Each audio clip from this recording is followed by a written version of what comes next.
price of a Gulfstream G650ER is about $70 million, in case you were thinking of buying one. But Bezos' private planes are decked out with so many high-end features that the cost of each jet is about $75 million.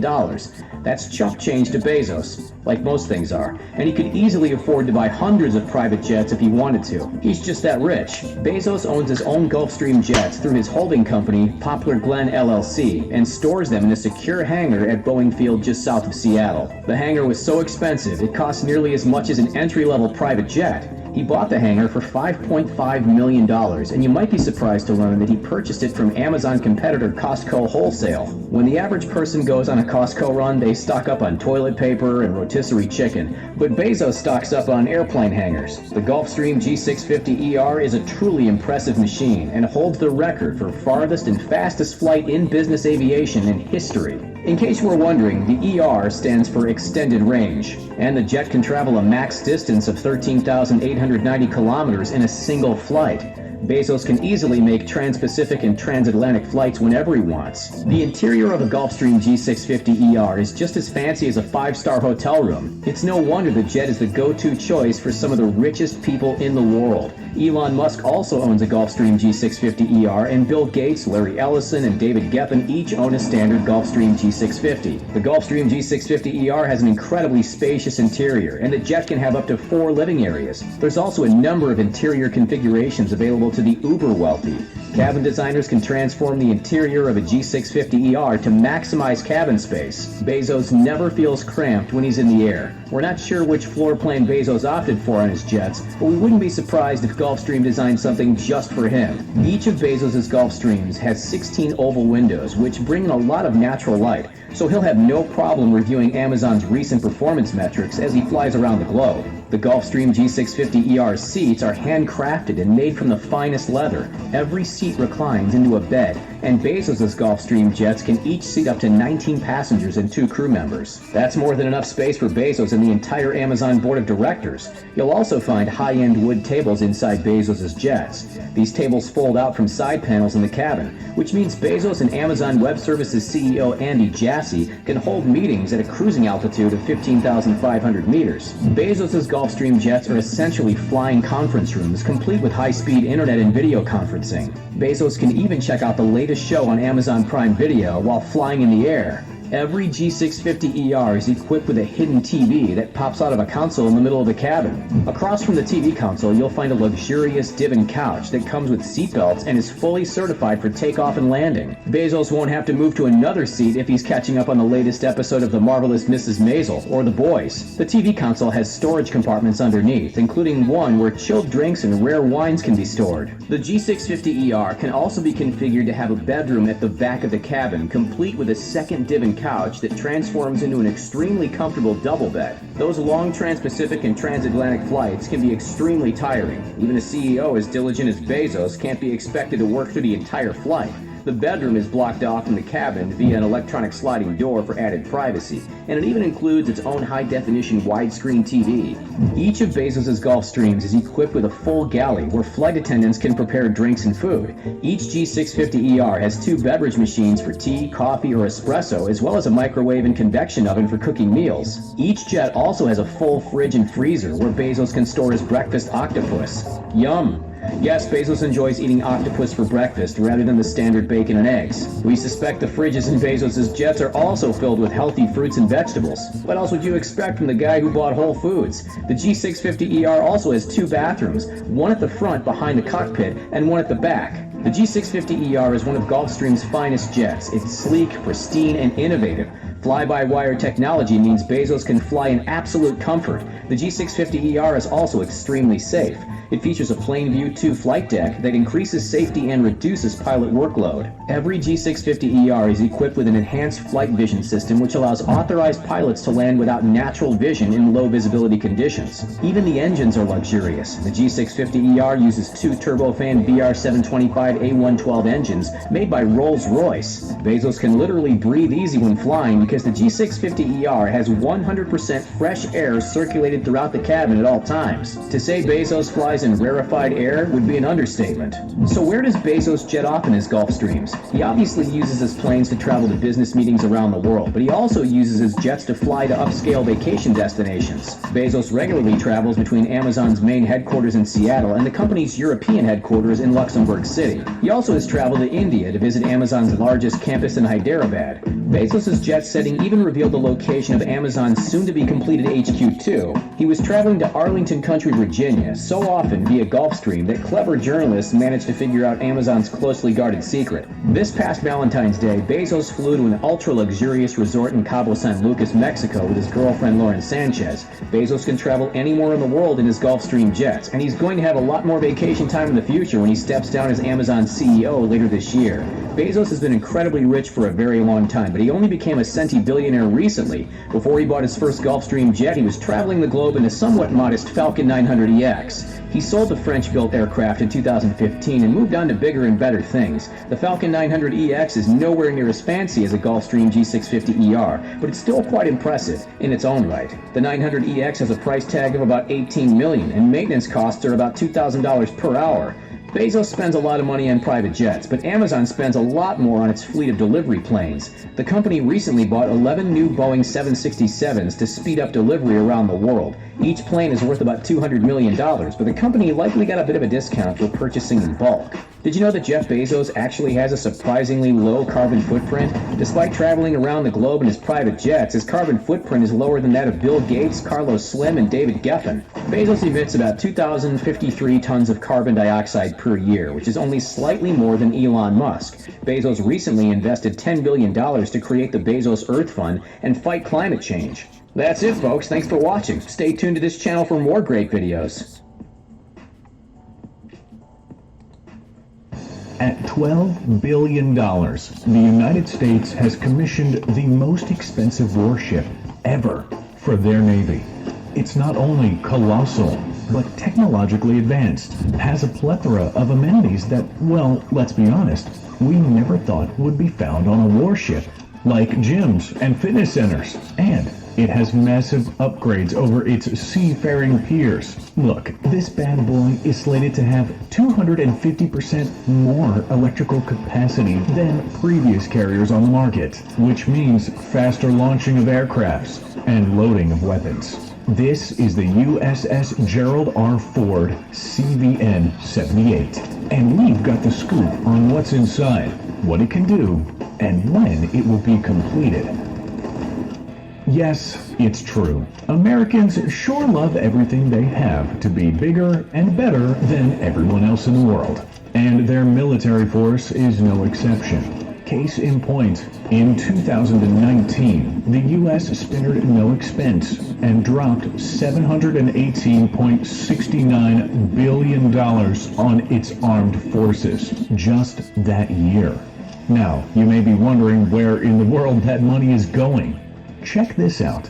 Military spending includes all regular activities of the Department of Defense, nuclear weapons, international military assistance, war spending, and not to mention, a big chunk is allocated to other Pentagon-related spending. Yeah, when it comes to the military, the U.S. truly spares no expense. And that certainly includes the Navy, which is where you will find the most expensive warship in the entire world. We'd like to introduce you to the U.S. Navy's USS Gerald R. Ford CVN-78, also known as a Ford class, which cost an estimated $12 billion. But get this, the price actually increases by $6.5 billion more when the ship is completed. Remember, this ship will house some of the most advanced aircraft the U.S. military has to offer.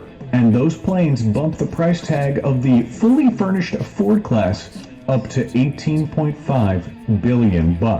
That's basically the GDP of some smaller countries. Wrap your head around that one. So, where in the world did this money come from? And just what inspired the U.S. military to, well, construct such a colossal cruiser? Well, turns out that in 2018, a Forbes.com article questioned the U.S. trade war with China. Specifically, they wanted to know what would become of the $12 billion in emergency money that was supposed to aid American farmers. But this money wasn't only proposed to help in rural areas. There was also talk of it being donated to the Corporation for Public Broadcasting, so that they could continue to produce quality, family-friendly television for our nation for the next 3 decades. Quick side note, this was once the home of Mr. Rogers, if you didn't know, who was worth an impressive $3 million. But we digress. Suggestions also included giving it out to every man, woman, and child in the country. This would equate to $37.42. Hey, that's a nice meal at a restaurant. We don't think that one would have been so bad.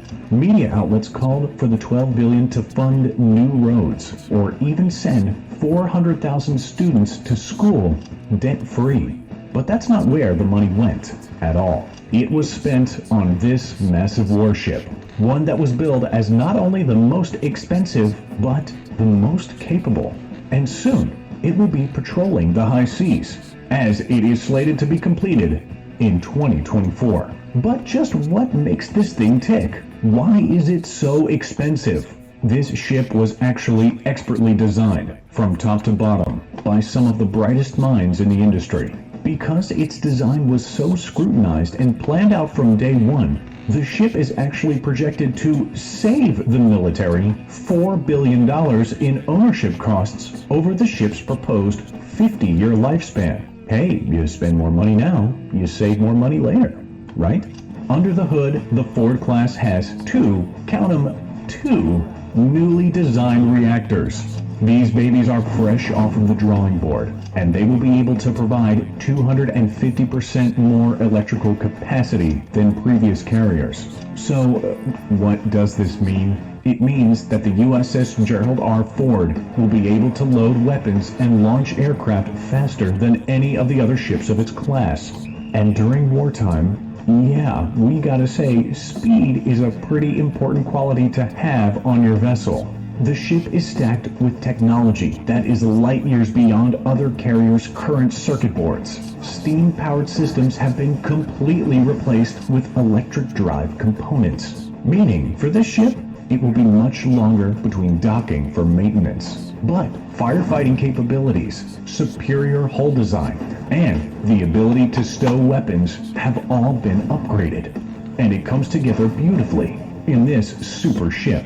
Oh, and get this, the Ford class will also come with better living quarters, fully furnished gyms and fitness centers, and streamlined workspaces.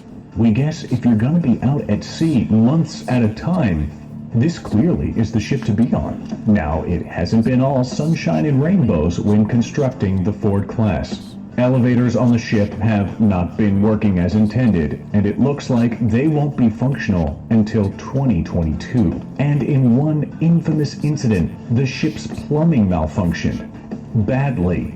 The reported price tag to fix the pipes was $400,000. That's a lot of plungers. Another huge setback for the construction of this ship had to do with the electromagnetic aircraft launch systems, or EMALS. Due to a fault in the power supply, this new system apparently was underperforming, which is a big deal considering it was replacing the old steam catapult system that is used on other Navy carriers like the Nimitz class, which is a ship that costs $9.55 billion. But the problem was caught, and it looks like things are on schedule for the 2024 launch date. After that, it's straight to the high seas, protecting not only the United States, but its allies that are in need of the most expensive naval craft ever built. Because when it comes to state-of-the-art warships, the U.S. has got it in spades. The U.S. Navy's USS Gerald R. Ford is looking to change the game and blow the competition out of the water. See what we did there? It's not only a marvel of modern engineering, but it's a true force to be reckoned with. It's a vessel that will not only keep its crew safe, but also the country that it protects safe. 2024 is right around the corner. And then, who knows, maybe it'll be time for the US to start to build the next most expensive warship in the world. Only time will tell. but you can bet that we will be covering it right here on The Richest. Thanks for tuning in today. If you enjoyed our video, be sure to hit the like button. It really helps us out here a lot. And if you haven't already, definitely take a moment to hit that big red subscribe button for more great videos involving the wealthy and the well-off, right here on The Geronimo, look out below! Here comes another yummy video! Today we're going back to the 90s. I don't know why that's always the first song I think of when I think of the 90s. Out Here Brothers. Start with some good old-fashioned curly fries. Look at that one. What's his agenda? Potato waffles. Now, these are one of my childhood favorites, believe it or not. This is where my OCD comes into play when I start trying to make things. Yes, I'm a turkey dinosaurs. Fish fingers? Yeah, you do. It's not the 90s unless you have one of those really nasty 59p pizzas. Alright, the main event, turkey Twizzlers. They made a comeback. I've never eaten a turkey Twizzler. Alright, what next? Space Raiders. Yes. You can't have a 90s meal without this. This is my childhood in one single microwavable pot. Where's the custard? What a rip-off. Party rings, Freddo. This little son of a gun. This what are these now? This used to be like 10p I think, or 8p when I was a kid. Give my age away there. 60p! Freddo was supposed to be an inflation-busting treat. Kinder Egg. You got a Kinder Egg? See what toy we're getting now. We've got a few turkey Twizzlers left over. A little well in the middle for the spaghetti hoops. Nutritious and delicious. There is a little bit of space in front here. And a big old slab of, you guessed it, Colin the Caterpillar. This is a staple at every 90s birthday party I went to. Look at that. That is a bit special. Close that. Don't forget. Oh, almost forgot the Sunny D. It's not the same now though.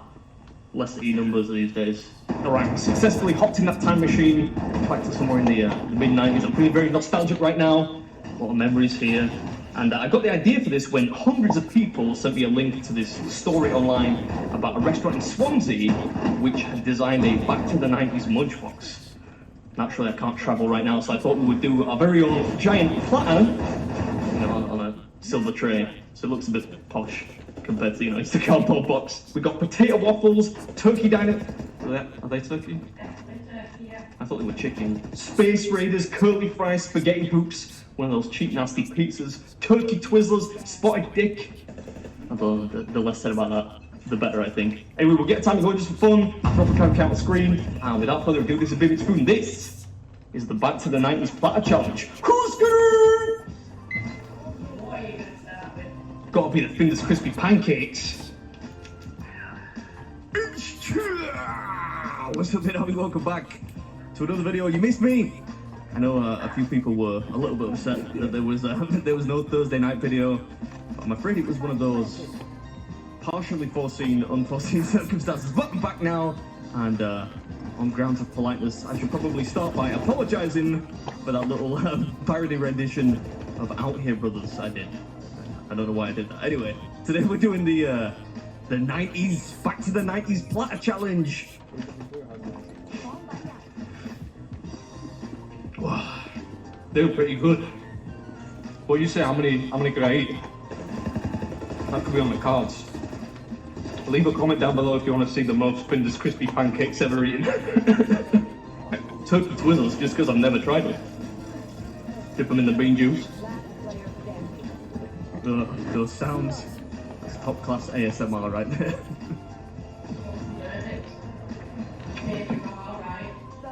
They're not terrible. Yeah, to the contrary, I was quite surprised by these. I really enjoyed them. Kind of like a meat slinky. The texture is odd. It's kind of soft but hard at the same time. I knew you were gonna say that. I just knew it. Zing, she got me. Mrs. Big, she's nothing if not predictable. I don't even have a comeback. She got me there. I think I get that. I understand the charm of them. They kind of taste like meatballs, just in a long ribbon. Turkey dinosaurs.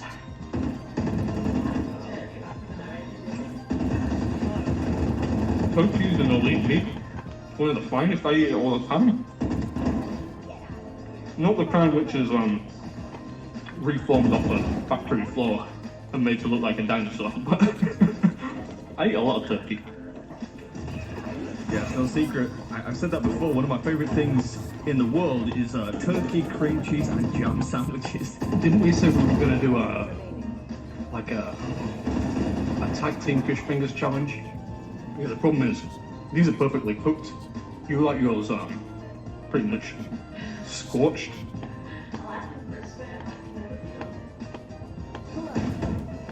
I think you applied that same logic to the crispy pancakes. They were a little bit black on the bottom. I used to make sandwiches out of these. When I was a kid, I used to make sandwiches. I did. That's true. I can't be the only one. You gotta let me know in the comments if anyone else made sandwiches with potato waffles as the bread. Let me know. I'm enjoying this. Although I get the feeling this big pile of potato is not going to be quite as fun. I'm going to have to moisten these up a little bit. Look how I'm not frying. Oh my god. You might have fathomed that Mrs. Beard, she's quite easily amused. I think that's how I got her to date me in the first place. Anyway, curly fries, they weren't really big in my house as a kid, but apparently to some people they're kind of a seminal part of 90s cuisine. I don't know, not for me. I tell you, people like you aren't normal. There is no food that I get tired of quicker than potato. Have to crack the Sunny D. Getting desperate already.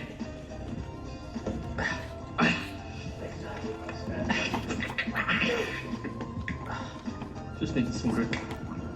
I got it in. It's just not the same as it used to be. Well, it used to be basically just syrup, pretty much. They marketed it as juice, but it was just syrup, if you ask me. Oh, more potato. I'm thankful for the spaghetti. That made it easier. Sure did. You know, when I was a kid in the 90s, I was more an alphabet-y spaghetti kind of guy, rather than the hoops. Sit there eating my spaghetti, watching Thundercats, Captain Bucky O'Hare, the real classics, Jason and the Wheel Warriors. What a time to be alive. Oh.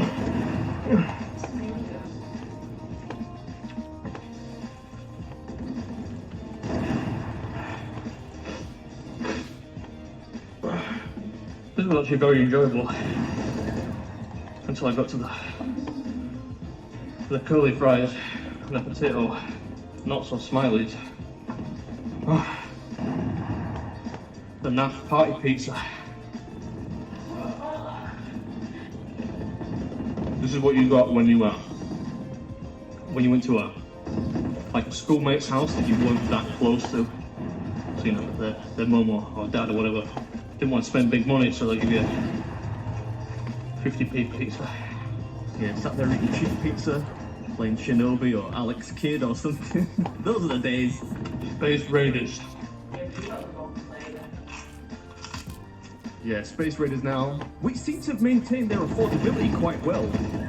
Unlike that little rascal Fredo, Space Raiders have only gone up like 5p in the past 3 decades. Why are you giving me the pickled onion when you've got beef right there?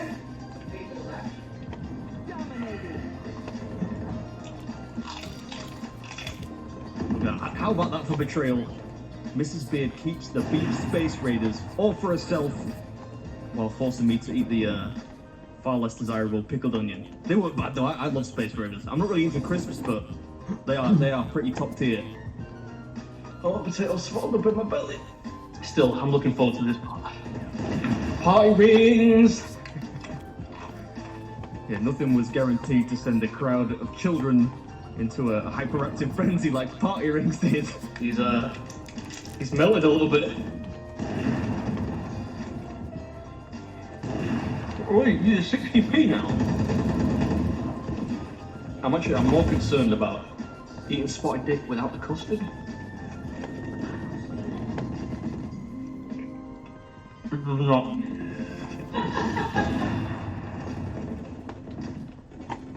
Spotted dick without the custard. Still top tier. One of my favourite, you know. Don't ask me why they call it spotted dick. But I guess it's something to do with the fact that it has currants in it. It's kind of like a sponge cake. Call me the caterpillar. Last time I saw you, it's probably like my 9th birthday or something.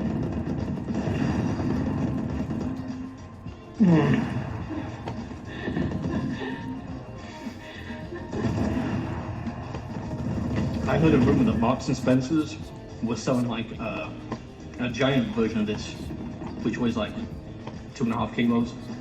Cost like 50 quid. But it sounds interesting.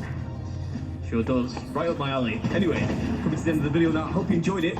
Make sure you let me know if I missed anything out that you remember from the 90s. And I'll catch you in the next one. His face fell off, which is actually a pretty good nod to another great 90s film. Was it the late 90s? Face Off? Back when Nicolas Cage made good films instead of just, you know, lots and lots of films. I can tell everyone's itching to see what's inside this Kinder Surprise. I know some competitive eaters that could eat that whole, I think, with a toy inside, and not even flinch. Is that what you're supposed to do? I've never seen. You're supposed to break it open? Yeah, I've never seen anybody eat a finger like that.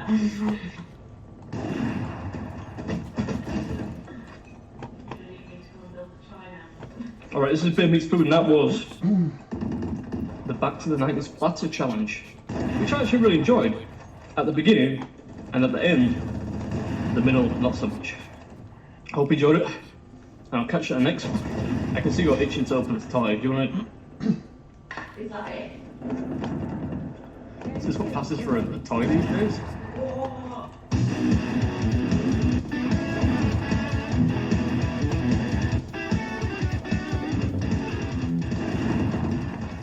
Dr. Jones, calling Dr. Jones, Dr. Jones, Dr. Jones. You have the worst taste in music.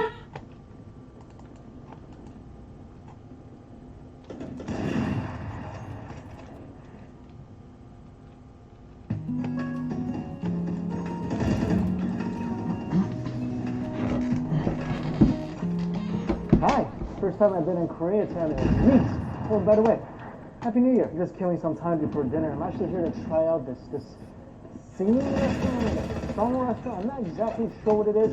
It just opened, so I'm gonna go try it out. It's one street over, but got about 30 minutes to kill, so I figured I'd grab something to eat here.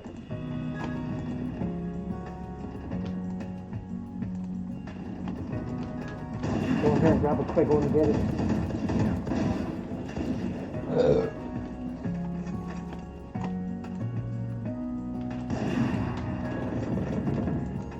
I'm starving. I haven't eaten anything today, so I want to get some onigiri. I kind of lost track of time. My dinner is now, and let's see if I can find it. Chicken Jazz? Is this it? Looks like a musical restaurant. No. Ooh, Shabu Garden. $12 per hour, all you can eat. Go check this place out when it opens. Wow, this street has changed a lot. There's a dim sum palace over there. It's like they're making a Chinatown one street away from the Koreatown. Okay, here it is. Huh. Doesn't look like a restaurant.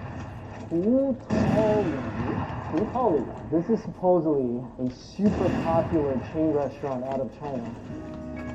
1 kill remaining.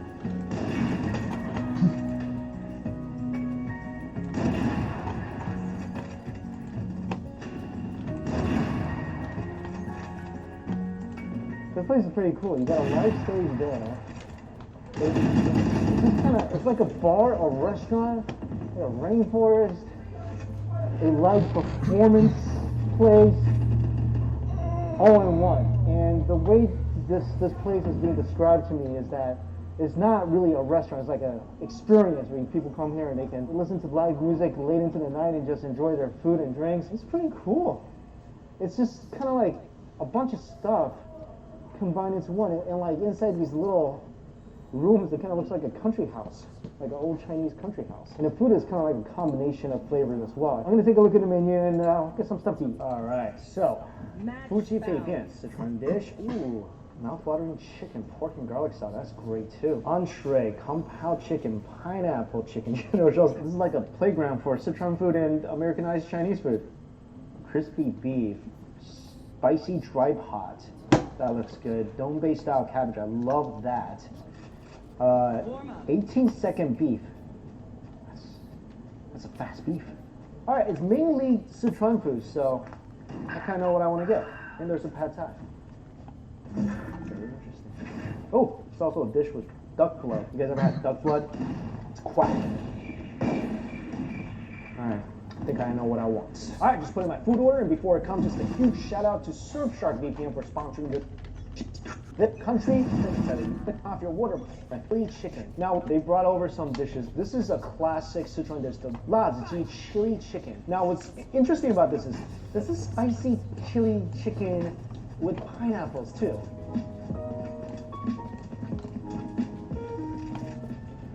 Crispy, spicy, yummy, good flavors, nice crunch from the chicken. I'm gonna try a piece of the pineapple. This is so interesting. Isn't it weird I like the pineapple more than chicken? Spicy, yummy Sichuan flavors. Goes really well with the pineapple. It's kind of boggling my mind right now. It's seriously, I think it tastes better than the chicken. I mean, the chicken is good, but I think that the pineapple is so unique. It's juicy and spicy and that nice smoky flavor. Oh, nothing wrong with the chicken. It's good. Tender and juicy. That pineapple is great. I can make a whole dish just called Laz Bolo. Spicy chili pineapple. I ordered that. All right, this is something my friend told me you gotta try. This is the dry pot lobster, and it looks like it's cooked with lotus roots and cauliflower. That's good seasoning. Whew. That was good looking lobster meat.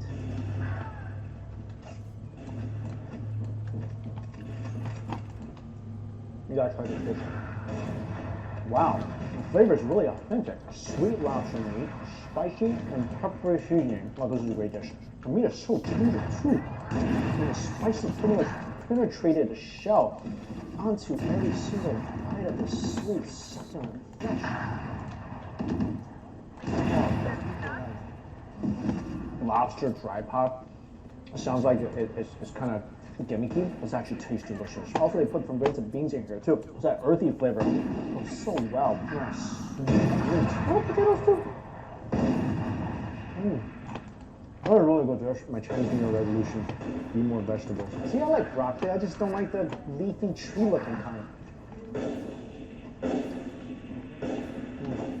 No, it's good. So far, the 3 dishes I've tried. The spicy chicken is really unique. The lobster is just delicious. And the vegetables, it's good considering it's vegetables. Wish I had a chance to try some more dishes, but it is like Chinese New Year's Eve, so like they just bombarded the order.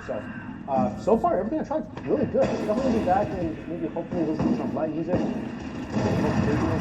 Try out more of this stuff. Alright, I'm gonna go and cook it in too.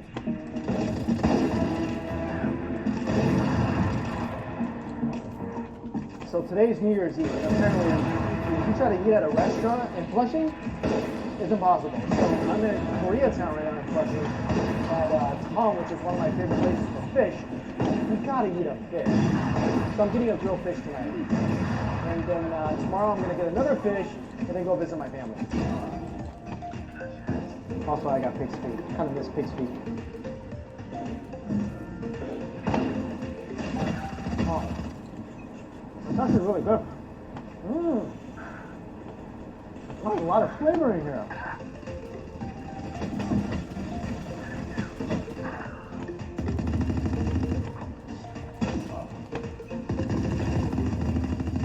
Also, got some tofu soup and of course, the fish.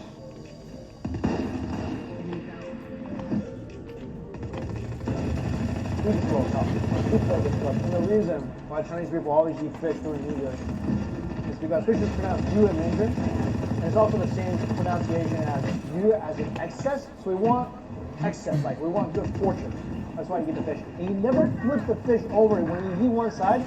You don't flip it over and eat the other side. That means you're like kind of flipping your fortunes over. You just kind of take the bone out and then just eat it from that same side. Remember, eat your fish, but don't flip your fish.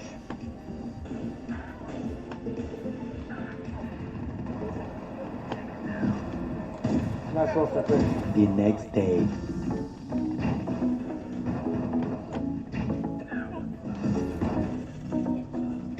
Hey, good morning. So today is the official first day of the new year. And if you don't know, Chinese New Year celebration lasts for 15 days. And it ends with the Lantern Festival. So it's really important last night and the Lantern Festival to meet with your families. I couldn't really go home last night because my parents weren't available. So I'm going to go see them today. And there's a lot of rules and stuff you need to know for the new year. You're not supposed to do any sweeping. Don't cut your hair. Don't wash your hair on the first day of the new year. You got to eat dumplings because they're shaped like ingots. You gotta eat fish. That's what we did last night. A lot of rules. If you want to know more about the Chinese New Year's and all the stuff you're supposed to do and not do, I have a video I made a long time ago. I'll link it down below for you. But today, I'm gonna go try out a couple restaurants I just opened up here in Flushing. And then I'm gonna go buy some stuff and take it to my parents' place.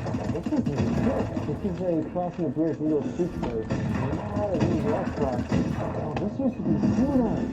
Man, this place was so good. So sad to see that.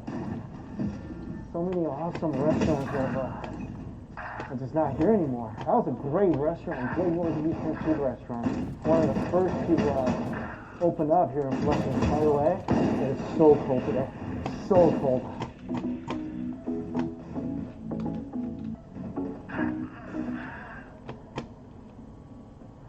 Oh, there it is. This is the new place. Ooh, so this is a place that sells northern street food. So you got the jianbingguozi, which is the most popular street food, and then you have buns and crepes and wraps.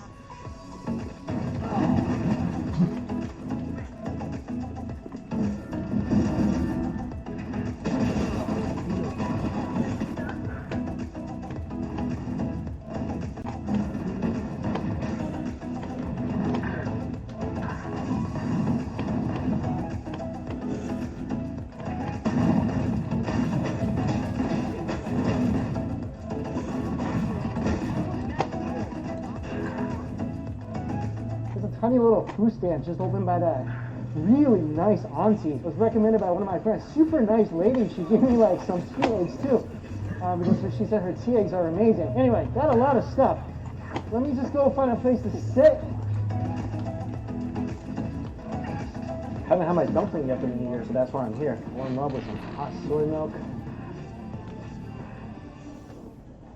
Oh, that's good. Oh yeah. This is way better than eating inside. Get your own little capsule. You feel safe and secure. All right, let me try out some of the stuff I just bought. Okay, this is the jianbingguozi, the #1 street food in China. Check this thing out. Super thin crepes with duck inside, eggs mixed in with the wrapper, scallions, some lettuce, sesame, chilies inside as well. It's all wrapped around this little crispy piece of dough, which is really the essence of the jianbingguozi. Match found.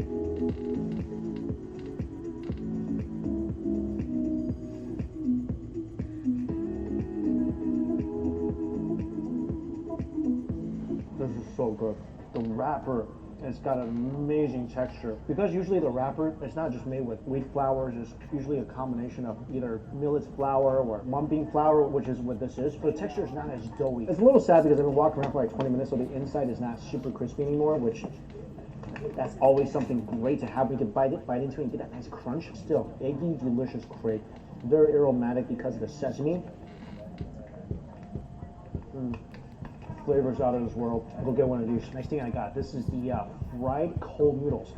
If you guys remember, when I was in Chinatown in Korea, I got this a couple of times. Basically, it's cold sheet noodles, and they cook it over a grill, and they put eggs and veggies and sausage inside, or whatever meat you want inside. Oh, how good does that look? So this one, it's got sauteed onions, little bits of hot dogs, and of course that cold noodle on the outside.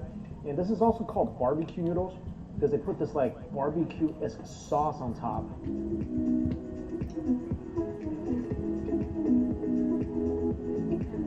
Oh, I missed this.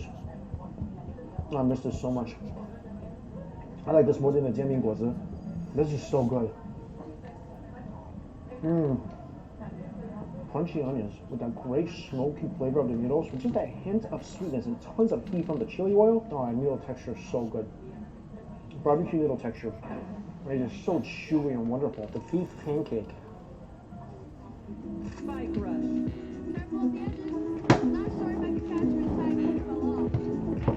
I am overflowing with emotions right now.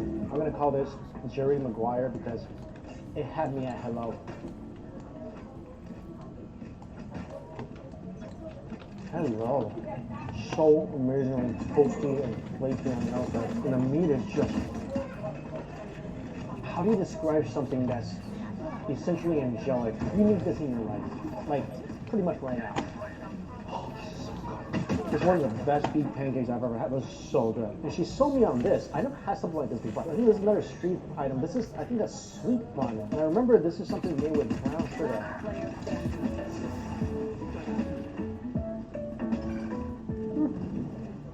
Especially a flaky brown sugar bun. That's good. I think it goes really well with my soy milk. Yeah, it does. Dump that in. Spike planted.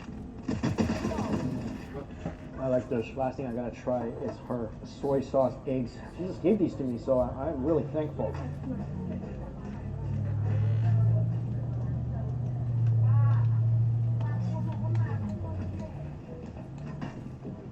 Love these. Wow. You guys are on keto right now? Forget your boring egg. I don't care what you do with it, boiled, scrambled, whatever. Ain't gonna get much better than this. Go find this lady and buy like 1,000 of these, and you'll easily devour all of them. Oh, they're so good. They're so. I'm gonna save this. I ordered noodles. I'm gonna save this for just half for some of my noodles, because eggs and noodles is a great combination. Great combination. Wow, that's a really amazing little street food place. Definitely go and show that auntie some love. Like everything's so good. I'm really, really happy right now.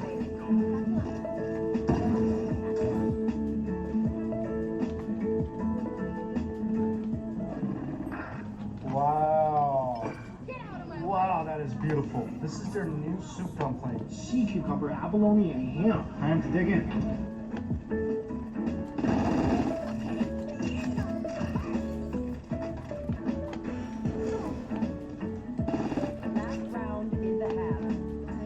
Get to the soup dumplings first. This one's kind of leaking already. This is the, oh no! A leaky soup dumpling is never a good sign for the new year. I'm actually really upset about this.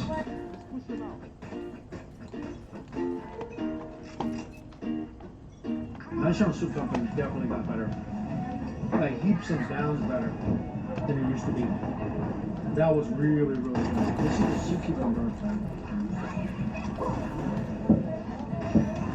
Just cradle it on the spoon. I like the fact that they give you big spoons here, so you can kind of get the whole soup dumpling on there. Wow.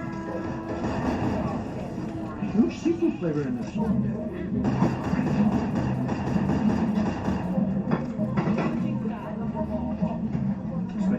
It's like a surf and turf soup dumpling. Great flavor of the sea cucumber mixed in with that awesome juicy pork. The abalone is cool enough to where I can just kind of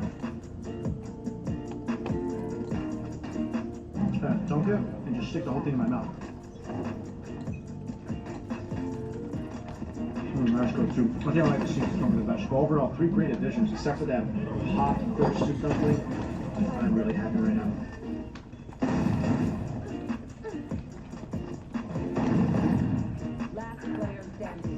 I wanted some noodles too, because usually noodles are like a birthday food, but need some noodles during the new year.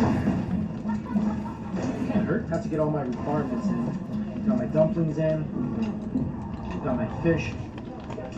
Now got some noodles.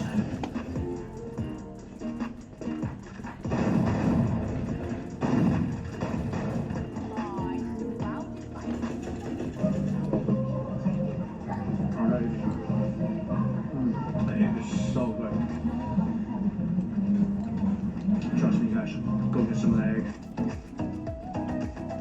I'm gonna eat at this restaurant. I like how these outdoor dining places are, you pretty much get your own little room, which is super, super nice. Alright, this place I'm at is called Jiangnan Chinese Fusion. I heard really, really good things about this place. Finally get to try it, and again, they did this very nice thing for the outside, for outdoor dining, so a little private cabin with a heater. Even though indoor dining in New York is open, I feel much safer in a place like this where I can have my own little bubble. Okay, so apparently their specialty here is the roasted whole fish and duck. So I got them both, and of course I got the. You sure you can finish them all? I'm gonna try. I'm gonna try really hard. First dish has arrived. And this thing has a really weird name to it. It's called 小米椒爱上小公鸡. So it means little chili pepper fell in love with little chicken. So I guess it's a chicken dish with little chili peppers. Looks good. Looks like a kung-pao chicken but without the stuff. So look at this. A few chunks of garlic and the little chili peppers and cubes of chicken.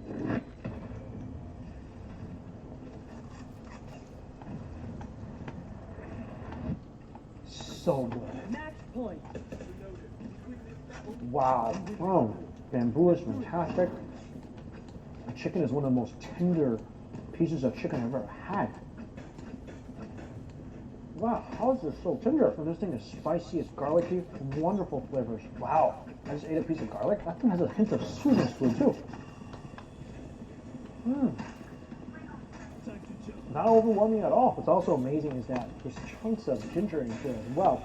So usually ginger and garlic is just for flavoring, but here you can just actually take a bite of the ginger, and just like the garlic, the flavor is not at all overwhelming. The texture is pleasant, and it just goes great with the chicken. This thing is burning my tongue up. You gotta bring your heat tolerance if you want to try this. And I'm thankful for the cold air, it's just cooling down the pain on my tongue. This is one of those spicy dishes that it hurts you, but you keep going back for more.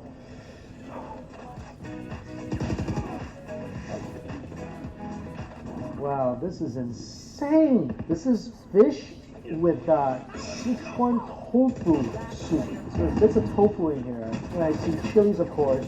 Ginger, garlic, sesame. Oh my gosh, this is a flippin' fish. Let me show you how big this thing is. Oh my god. It's probably, I say, at least 15 pounds. This whole thing. Also, pine nuts on top. I don't even know where to start with this. Pine nuts, seaweed. I kind of want to try this tofu. And this is their most popular broth. Oh, that's tender. We got all that great Sichuan flavor infused into that tofu too. Let's see what else is on the bottom here. Potatoes. Again, big chunks of garlic. Enoki mushrooms. Oh, they fried this fish before they put it in here.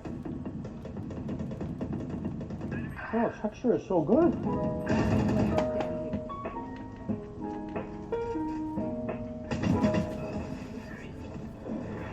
You definitely need a bib eating this fish. I'm pretty sure I've already destroyed this shirt. This is the reason why I have tons of these really cheap, like $9 shirts. So the top is fried. When you dig a little deeper, you know that song? You dig a little deeper, you'll finally understand what Elvis was singing about. You love me tender. I mean, last night I got the fish because, you know, it's New Year's Eve, you want to get a fish then. And the fish last night wasn't bad, but this is the real deal right here. This is a fish that's fit for a Chinese New Year feast.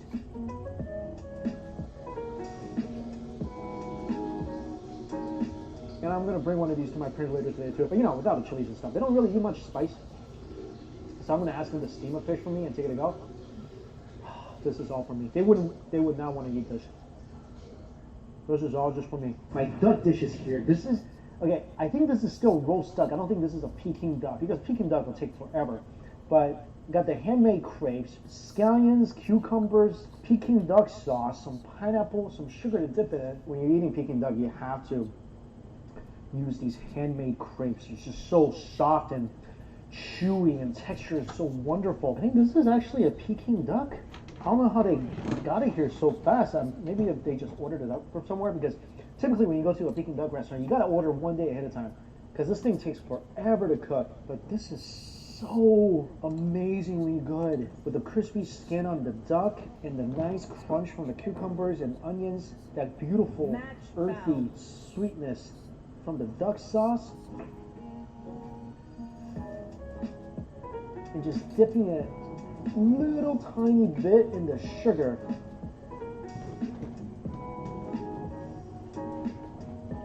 Oh, it brings this whole dish together.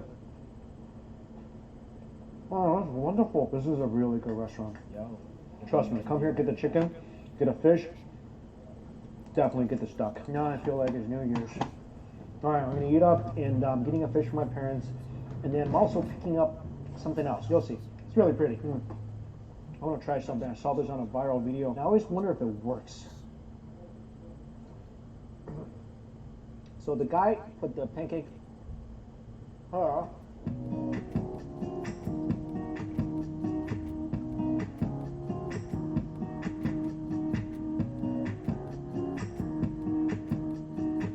The only situation I would ever recommend you doing that would be you order a Peking duck and you only got like 5 minutes left for lunch. Otherwise, slow it down, enjoy your duck.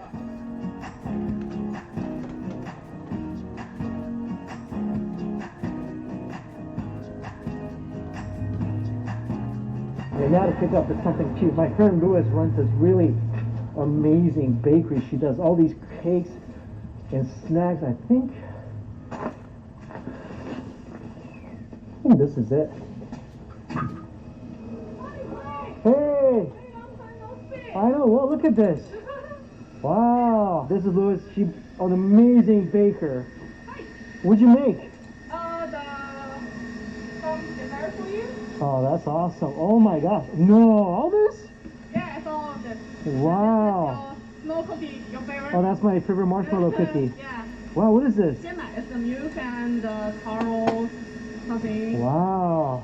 And this is strawberry panna cotta. Oh, wow. Oh, Yeah. this is crazy. Yeah, and also 肉松芋泥 Wow. and some 咸蛋黄. Okay, I can't wait to try all this. So you guys still order online, right? Yeah, we 21 joined grams. Panda Express. You're on Panda Express? What? Panda Express? No, it's A Panda delivery. Hungry Panda. Hungry Panda. Okay, Yeah, okay, okay. So, Wow. Chinese New Year special order Wow. Thank you so much. This is amazing. for you. Wow. Thank you. Oh, this is so pretty. So this is kind of Japanese style. Cheesecake? Bing Lu Rao. It's Oh my like gosh. made with heavy cream and cream cheese, something in there. Oh my It's goodness. a sour and sweet. That looks amazing. Well, this Yeah. is all looks amazing. I'm gonna be really big after this. She's an amazing baker. All this stuff I know is gonna taste good. Oh, Thank you that's so good. much. You're welcome. All right, got the fish. I went and bought some oranges. Got the cake. Time for New Year family dinner. And to all of you guys out there, I know this video's probably gonna come out like way after Luke.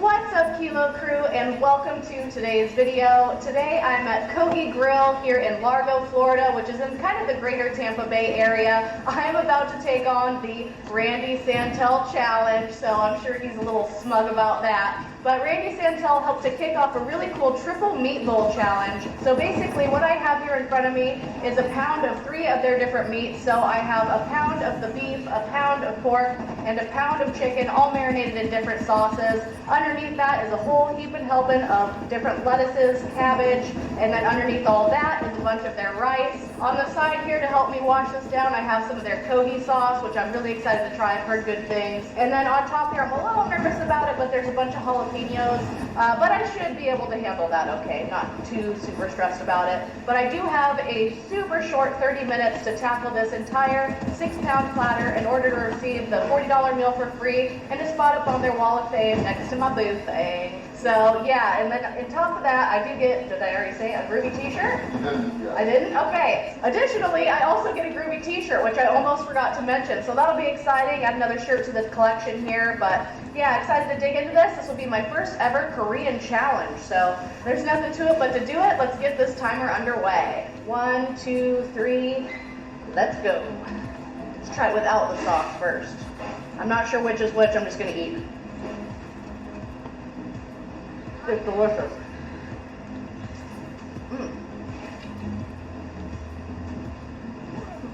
That marinade is amazing. What is up, Kilo Crew, and welcome to my first and hopefully not last Korean food challenge. It's chickens in the middle. The one to your right is beef. Okay, so this is beef. Beef, chicken, pork. Chicken, pork, okay. I am eating the pork right now, which is absolutely delicious, and I'll work my way towards the chicken and beef. Awesome. It's kind of sad. I eat food for a living and often cannot tell the difference between pork and chicken. They even gave me beautiful gold cutlery. It was pretty cool. It made me feel like royalty or something eating off of a golden spoon, all fancy. Try our first jalapeno. Scared. Not bad. Yeah, they weren't too spicy, but I really only like jalapenos as poppers. Getting into a bit of the chicken here, and it is really yummy as well. I don't know if there's a difference in the marinade. It all tastes fantastic. I have to say, this is one of the freshest and healthiest tasting challenges I have ever done. None of this made me feel sickly at all. It is a warm day here in Florida, and let me tell you, this is making it warmer. Eating quickly does tend to make me feel very warm, but having the inside scoop from Randy, I knew that this was going to be a chewier challenge and I needed every moment I could get, seeing as I had to chase down his roughly 24-minute finishing time. Yeah, you better touch the sauce if you want it. It actually had plenty on there already to begin with. I'm nearly through the meat here, and then it's just meat and a bunch of rice and healthy veggies. Little did I know the meat was not going to be the trickiest part of this challenge. The massive pile of rice that I had facing me was going to hit me pretty hard. Oh, baby, got it. Watching these back always gives me the warm and fuzzies when I hear all of the support from the crowd. Final bite of meat. Woo! Whew. And now we are on to the dense and very sticky rice. There we go, yeah! That kogi sauce was incredible and really helped the kind of almost sushi style rice go down a little bit easier. It gave it a little bit of moisture. There you go, dig it down. Yes. Dig it down. Go. You nail it? There you go, yeah, that's awesome. Come on, baby, you got it.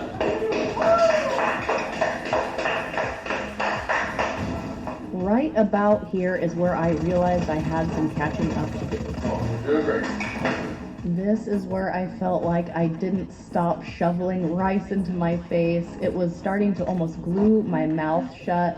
I just felt like the mouthfuls were never ending. There you go. You got 2 minutes. You got it. Just had to keep on pushing through though. I knew that if I kept racing and racing and racing, I had a shot at finishing this in under the time limit. I knew that I was just about to get there. Go! Katina!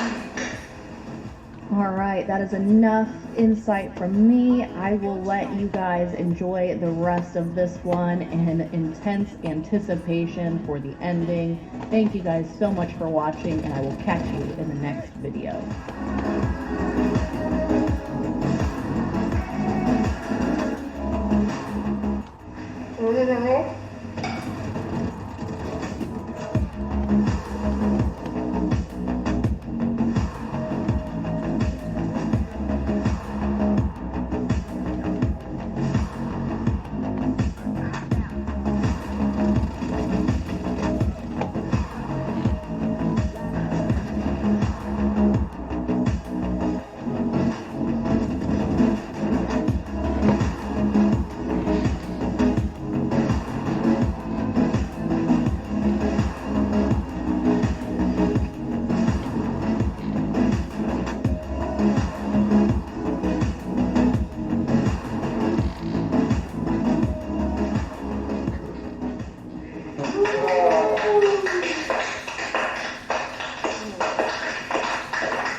a bummer.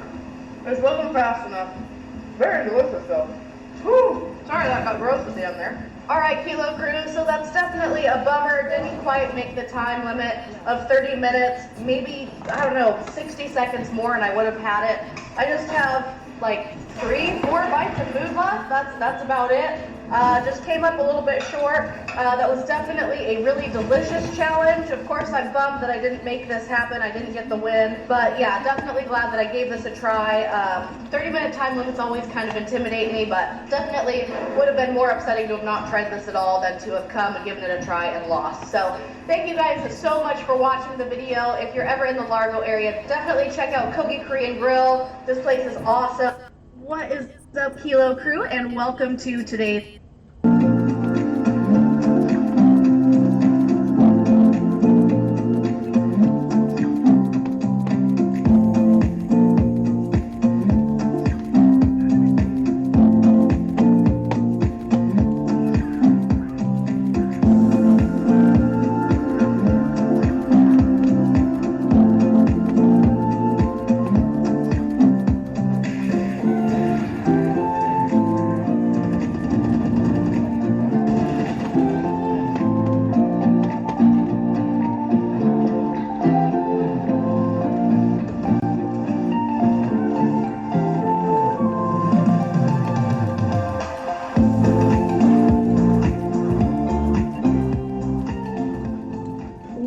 Kilo Crew, and welcome to one of the most delicious buffets I have ever had the pleasure of going to. This buffet came highly recommended by so many people, as I mentioned in the intro of this video. Really happy we had time to swing by and that I used this opportunity to get trained for the Kogi Grill Challenge. That poppy seed dressing is fire. Wanted to kick this off with a big healthy salad, so I used some cottage cheese and then the poppy seed dressing to give it a nice flavor. I would be here like every day if I loved this book. It's so good. It's pretty much Thanksgiving anytime you want it. For real. No one ever makes cheesy potato casserole. Y'all, let me tell you, if I wasn't somewhat watching my calories during this whole buffet experience, I would have gone back for several platefuls of that cheesy potato casserole. It was next level. It had that nice, creamy, cheesy texture and flavor. It reminded me of home cooking, and I've never had anything like it other than at like a Thanksgiving dinner or meal at someone's house or that's been home cooked. Anyway, it was amazing, and it went really well with that glazed ham I'm eating here, and then some of this barbecued chicken. Genius idea. Barbecue chicken on the salad. This was definitely a solid move here. The barbecue chicken was the perfect texture and consistency. It wasn't dry at all, and the barbecue sauce wasn't too overwhelming. Definitely made the rest of the lettuce here go down really smooth, and was a great first round to do at a buffet.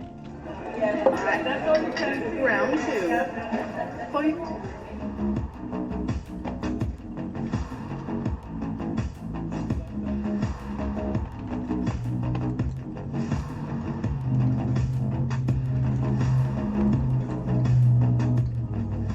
Excited for this.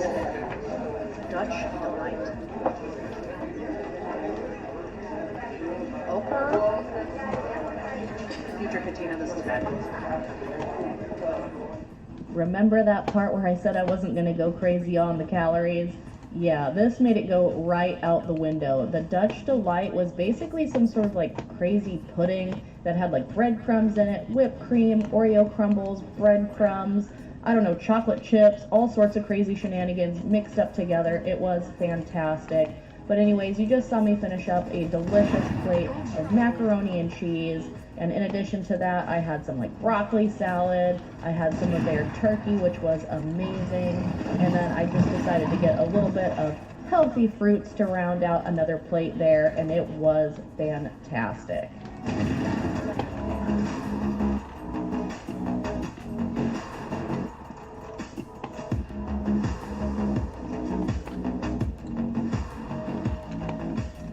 And the round where willpower went out the window. I have some of their fried chicken here, some of their honey glazed ham again, sweet potato casserole, and yes, more cheesy potato casserole.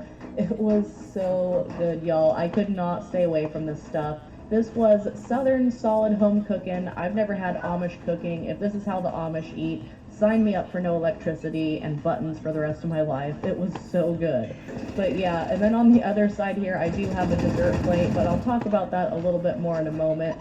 Anyways, here I'm about to dig into some of this delicious, crunchy roasted chicken. Wow. Crispy. I don't know how else to eat fried chicken, but I'm going all in. This was battered in an amazing seasoning here. It had a nice crunch to it. It wasn't too salty and it wasn't greasy either. That's kind of one of the things that usually pulls me away from traditional fried chicken, is that it kind of gets greasy and you kind of just, I don't know, it just drips everywhere and it makes you feel gross. This was super healthy tasting, even though it was fried. I don't know if that makes sense or not.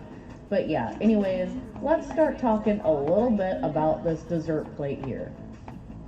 Excited for this pastry. Okay, here we go. Filled donut time.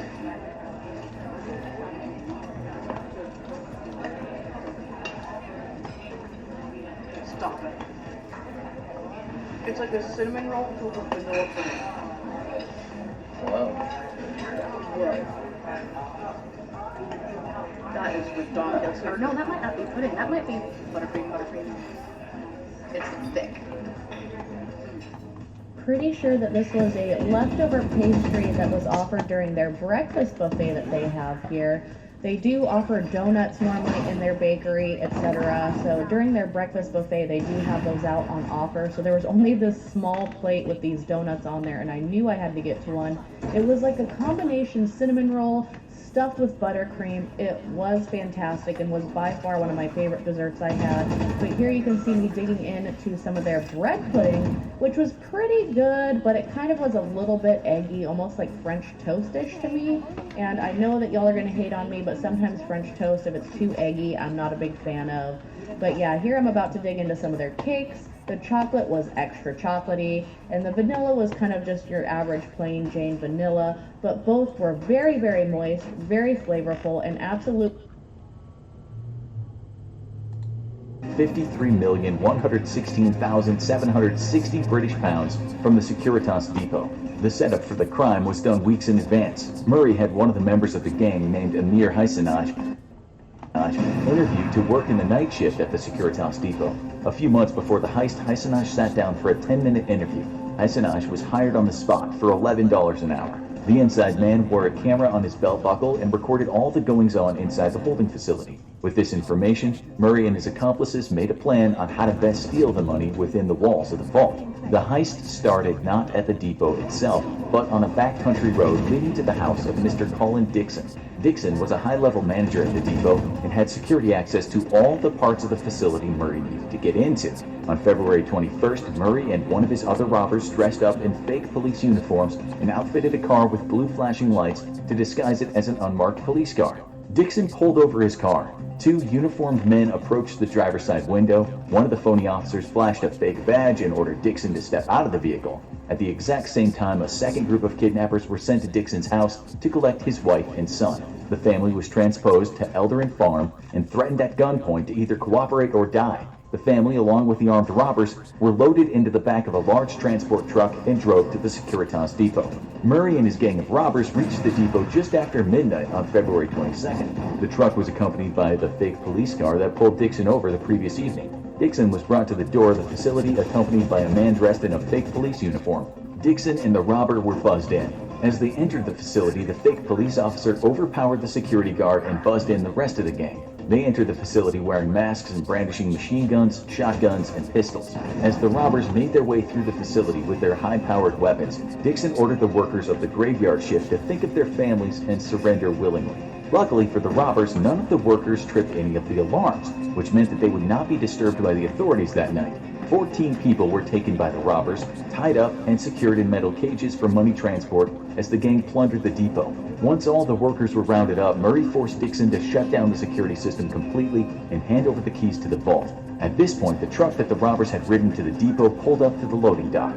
The team of robbers loaded bags of cash into the truck as the man with the stopwatch, who was later identified as Lee Murray, yelled timing and orders. It was clear that this was a well-thought-out heist that took time to plan and coordinate.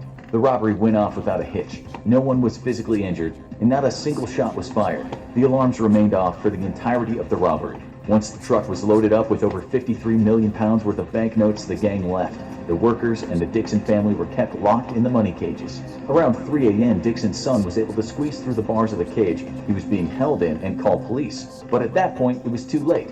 Murray and his gang of robbers were long gone. No one had any idea who they were or where they went. The police immediately set out to find the criminals, offering massive rewards to anyone who had information that would lead to the arrest of the robbers. The large reward for information, along with missteps from members of the gang, led to arrests only days after the robbery. After 10 days, 5 people were charged and millions of pounds were recovered. Later in the investigation, a makeup artist who had made prosthetic masks for the robbers turned on the gang and testified against them. It was later reported that the gang put a bounty on her head for 7 million pounds to stop her from leaking any more information to the police. Things were unraveling quickly, but the main piece of evidence that helped the police track down the robbers came from none other than Lee Murray himself. Days before the bank heist, Murray crashed his bright yellow Ferrari. After the accident, Murray left his cell phone in the car. On it was a recording of him talking about the robbery with other members of the gang. Now the police knew who the mastermind behind the Securitas Depot heist was. Unfortunately for the cops, Murray was already one step ahead of them. When members of the gang started being picked up by police, Murray fled to Morocco. Once in Morocco, Murray was protected from British authorities because there was no extradition treaty between the countries at the time. Murray's father had been born there, which granted Lee Murray automatic citizenship.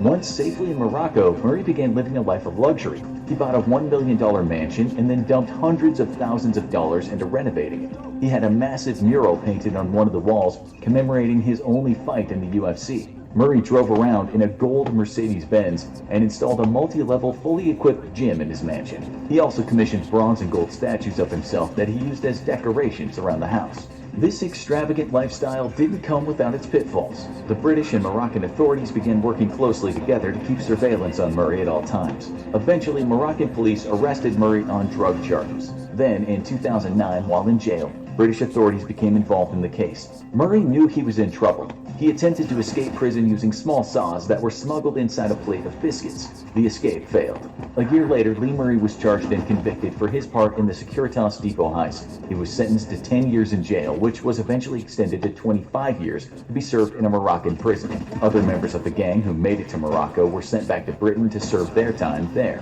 Lee Murray's story is unlike any other. He had a rough childhood, being raised in a gang-run neighborhood where he learned to fight or die. He spent time in jail as a juvenile because of his affiliation with the Barney Boys and his job as a drug runner. Then he used his fighting skills to earn notoriety. He fought hard and made it all the way to the UFC, living the life of a playboy along the way. When everything came crashing down after being stabbed numerous times, ending his fighting career, Murray went back to what he knew from his childhood: crime. He was able to pull off the largest bank heist in British history, where he and his accomplices stole £53,116,760. Unfortunately for Lee Murray, he eventually got caught and is now serving his 25-year sentence in a Moroccan jail.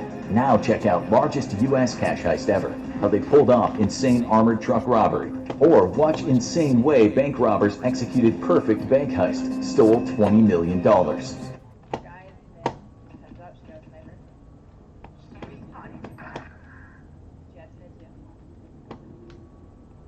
He's not a tough guy. He'd barely consider himself a criminal, but for one act of recklessness, and he's landed himself in prison. If intake and processing weren't scary enough, not to mention humiliating, his walk to the general population feels like a nightmare, as if he's living the life of somebody else. The foreboding clanking of doors locking, the cacophony of other inmates, and it suddenly hits him.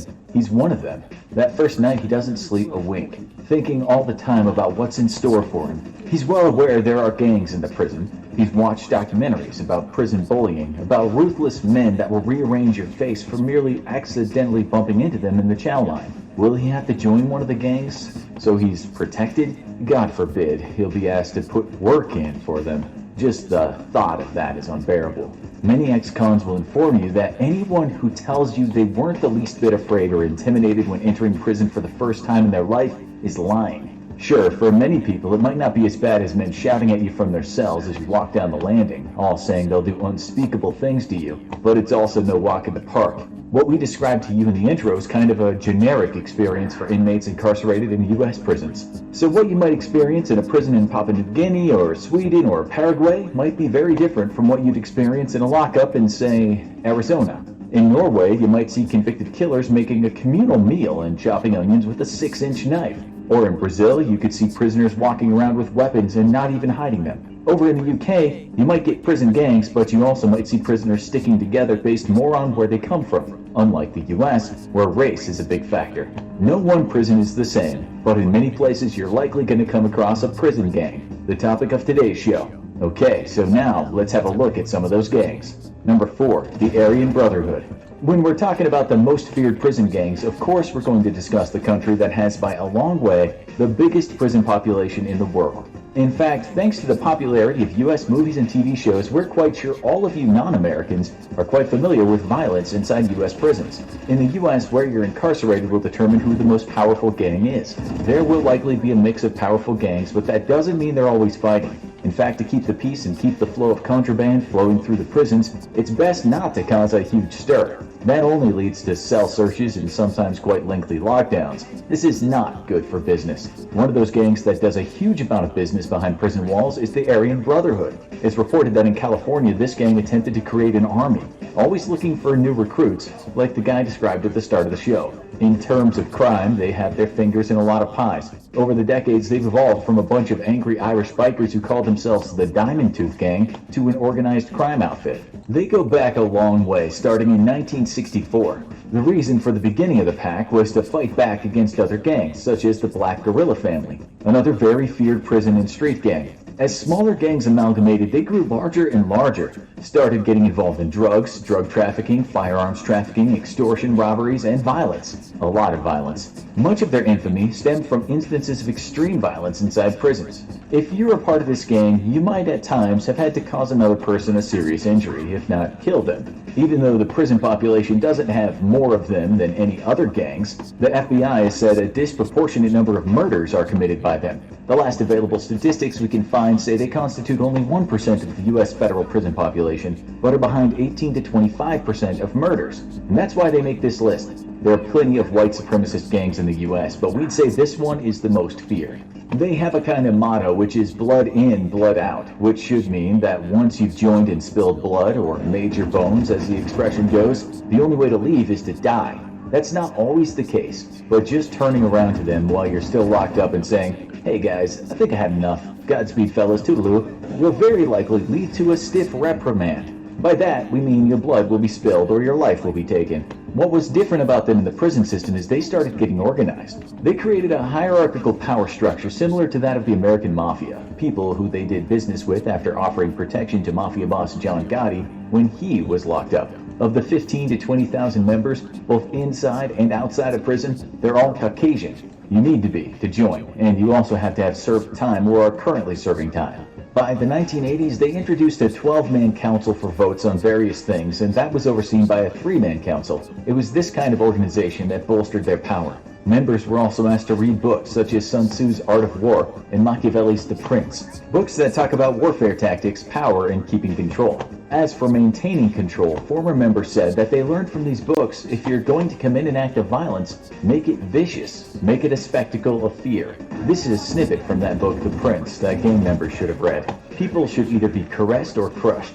If you do them minor damage, they'll get their revenge. But if you cripple them, there's nothing they can do. If you need to injure someone, do it in such a way that you do not have to fear their vengeance. Once you've been sworn in, you're very likely going to have to hurt another inmate or even an officer, although violence against officers will always cause them a lot of trouble. Attacking someone else is sometimes called putting in work, and the person that gives the green light for this is called the shot caller. This is not, however, only something that happens in the Aryan Brotherhood. They just wrote the rule book. They've become so powerful and so scrutinized in their activities in prison that it might be difficult for officers to know who calls the shots, and if they do find out, that person might be looking at a lengthy time separated from the general population. Sure, there is racism in the gang, after all, they are white supremacists, but these people are more concerned about their profitable crime ventures than concentrating on spewing racial hatred. According to experts and former members, cash is king, and they'll do anything to ensure their operation remains intact, including making a murder so brutal it sends a strong message to others. This makes them one of the most feared prison gangs in the world. Number 3, the Mexican Mafia. This gang is also known as a prison gang, as opposed to a regular street gang, although like the Aryan Brotherhood, they don't just operate inside prison walls. As far as we can tell, these two extremely powerful gangs have a truce going, so they're not currently at war. While you've all heard of the various Mexican drug cartels, this gang is an American gang. One that some people say is even more powerful than the Aryan Brotherhood, at least in the California prison system. It doesn't seem to be anywhere near as big, though, with roughly 500 full-time members and another 1,000 associates. As for its affiliations with other dangerous gangs, well, it has many. Like other prison gangs, it started because groups of people, mainly Hispanic people, wanted strength in numbers inside prisons. That was way back in the 1950s. But when the gang grew in size, it got involved with illicit drug trafficking and arms trafficking, human trafficking, extortion, murder, and more. Inside the prison, they were renowned for violence. As their power grew, they became more of a danger to other inmates. Many of those inmates were Hispanics themselves, and they also wanted strength in numbers. Some of them got together and named themselves the Nuestra Familia. This gang became the mortal enemy of the Mexican Mafia. The conflict between the two has led to the loss of many lives and will continue to do so. They don't have a strict hierarchical structure, but a newbie might be told by older members to put in some work and hurt or kill another inmate. If that request is turned down, it might just happen that the budding member himself is killed, or at least hurt badly. If there's going to be a hit on an established member, the green light has to be given by 3 other members, men who've been in the gang for a while. Again, there's a blood oath you have to swear, so you spill blood to get in, and you ain't getting out easily. People do get out, of course, but not without some risk to themselves. There are rules to follow, with the obvious that you never admit there's a Mexican Mafia when talking to the cops. You should also value the gang over family, or God for that matter. And when you're in prison, you should forget your beef with any other members that you both had in the streets. If you want to get in, you must be sponsored by another member, and the rub is, if you violate the rules, he's the guy that would kill you. Still, the rules also state that you should respect all members as friends and protect them as if they were your own flesh and blood. They've had plenty of conflicts, including a very bloody one with the Mexican drug cartel, the Los Zetas. But in Southern California, at least, they command the respect of all the smaller Hispanic gangs. Then there's the gang's relationship they have with the very large and very violent street gang called Mara Salvatrucha, aka MS-13. This gang is transnational, and its power structure is complicated or non-existent. But according to the Justice Department, its members in California prisons are aligned with the Mexican Mafia. Other allies include a very dangerous Sinaloa cartel, the Italian-American Mafia, and the Texas Mexican Mafia, among others. On top of that, the FBI has said that the Mexican Mafia has even paid the Aryan Brotherhood for contract murders. Now, let's look outside the USA to gang members that have mostly experienced a kind of poverty not often seen in America. Number 2, the Numbers Gang. So if you're in this gang, you might belong to the 26s, 27s, or the 28s. They're a South African gang and can be found in most prisons throughout the country. They're not hard to make out because most of the time they don't exactly hide their number, since it'll be tattooed where someone can see it. The Numbers Gang is more a prison gang than it is a street gang. Unlike the USA, where you'll find quite a large number of different prison gangs, in South Africa, one of the most violent places on earth in terms of murder, the Numbers Gang is pretty much running every prison. The inmates, at least. This is what makes them powerful. Like many gangs, they're organized and follow a top-down structure. If you're a newbie to prison, you might find yourself having to join one of these gangs. Sure, that might not happen, but it's very likely that if you don't join, you'll be supporting the gangs in some way. If you refuse to join and refuse to pay your support money, well, life might be tough inside prison. When we said structured, we meant it. Right at the top you have the government of the gang that runs things. These belong to the number 1s, and they're higher than the number 2s. Inside both these structures you'll find judges and doctors and soldiers and lawyers and clerks and captains and more. The rule is you don't step out of line. But you also do what's expected of you even if you hold a high position. Heavy is the head that wears the crown in this gang. In short, the 26s control wealth, and that's why you'll often see a money sign tattooed on them. The 27s protect and enforce the many rules of the gangs, and the 28 mostly concentrate on spilling blood. It's all very complicated. According to Human Rights Watch, these gangs go back to the mid-1800s, so it's not surprising they've built a complex structure. There's been a lot of time for expansion, so make no mistake, this gang is all over the prison system in South Africa.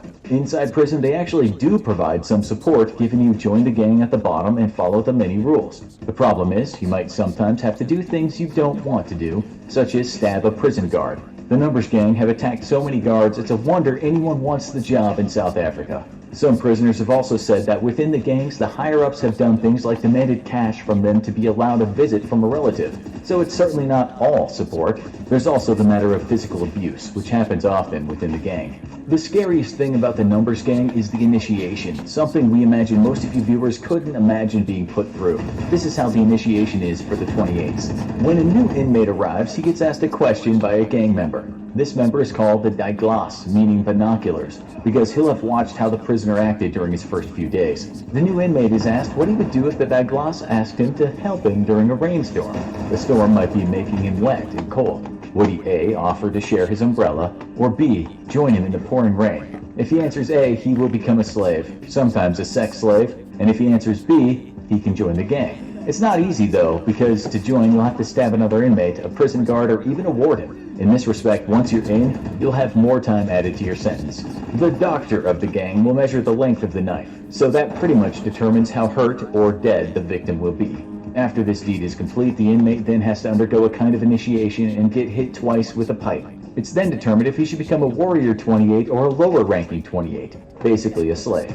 To give you an idea of how violent a gang member can be, one man named John Mongrel joined at age 14 and immediately stabbed another prisoner through the heart.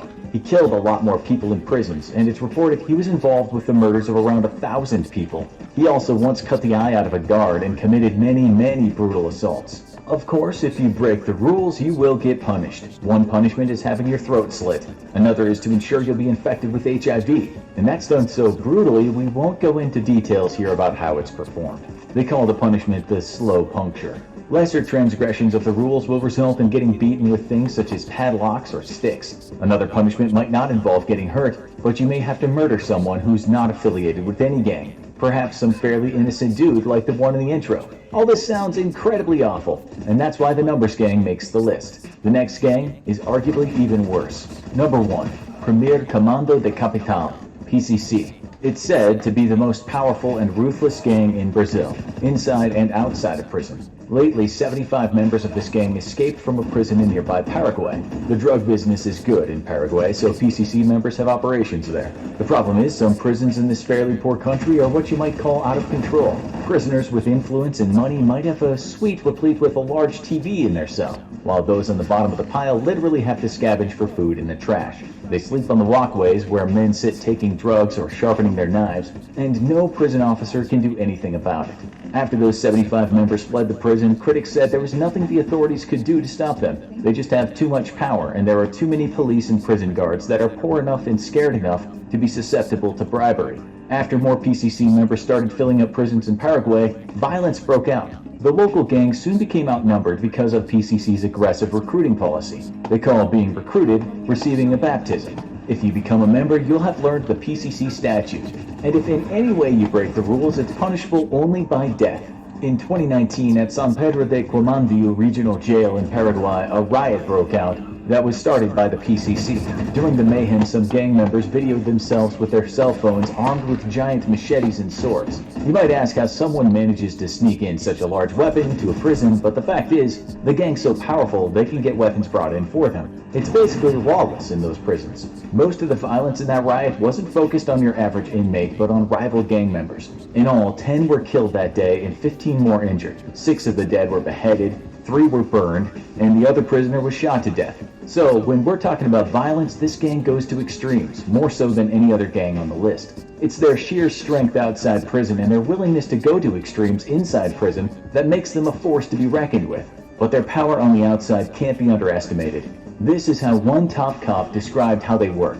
There's no way that anyone can stand up to this. They identify your family, they coerce your relatives, judges, prosecutors, and police. Of the 20,000 people belonging to this gang, around 6,000 of them are in prison, not only in Brazil and Paraguay, but also Venezuela, Ecuador, Bolivia, and Peru. In 2006, PCC gang members were sent on a rampage in the city of Sao Paulo. They attacked any public authority they deemed their enemy. Around 40 members of law enforcement were murdered. Inside prisons, they killed 8 prison guards and 17 prisoners died. In 71 prisons, there were rebellions. All of this was orchestrated by gang members using cell phones in their prison cells. In 2012, after gang members were killed by cops, the order was given to kill 1 police for every dead gang member. For about 30 days, 1 or 2 cops were brutally slain daily. We could go on and on, because this gang has been behind many bloody rebellions inside and outside prison. We'd argue that this is the most feared prison gang in the world. Now you need to watch Most Horrific Crimes, the Italian Mafia, or have a look at The White American Who Climbed the Ranks of the Chinese Mafia, The White Devil.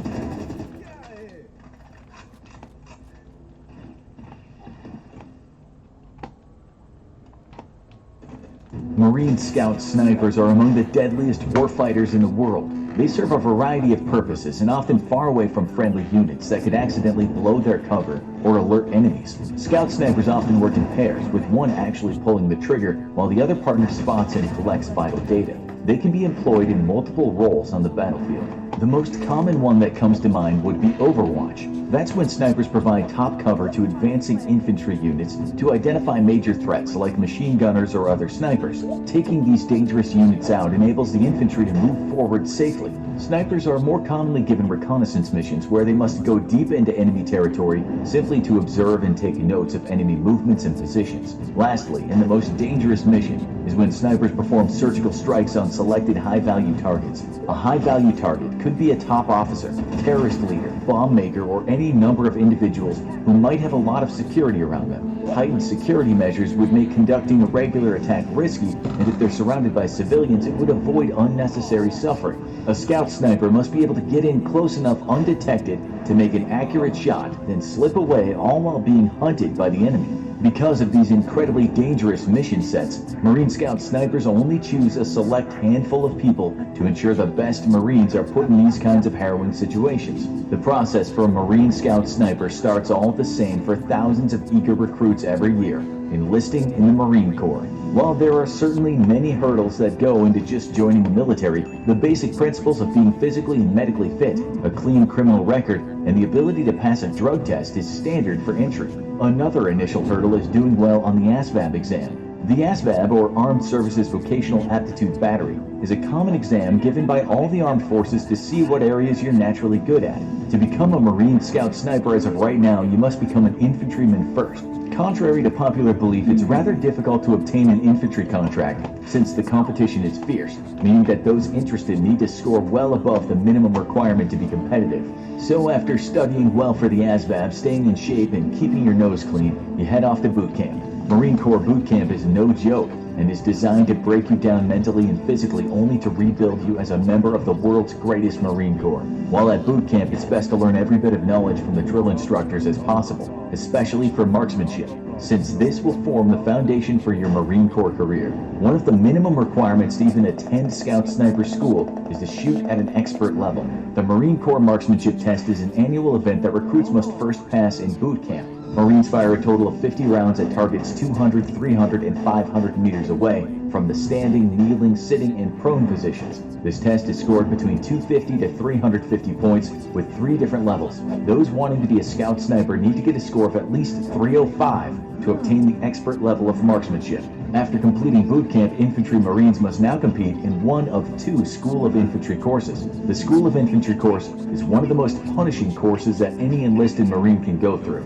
Over the course of 59 days, newly minted Marines will build on the knowledge they learned in boot camp and apply it to real-life scenarios. During the course, they'll learn techniques of patrolling, defending a position, and identifying improvised explosive devices. Marines here will also learn to use more advanced weapons like grenade employment and machine guns. After the first several weeks of training, Marines branch off into whichever infantry specialty they were assigned after boot camp.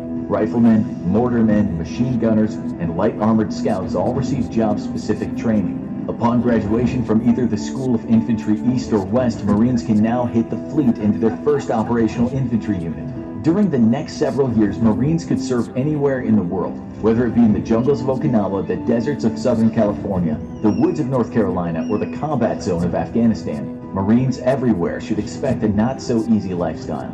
It is during this phase of an aspiring scout sniper's timeline that Marines must wait several years biding his or her time. That's because of the rank requirements and often unit-specific requirements. To even be eligible for the Scout Sniper course, Marines must attain at least the rank of Lance Corporal. Obtaining this rank might take several years for some, depending on what rank they enlisted at and how many people get promoted each year. Most people take about 2 years to reach this rank after enlisting, but while you're waiting to meet the minimum rank requirements, you still have to stay in shape and refine your shooting skills learned in boot camp. This is necessary, since a first-class physical fitness test score, the highest level, must be achieved at the date of the course convening, as well as having a current expert rifle qualification. During this time, you must also stay out of trouble and avoid getting into large amounts of debt, since snipers are required to hold a minimum of a secret security clearance.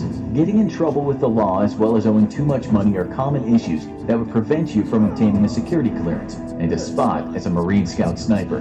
There are a variety of other pre-qualifications that must be met before even stepping on board one of the 3 Scout Sniper courses. You must have at least 1 year remaining on your contract to attend this school, which means if you did not make the rank needed fast enough, you might have to re-enlist just to attend the course. You must also have a correctable vision to 20/20, and colorblind applicants are discouraged. You also cannot have any history of mental illness in your medical record, and you must be a volunteer. While that might be surprising, with such a tough school and a great need for snipers on the battlefield, more than one command might be tempted to force people to go to fill this desperately needed quota. If you can manage to meet all the requirements, there's still at least one obstacle remaining before being allowed to attend the course. While not officially required, the Scout Sniper School highly recommends attending a variety of additional courses before reporting to the schoolhouse. Some of these courses include things like land navigation, calling for supporting fires, and reconnaissance marine. Additionally, the school also recommends that Marines become proficient at some of the core tenets of sniping,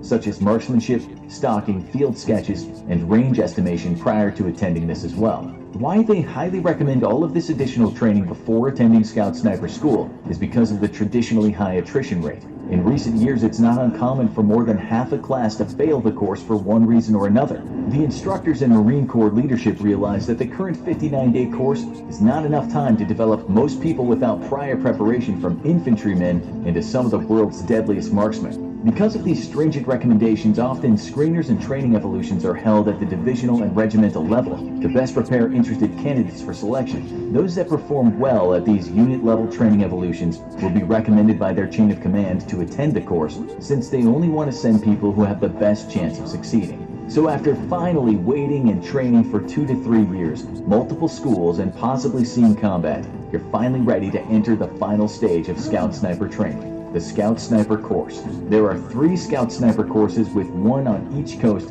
as well as 1 at Quantico, Virginia, to take over the extra overflow of students. Soon after arrival at the course, you're quickly reminded that Scout Snipers live in the areas that no one wants to go to make their shots. One of the very first events after students make their ghillie suit is to completely submerge their bodies in the pig pit, a muddy, mosquito-infested hole in the woods. After doing this, the students are ready for training. Throughout the course, physical fitness is a large part of the daily routine. While certainly tough, there is no Hell Week equivalent to Buds here. Rather, the crux of the course focuses on a series of 4 must-pass events. The very first one comes a month into the school. It's known as the Distance Qualification Course. On this course of fire, Marines must hit at least 28 shots on a range with targets 300, 500, and 1,000 meters.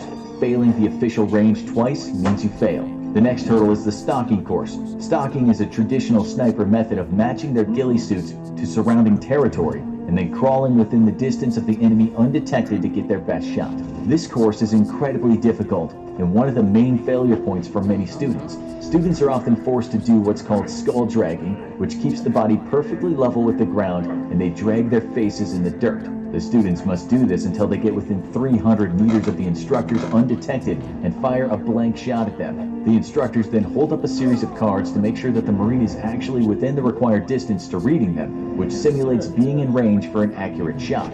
After firing, a Marine instructor known as a walker walks within 10 feet of the student who fired. If the instructor still cannot see him, he fires again, and the instructors look to see if the shot disturbed anything around him. If they still cannot see the student, the Marine passes with a perfect score. Every Marine Scout sniper must obtain at least one perfect score to pass stalking. After passing these two first phases, the Marines then focus on their most difficult shooting hurdle, the unknown distance range. The unknown distance range is slightly different than the known distance range in both how it's conducted and scoring. The students practice for weeks on the known distance range before the final qualification event while at the unknown distance range. Literally every shot matters over the next 2 weeks. This is because the scores from each day are averaged, and the Marines need an average of 80% to pass. The range is difficult as there are 10 targets from several hundred to up to 800 meters away, all at random intervals.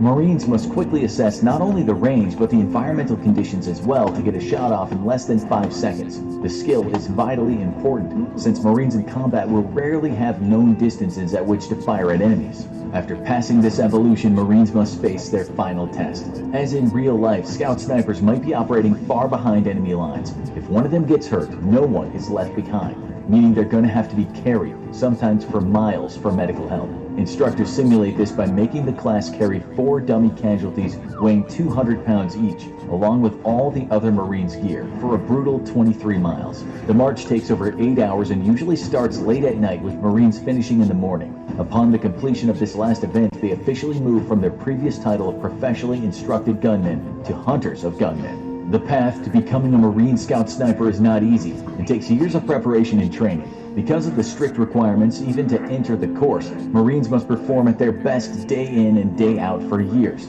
Even with all this preparation that Marines have before arriving at the school, every skill they've ever learned is put to the test. Mentally, physically, and emotionally, Marines will have to perform under stressful and difficult circumstances. But if they have what it takes, they can join an elite group that only several thousand Marines in U.S. history have ever joined.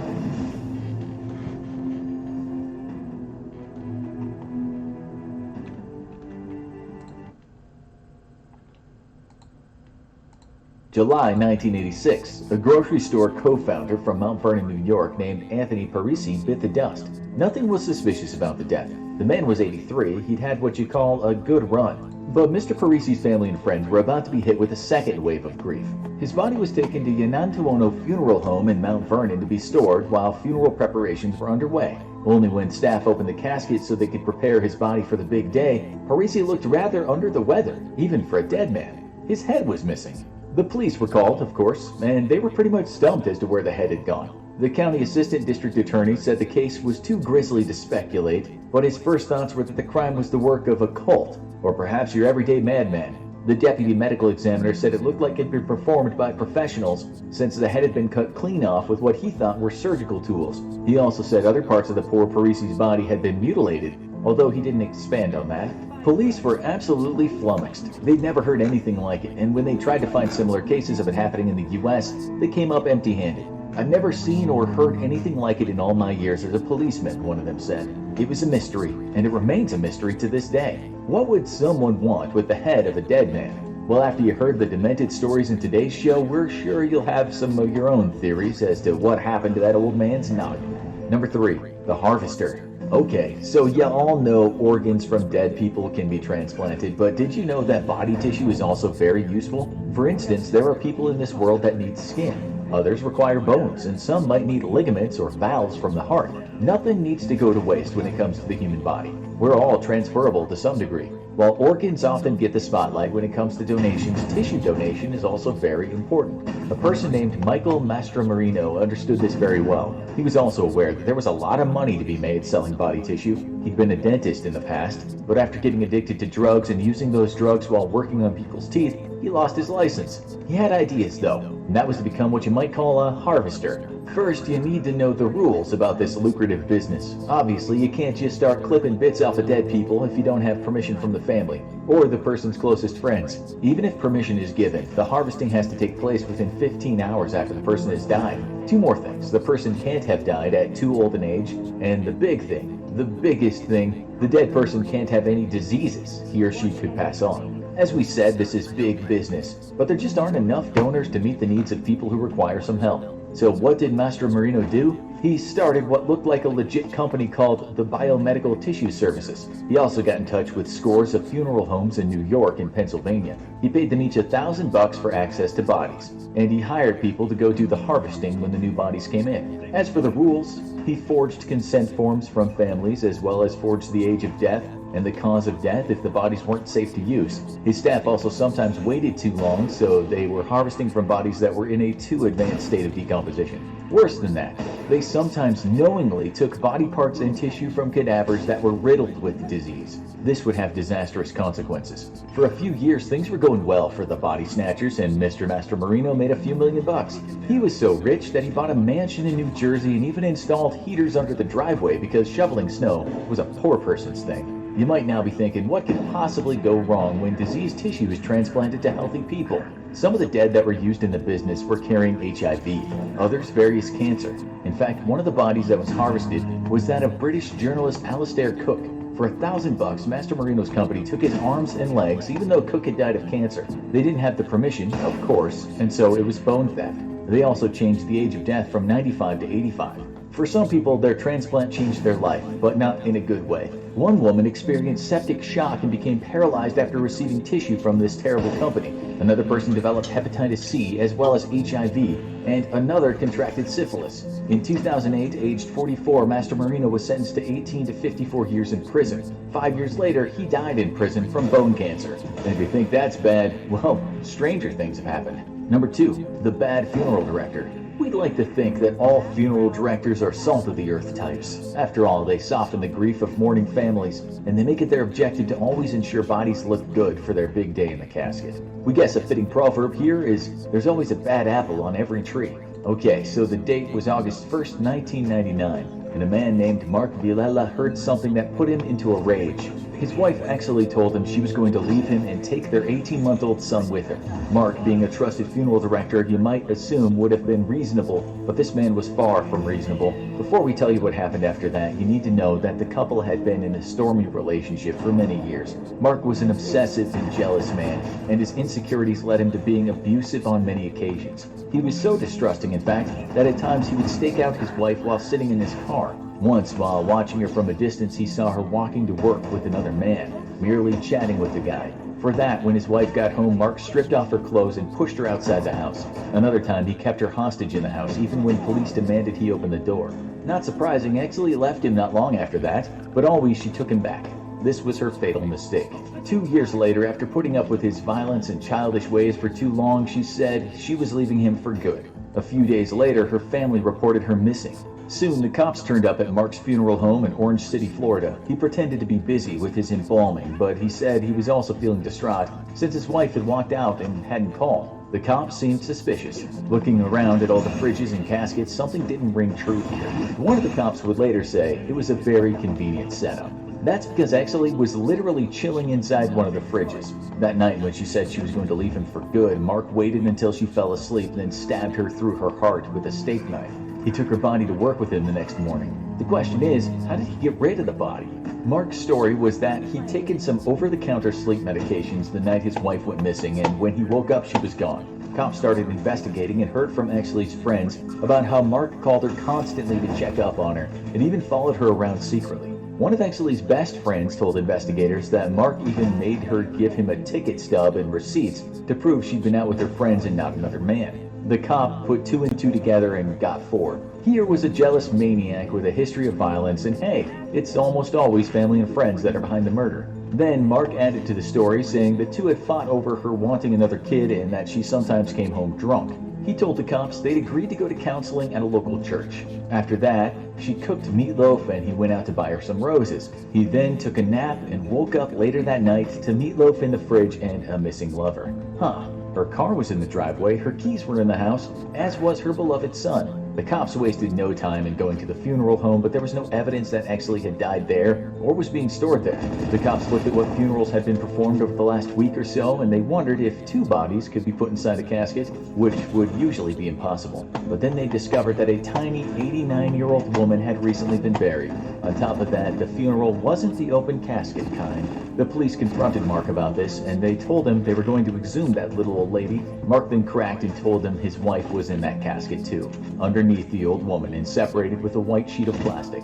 He said he killed his wife in a fit of anger and then went to work in the morning to get his van. He then returned home, collected her body, and took it to the funeral home. He said he didn't want to pay for a divorce or give her custody of the child. His crime got him 30 years in prison. Okay, so this last one is utterly crazy, yet strangely heartwarming at the same time.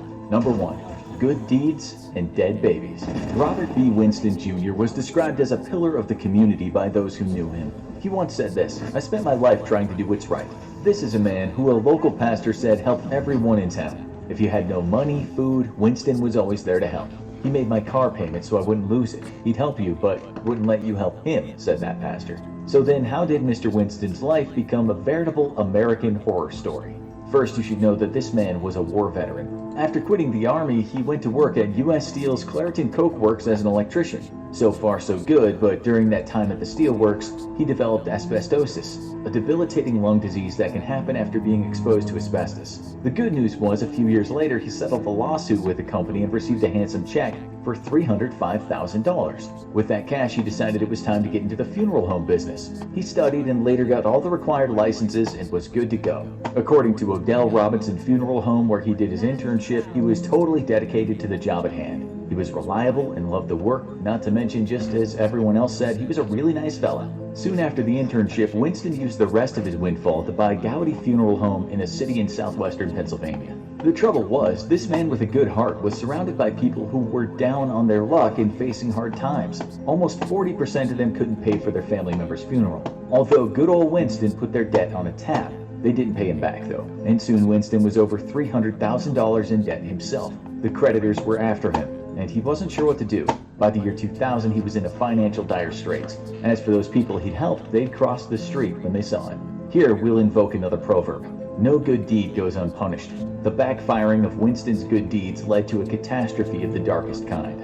He figured out that one way he could get a bit of cash was by cremating the bodies of deceased newborns and fetuses. He had a deal with a local hospital, so when the time came, he went to the hospital, picked up the body or fetus, and cremated it back at his funeral home. The trouble was, all the cash he got from that went to other expenses and paying off debts. At one point, he just stopped cremating the bodies and stored them at the funeral home. That saved him a ton of cash, but in his own words, "I was robbing Peter to pay Paul." Then the worst happened. It turned out that he had broken a state regulation regarding selling prearranged funerals. He didn't even know about it, but the red tape being what it was, he was fined $3,000 and had his license suspended. And now he had a huge problem. He wasn't allowed to operate the crematorium, he wasn't allowed to work at all, but he had dead babies and fetuses all over the place at the funeral home. We aren't talking about a handful here either, we're talking about hundreds. He soon lost the funeral home and was faced with the unlikely problem of having a massive stash of very small dead humans. He decided to take those bodies home, which in hindsight was a really bad move. In his mind, he thought one day he could get his license back and then cremate the bodies. But how does one hide over 300 dead babies and fetuses without a large refrigeration unit? Those things start to smell bad after a while. Well, he stacked them up in the garage. Not long after, his ex-wife became suspicious and told the police she thought he was hiding the dead. When the police opened up that garage, the smell of putrefaction almost knocked him over. They also found boxes with labels saying fetal remains. In other parts of the garage were tiny little caps and diapers that the newborns had once worn. This is what the cops found in total: 19 remains of babies that had been born but hadn't lived very long. They also discovered 179 remains of fetuses that hadn't passed 16 weeks of gestation, and another 154 fetuses that got past 16 weeks. On top of all that, they found 253 containers holding fetal autopsy remains. When Winston stood in court, the jury heard how he was an exemplary citizen who just messed up. He was a man who'd served on the city's Civil Service Commission, and who was a member of the National Association for the Advancement of Colored People. Here was a guy that helped everyone, but just came unstuck in the worst kind of way. For 19 counts of abuse of a corpse, he was given 4 years probation. While this story is one of the most macabre things you'll ever hear, you can't help but feel sorry for Winston. This is how he explained his actions. When you try to do your best, sometimes things befall you that you can't control. You reach a point where you just have to make the best deal you can. Amen. Now you need to watch what actually happens during an autopsy. Or have a look at this one.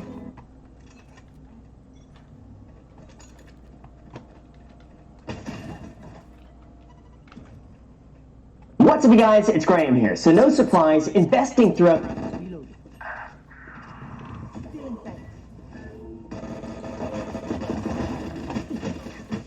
for hunting down fugitives accused of breaking federal laws. They operate in all 50 states and U.S. territories and have even been sent to capture runaways in other countries. If you've committed a federal crime and think you can get away, odds are sooner rather than later, you'll find yourself with a team of marshals hot on your trail. With some of the most high-profile fugitives, the U.S. Marshals Most Wanted list is a who's who of violent offenders, corrupt business and political leaders, and even terrorists. Now check out what definitely are the scariest criminals on the U.S. Marshals Most Wanted list. Number 8. John Penoligan. In 2009, John Penoligan ran a home healthcare business that wasn't quite on the up and up.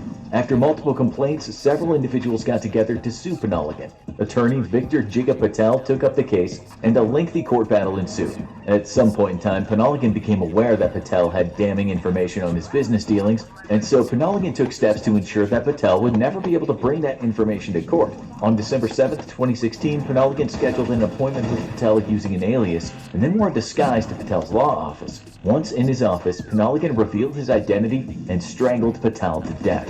2 days later, Penoligan was arrested on the Canadian border for attempting to smuggle a firearm into Canada. Since, for the Canadians, finding a firearm in an American's belongings is like finding a French fry you accidentally dropped beneath your driver's seat, in that it happens literally all the time, Penoligan was released back to the U.S. He was questioned by local police about Patel's death, but with not enough evidence to charge him, he was later released. Later, multiple search warrants would find enough evidence to link Penoligan to the murder. However, Penoligan was believed to have already fled to Mexico by then.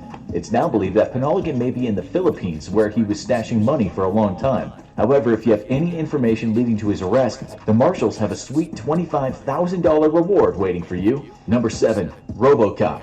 No, we're not kidding. The U.S. Marshals are in fact looking for RoboCop. Known as Raymond Abbott Berga, or RoboCop to his criminal affiliates, Abbott Berga landed on the Marshals Most Wanted list after escaping from a maximum security facility in Puerto Rico. He'd been arrested and charged with multiple federal firearms violations for his role in smuggling automatic weapons from the mainland U.S. into Puerto Rico, which were then disseminated to local street gangs and drug cartels, including groups affiliated to Colombian cartels. Given his extremely violent nature and extensive knowledge of firearms, the Marshals warned that Abbott Berga should be considered extremely dangerous. They also believe that Abbott Berga is still likely heavily involved in weapon smuggling. Number 6. Jose Bustos Diaz. In 2005, police found the body of a woman who'd been beaten and stabbed to death, prompting a manslaughter investigation. It did not take the authorities long to link the killing to Jose Bustos Diaz, who was quickly arrested and faced trial. Sentenced to 35 years in prison, Bustos Diaz was moved to the Texas Department of Criminal Justice Gulf Frisco unit, where Bustos Diaz and another inmate took the opportunity to escape via a hole in the fence. The U.S. Marshals Lone Star Fugitive Task Force assisted local authorities with the hunt, leading law enforcement to a home in Reynosa, Mexico. There, with the help of Mexican police, Bustos Diaz's escape accomplice was rearrested and returned to the U.S. Bustos Diaz himself, though, eluded capture and remains on the run. Law enforcement believes he may still be in Mexico or may have smuggled himself back into the U.S. If you have any information leading to his arrest, you may nab the $25,000 reward on his head. Number 5. Anthony Seth Burroughs. A most wanted criminal on the lam for 21 years, Anthony Seth Burroughs is wanted for the cold-blooded murder of a 19-year-old at a house party in 2000. Growing up amid the gang life in Tucson, Arizona, Ruben Rodriguez had at last turned his life around after a short stint in juvenile detention.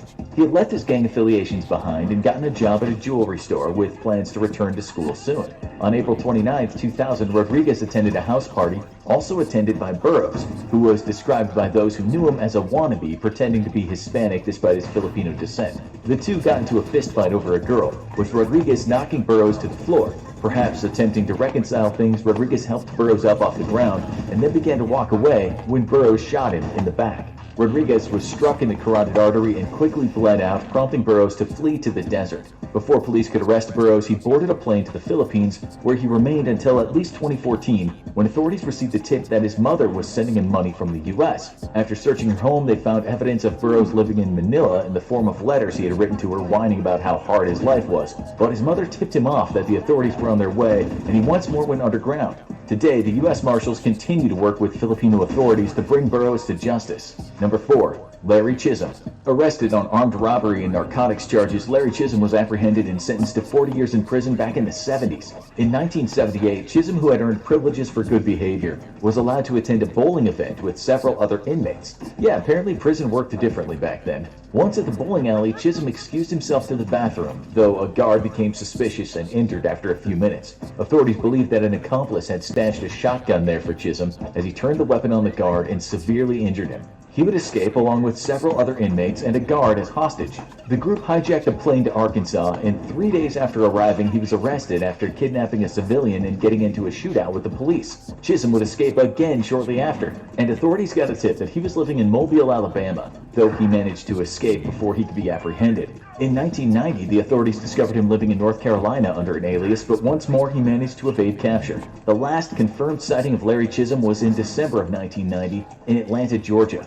Given his tendency to escape police custody with extreme violence, Larry Chisholm is still considered extremely dangerous. Number 3. John Rufo. On the lam since 1998, John Rufo was charged with one of the greatest bank frauds in history, scamming over $350 million from banks. John Rufo was sentenced to 17 years in prison. Released on a $10 million bond, John Rufo was ordered to report to federal prison in New Jersey on November 9, 1998. But unsurprisingly, he never showed. An arrest warrant was immediately issued. John Rufo's last known movements led police to an ATM on the way to the JFK airport, where he arrived shortly after. Mr. Rufo then boarded a plane and, despite hundreds of tips, hasn't been caught yet. Of the $350 million that he stole, all but about $13 million have been recovered, leaving Rufo with plenty of places to retire and enjoy his ill-gotten gains. Number 2. Robert Lee King. On December 1st, 2005, 20-year-old Diana Smith woke up to an argument between her mother and her boyfriend, Robert Lee King. Making her way to their bedroom, Diana discovered King standing over her mother and savagely beating her. Fleeing to her bedroom, she attempted to lock herself in her room while calling the police, but King broke through the door and attacked Diana with a sharp object, cutting her in the neck. King fled the home, and Diana rushed to her mother's side, finding her thoroughly beaten and bleeding profusely from a serious cut to her neck. By the time the paramedics arrived, her mother was already dead. Diana herself was transported to the hospital in critical condition, but survived the ordeal. King is believed to still be in the country under an alias, and police recently released an age progression photograph in hopes of the public identifying and bringing this savage murderer to justice. Number 1. Jerry Worthen. This has been by far one of our most depressing episodes, given that all these fugitives are still on the run, so we decided to end on a high note, seeing as the scumbag in our number 1 spot has just recently been caught. In Camden, Arkansas in June 2019, Jerry Worthen brutally murdered his girlfriend, Alyssa Cannon, along with her 4-year-old son.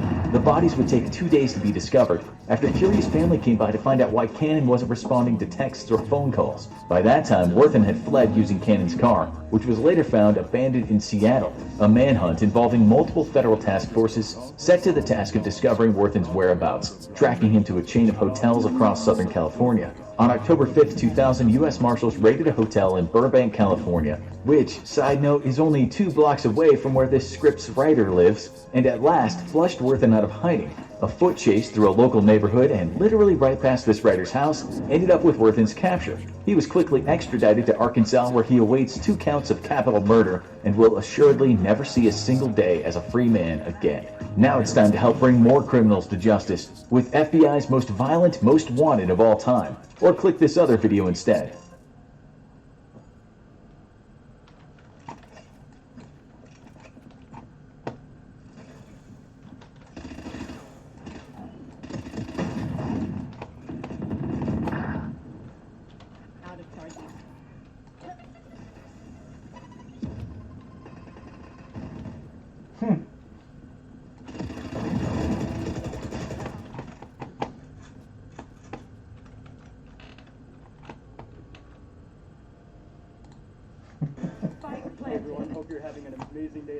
I'm in Bangkok, Thailand, and today we're going to go eat at a restaurant called Charcoal, which is an amazing Indian restaurant in Bangkok that specializes in all food cooked in a fire-powered clay tandoor oven. Another thing that I'm very excited to try is they have this gigantic naan, which is literally the size of a table. It's like a blanket of naan. That is huge. So we're going to head back into the kitchen. We're going to see some of the cooking, and I cannot wait to eat and share all of the food with you in this video.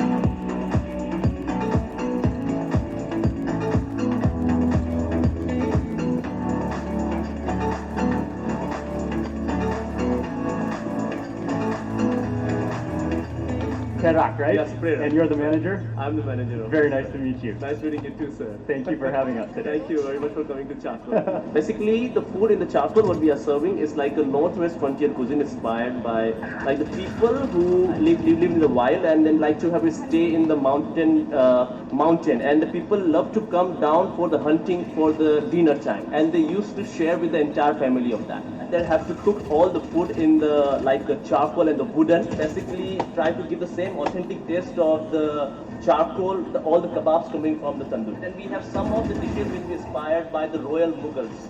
So there are some of the recipe I like to inform you in the Mughal time, the people not share because the chef is especially cooked for the kings. Now some of the chefs who share their recipes and then deliver to their generations. So we have got some of the recipes which really specialty of the Mughals. That also we are serving here. Thank you very much. Thank you very much. That was awesome. I'm editing the video right now, but if you're enjoying this video, only heat is produced, so much heat is built up inside of the clay oven. Wow, it's like volcanic hot coming out of there. And so chef is going to get started on some of the kebabs. What are you going to make first, chef? Yeah, I make murangar. Okay. Okay. So this one is chicken? Yeah, this one is chicken. Okay. And then marinate with ginger garlic paste, malt vinegar, and salt.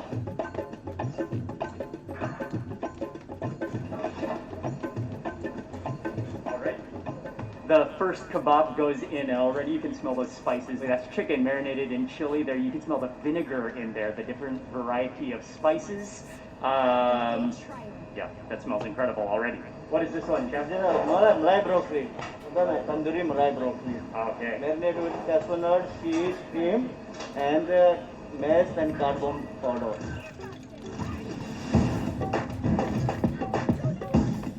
This is the whole lamb of leg. Marinate with malt vinegar, salt, red chili powder, and the whole masala, and cook under overnight, 4 hours. Oh, it's already been almost 4 hours. Chicken dariram. Okay, so it's a whole leg of lamb that's already been marinated and pre-cooked for a few hours, right? Yeah, 4 hours. For 4 hours already pre-cooked, so it's already cooked. But then they take it off the bone, and he's gonna finish it in the tandoor, right? And give it that smoky heat, that roasted, amazing charcoal flavor.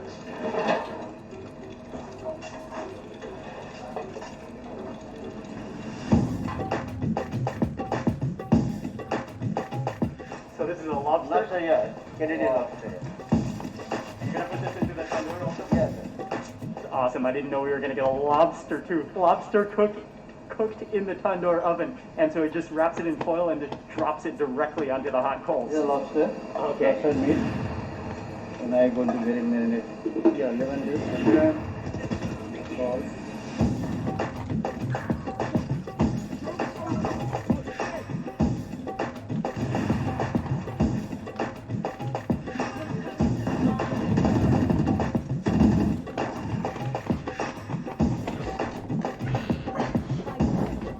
And again, what is amazing is that there's no temperature gauge, there's no automatic setting for the tandoor ovens. It's just by knowledge, it's by experience. And something about the tandoor, because it's so hot, is that it just scorches the outside of the meat, leaving the inside so juicy and so moist, which I can already guarantee. That smells incredible, the spices, the marinade. Oh, that was so fast. Yeah. Within, wow, 5 minutes. Broccoli cooked in the tandoor.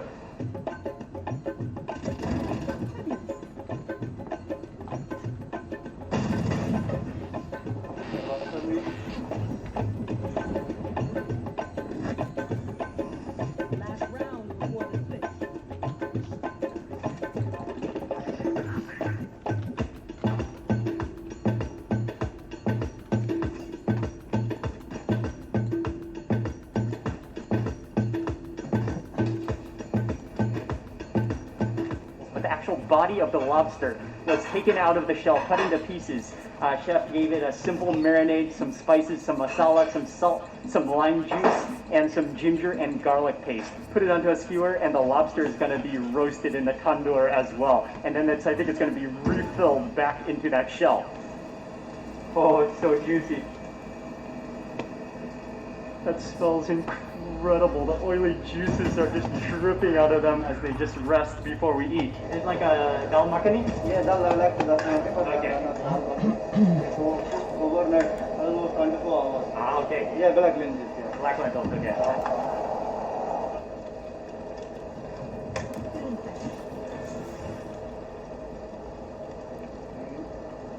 Oh, that's cream.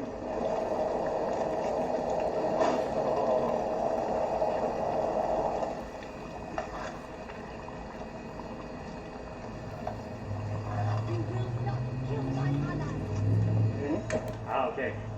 Oh, this one will be for biryani? Yes.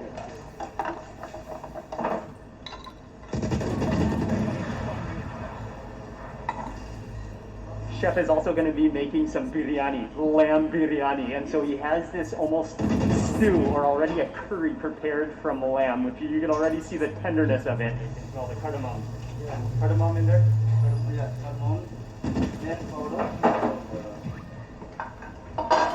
royal cumin seeds, yellow chili powder, cardamom and nut powder, cardamom water, Wow.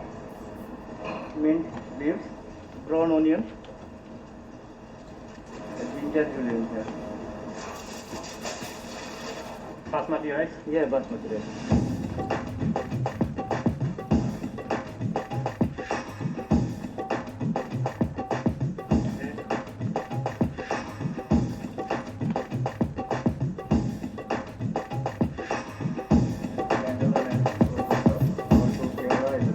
That's rose water?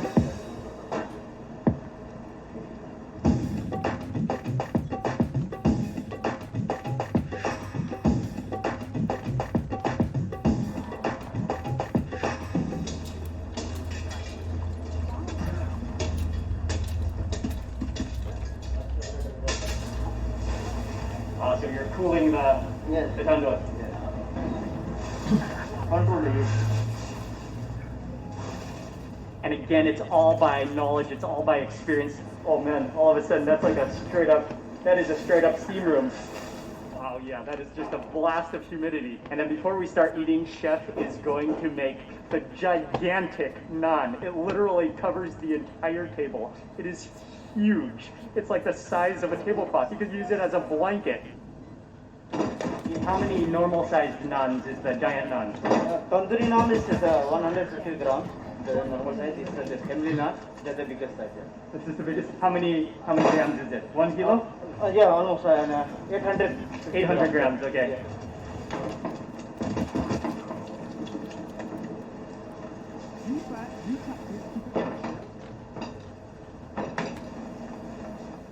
Side में रख side में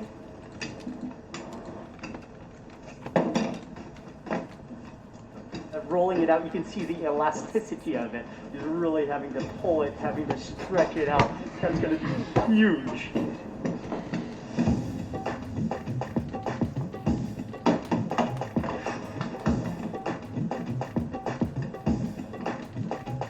Onion seeds. Oh, onion seeds. Yeah. Wow.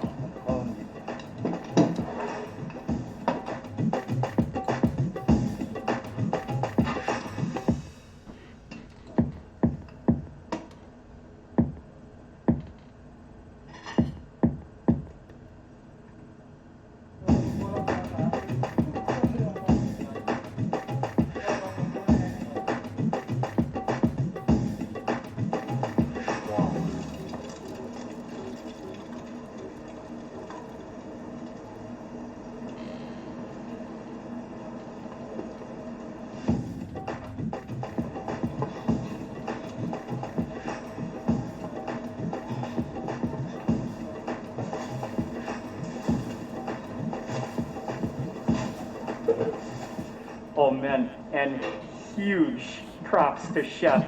To make that family-sized giant naan, that takes so much effort and energy. He wraps it like a blanket into the inside of that tandoor oven. Insane skills. Oh, that smells good. Oh, it's starting to bubble up and blister up now.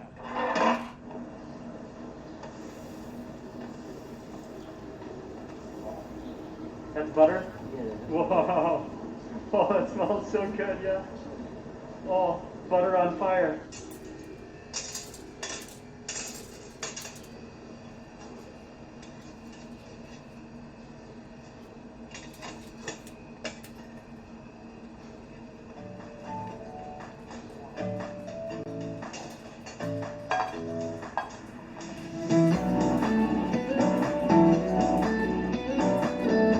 Biggest naan you've ever seen?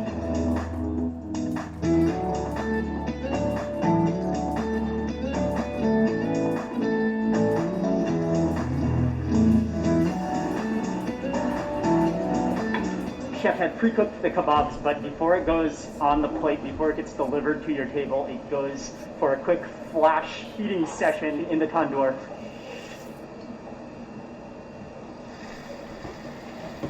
Oh, that sizzle.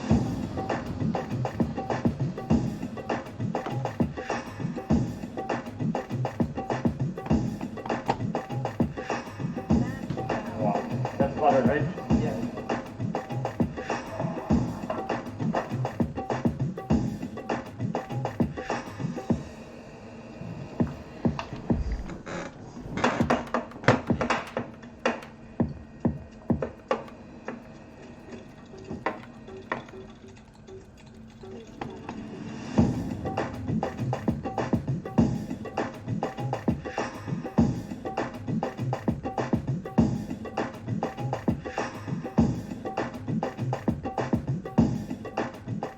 Wow, for that lamb, that is insane. He chops it up into pieces. You can see the juiciness, yet how it's charred on the outside.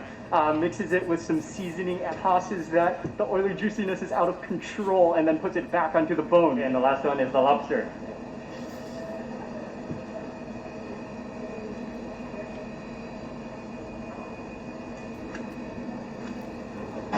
Masala. Here's some butter. This is lemon juice.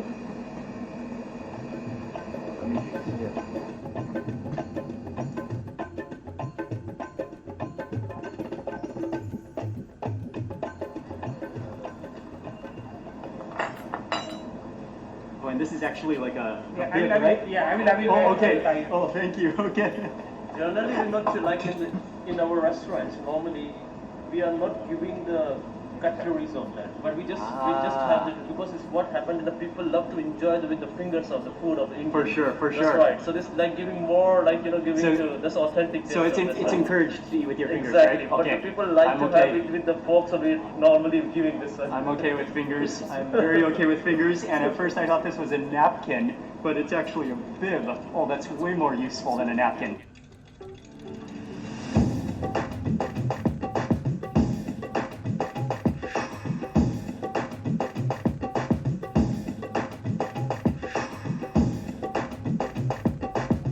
Right as I was tearing into my first bite of naan, somehow I lost the audio connection on the microphone, but that's okay. I took a bite of that naan, oh man, and the naan, it had this incredible texture because of the way it was cooked. It was so flaky and crispy on the outside edges and so gooey on the inside. And then the first main dish that I tried though is the chicken kebab, which was just caked in spice, and it was, oh man, the amount of flavor just condensed onto the outside and also reaching all the way to the center of that chicken was incredible. Oh, that crispiness. He said to add some of the mint chutney. Really complements the chicken kebab well. Douse it in the chutney.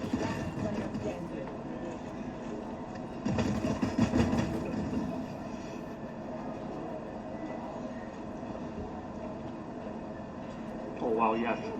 The mint, the coriander in there. And that's like a punch of a little bit of acidity and saltiness. Might just add some onions to this and maybe wrap it in naan. With some of the chutney.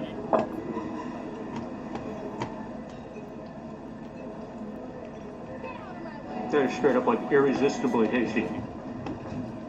Let's try the lamb. And again, that incredible technique of how it was cooked and cooked again, and almost like 3 times cooked with all the spices, the layering of the tandoor oven, and even the finishing touches where he chopped it up, where he sprinkled it with masala powder, where he then sprinkled on some lemon juice and some butter.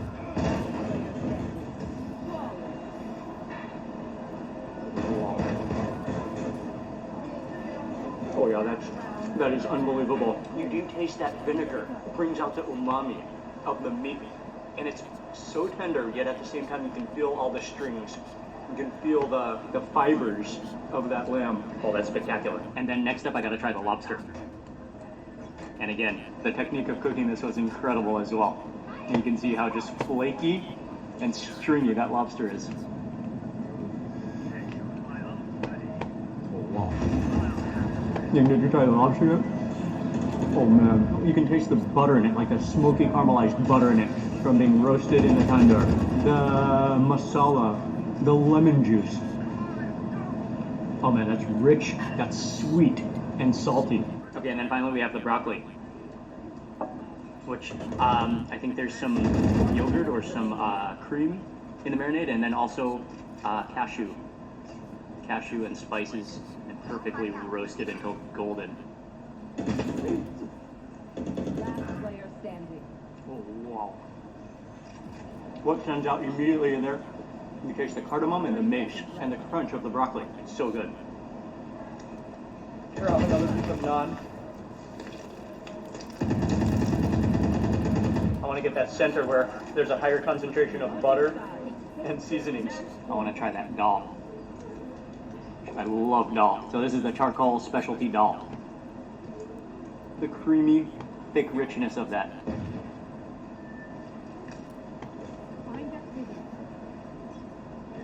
Oh, wow. It's rich. You taste the layers of smokiness. Oh wow. The hint of a sourness from that cream. The richness of the butter. Oh, that's just soothing. That is comfort.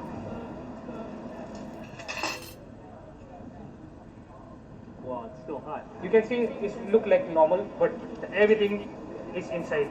All the flavor is inside. You see? All spices of lamb. So the reason behind put the pastry and to seal this, so this is called dum biryani.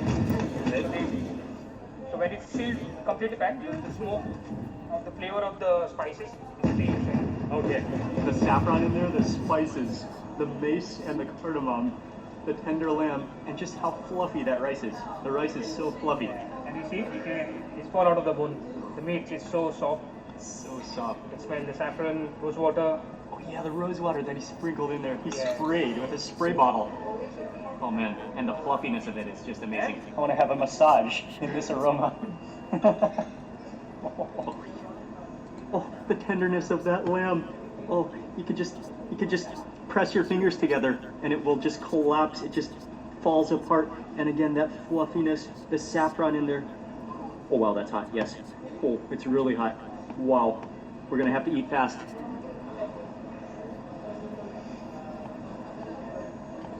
Wow. That just melts in your mouth.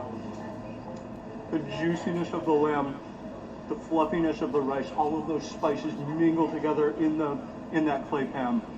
The rose water, the cardamom, the mace in there. And then you mentioned to eat this with the raita, which complements it well, which is like a mix of yogurt and some spices, I believe. Just look at the way that lamb just falls apart. And it's so hot. It tastes so good because it's so hot, so fresh.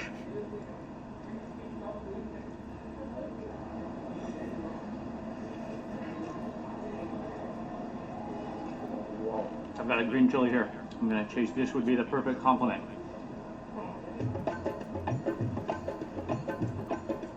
The richness of the biryani followed by that just burst of green chili heat and freshness. So huge.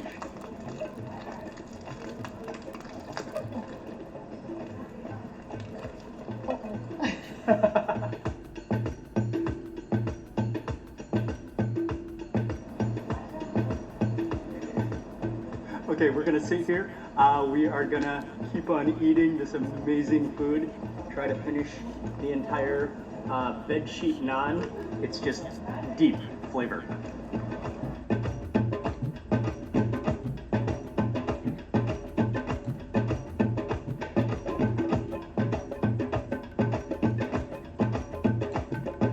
It's still hot after like being on there for 30 minutes. Okay, you have to see close up inside this chicken just how incredibly flaky and juicy it is. Oh yeah, that's hot. Oh wow. Oh, look at that. Oh, the aroma. Just a poof of aromatic smokiness and spices just erupts when you tear into that chicken. Some of the mint chutney on the side there. Oh, with the chutney. I can't believe how hot it remains. We've already been eating for 30 minutes. So final touch, stick the green chili, poke it inside.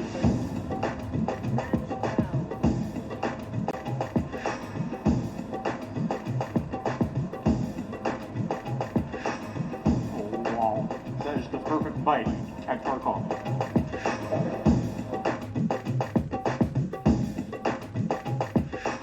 Oh man, what a meal. I am stuffed. That was extraordinary. That was just delicious. Thank you. Dessert, that's for Tree of Life. Tree of Life Tree dessert? Of life, that's right. So this is something special of our restaurants. Wow. So, it's a mango tree? A mango tree. Mango Tree of Life.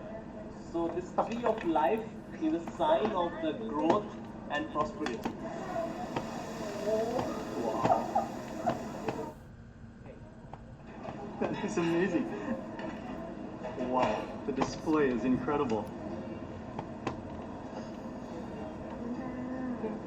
And so it's actually an ice cream which is made from Alfonso mangoes, which are some of the most famous mangoes in all of India. And I'm gonna just dig into this Alfonso mango. Oh yeah.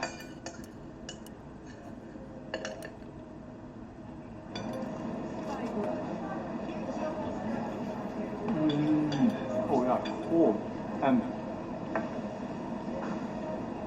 Oh wow. The just sweet and tart and creaminess of that. Yeah, I have to admit that just tastes incredibly good, especially because we ate all the kebabs, which are salty and full of spices, and then to end on something that's cool, that's refreshing, that's fruity, that's tart. Oh, that's sweet, cleans your palate, and is a phenomenal way to end your meal.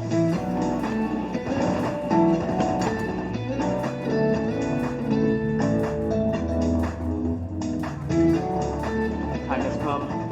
I never wanted this moment to end. I never wanted to take off the bib.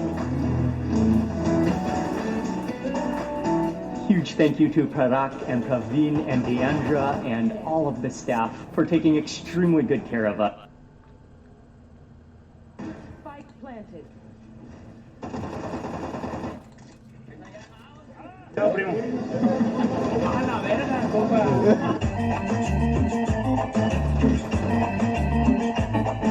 Camaradas míos, sean bienvenidos a un video más de la garnacha que apapacha, cómo no.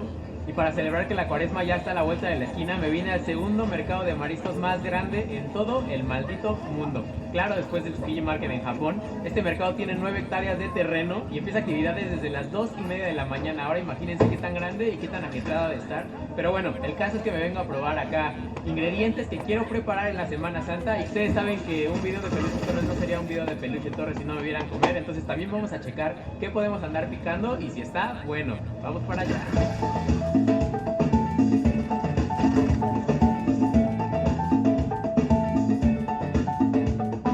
Estamos aquí con la señora Lourdes, que como podemos ver también tiene gran variedad de pescados y ahorita nos va a comentar de dónde viene cada uno.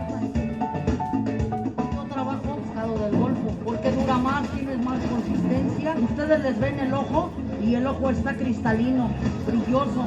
Se apetece un pescado así. Para que vean, igual el tamaño es enorme y justo como nos comentaban, aquí se ve brillosita, o sea, se siente firme, se siente durita, entonces podemos ver que es una tilapia de buena calidad. Hay muchas variedades buenas, económicas, y lo importante es saberlo preparar. Cebolla, chile, chipotle y jitomate bien doradita, una cervecita bien fría y un piquito de gallo, no necesito. ¿Y quién quiere playa, no? Sí. Porque aquí amigos es donde está la playa.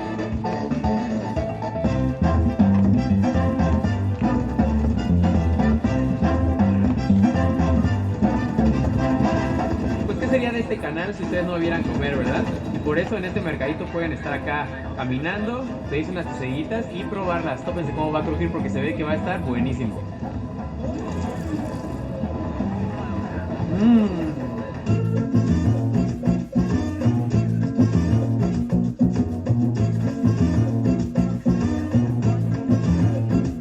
Miren amigos, algo que está súper interesante y me sorprendió bastante es que yo pensé que era pulpo, pero aquí el señor Chuy nos acaba de decir que es calamar y tiene una historia bastante interesante aquí. Por si no se lo sabía, la mayoría del calamar aquí en México está extinto. Tiene como 15 años más o menos que dejó de entrar el producto de aquí de México. Se inundaba el mercado de calamar. De tanto calamar que entró, pues se lo acabaron. El calamar es nómada, anda de un lado para otro. Entonces ya no lo encontraron aquí en México y ahorita andan, lo traen de Perú o ya sea de Chile.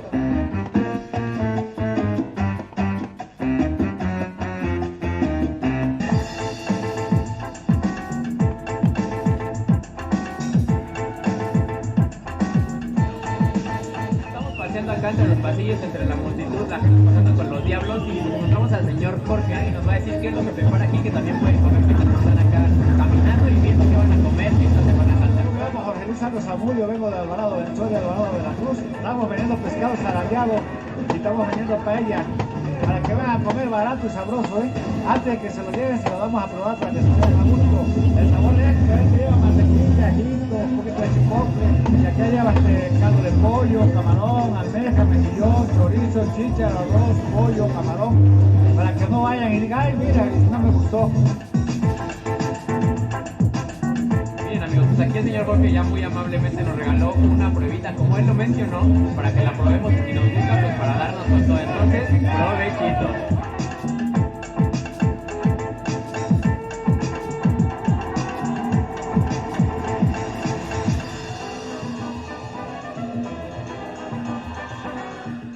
La mantarraya no existe espina, para empezar, cartílago nada más.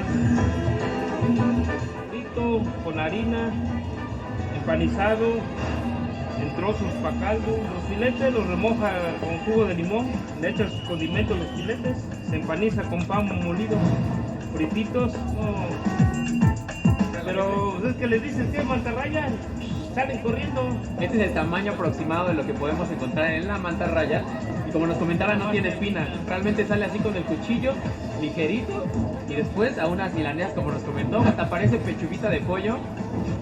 Híjole, ya hasta me dieron ganas de comerla. Va a llevar esto para estar en la gloria acá en la Semana Santa. Vamos a ver qué más nos encontramos. Agarramos hasta acá, que agarra fuerte hasta acá. Aquí tiene la... Ya lo tiene agarrado. Ahí. ¿Ya te agarró? Cuidado, primo. A ver, ábrele. Ájale. ¡Ah, la verga, compa! Ahí está, ¿no? Ahí está ya.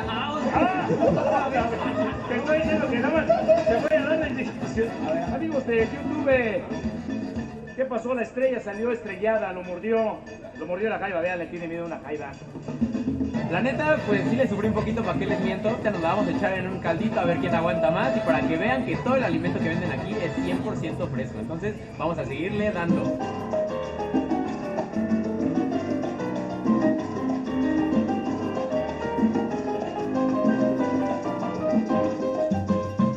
Qué mejor que comerse un ostión que directo en su concha. Aparte puedes ir acá viendo tus compras con tus bolsas del mandado, agarrar, echarle limoncito, un poquito de salsa y sobres.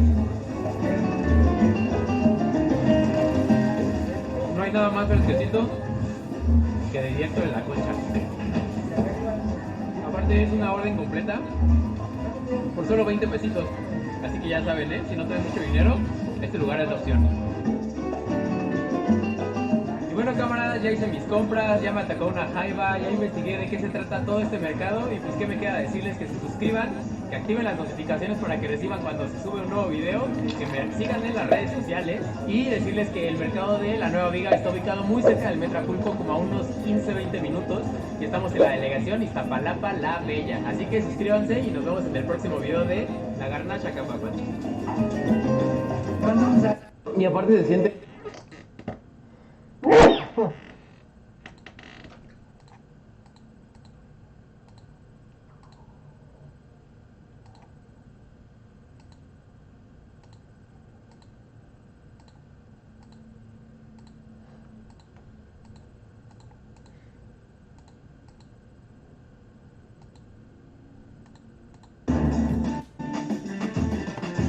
King James lives in a castle.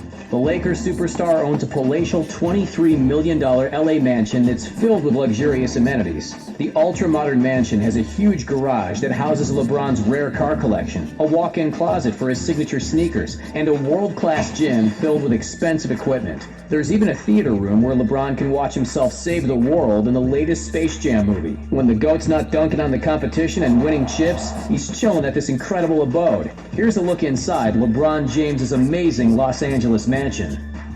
When LeBron announced he was leaving the Cavs for the second time, there was plenty of speculation about where the NBA superstar would end up. The biggest clue came in late 2017 when he purchased an incredible ultra-modern mansion in Los Angeles. The next summer, LeBron signed a $153 million contract with the Lakers and quickly turned the team into a powerhouse not seen since the days of Kobe and Shaq. LeBron's beautiful LA mansion is 15,846 square feet and has 8 bedrooms, 11 bathrooms, and a host of high-end amenities. A gated driveway leads to the brick-covered courtyard in the front of the mansion. The brick is laid out in a pleasing circular fashion, and a large potted tree adds a touch of natural greenery to the front of the mansion. The stunning courtyard in front of LeBron's mansion leads to a spacious garage where he can store his valuable car collection. He can park the $400,000 Lamborghini Aventador out in front and store the $215,000 Porsche 911 Turbo S and classic 1975 Chevy Impala in the garage. The kitchen in LeBron's mansion is stylish and classy. It features a classic French range surrounded by a black and white marble backsplash. The countertops and kitchen island feature the same elegant marble. The drawer handles, lighting fixtures, and cabinets in the kitchen are accented with burnished brass detailing, and the floor is made of luxurious herringbone oak. The kitchen leads directly to a small living area with a casual feel. The chairs at the kitchen island can easily be turned around to add more seating space in case LeBron has friends over. The living area features a unified pale color scheme, and there's a sectional couch with plenty of space for LeBron and his guests. The coffee table made from reclaimed tree stumps adds an outdoor feel to the decor, and there's a high-definition TV mounted to the wall so LeBron can watch highlights from recent games. To the north of the kitchen, you'll find LeBron's massive living room, which is divided into 2 separate areas. Herringbone oak flooring spans both sections, and massive floor-to-ceiling windows bring in a lot of natural light. One section features a black and white marble bookshelf with a built-in fireplace, and the other section features a bar area with attached seating. Both sections of the open-concept living room are filled with sleek and stylish chairs and couches. There are plenty of places for LeBron to relax in his remarkable living room. The master bedroom on the top floor of LeBron's LA mansion is vast and regal. The California king-size bed lies across from a bookshelf with a built-in fireplace and TV. There's also a large sitting area on one side of the room that's furnished with a large bean sofa and tree stump end tables. Directly in front of the bedroom's sitting area, you'll find a huge sliding glass door that leads to a balcony. LeBron can enjoy a coffee while looking over at the LA skyline before he heads out to practice. The master bedroom is adorned with modern art and features a sleek gray and white color scheme. The master bedroom is directly connected to the beautiful ensuite bathroom that's fit for a king. The master bathroom is minimal and sleek with walls bathed in black and marble slabs. A freestanding platinum French slipper tub and open room rain shower make the master bathroom extremely luxurious and modern. On the other side of the master bedroom lies a custom-built walk-in closet complete with dark mahogany shelving and a glass centerpiece table. The closet is the perfect place for LeBron to store his signature Nike sneakers and tailored Tom Brown suits. There's also plenty of space for his epic watch collection that features signature pieces like a gold Rolex Day 2 and a Royal Oak Offshore. LeBron's LA mansion isn't all fun and games. The top floor has a luxurious office where LeBron can deal with contract extensions and movie deals. Yeah, like he deals with contract extensions? No, he's got people for that. Come on. Like many of the other rooms in his home, there's a large bookshelf with a built-in fireplace and TV. His business associates can sit in director's chairs, and LeBron's sleek desk sits directly under a $12,000 chandelier. When LeBron's done reading the script for the next Space Jam movie, he can head down to the bar and games room, which are located directly next to each other. The bar room has a glowing onyx counter bar with leather bar stools. The elegant bar cabinet is filled with rare liqueurs and high-end scotches, but don't expect LeBron to partake. He avoids alcohol as much as possible, but he does enjoy a glass of red wine on occasion. LeBron loves wine so much that his LA mansion also has a wine cellar. LeBron is such a fan of wine that he once spent $4,000 on vino in a single night. You might even call him a connoisseur. He is especially fond of wine from Napa Valley. Who isn't? Maybe that's why he signed with the Lakers. He enjoys sipping on wine from the Screaming Eagle Winery. A bottle of the winery's Cabernet Sauvignon cost as much as $3,000. LeBron's wine cellar is also filled with wine from France's southern Rhone Valley and Italian wine from Tuscany. The bar room is adorned with colorful modern artwork and strategically placed mirrors to give the illusion of more space. In the next room over, you'll find a minimalist games room complete with a billiard table, wall-to-wall modern artwork, and a couple of leather chairs. Less is more when it comes to design. By now you probably know that LeBron is more than just an NBA champion. His comedy skills are nearly as impressive as his tomahawk dunk, so it's no surprise that his LA mansion has an amazing theater room. LeBron can catch a doubleheader of Space Jam, A New Legacy, and Trainwreck while relaxing in the screening room that's equipped with leather theater seats, a wall-to-wall screen, and an elegant marble counter. LeBron has one of the most intense workout routines of any NBA player. That's why he's still one of the best in the league, even at age 36. His LA mansion has a state-of-the-art gym that is filled with expensive weights and workout equipment. LeBron needs to have a top-notch gym in every one of his houses so he can stay in peak physical condition. The gym in LeBron's LA mansion has an overhead ceiling fan, floor-to-ceiling sliding glass doors, and multiple high-definition TVs. Large mirrors allow LeBron to keep an eye on his form. Okay. And the sliding doors lead to an outdoor area where he can take in some fresh air after an intense run in the treadmill. After a strenuous workout, LeBron can relax in his spa room that's equipped with a large sauna and massage tables.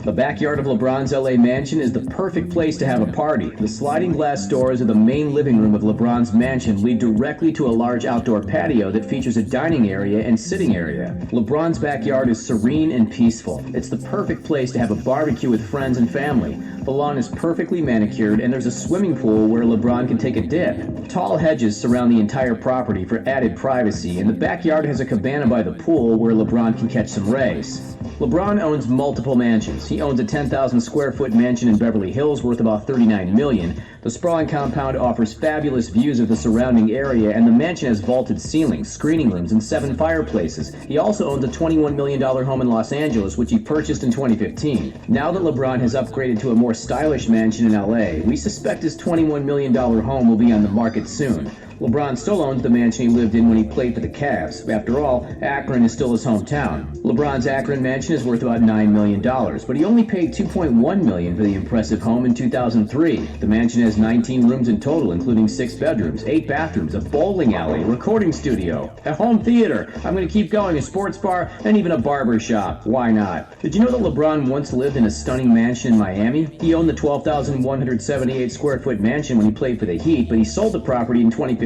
after he was traded back to the Cleveland Cavaliers. The Mediterranean-style home has 6 bedrooms, 8.5 bathrooms, and a private dock that can fit a 60-foot yacht. He sold the stunning mansion for $13.4 million, and it was recently listed on the market again for $13.95 million. That's it, folks. Thanks for watching.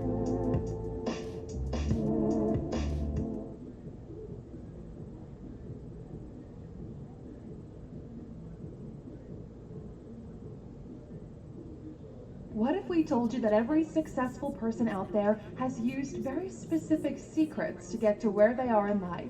It doesn't matter if you're looking to get more money, find fame, find love, live a life of fulfillment by helping others.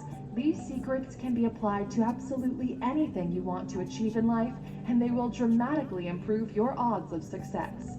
We hate the word secret because it implies there is something hidden for most people that only the rich and successful are privy to. But by the end of this video, you'll understand that it's not the information, but the way these people use this information is what makes them get the results they want. The secret is using all of these 15 in your life together because they build on top of one another. That's why some people are able to do things in 5 years that would take others a lifetime. Welcome to alux.com, the place where future billionaires come to get inspired. If you're not subscribed yet, you're missing out. Buckle up, for this is an immensely valuable video for those who have the ears to listen. Here are 15 secrets rich people use to get anything they want in life. Number 1, they constantly reevaluate themselves. Most people use a pretty simple way to know what their life is like. It's one of 3 scores: not good, meh, or okay-ish. That's how most people evaluate their life holistically. The rich and successful do it differently though. They break their lives down into 5 big pillars: intellect, money, relationships, health, and emotions.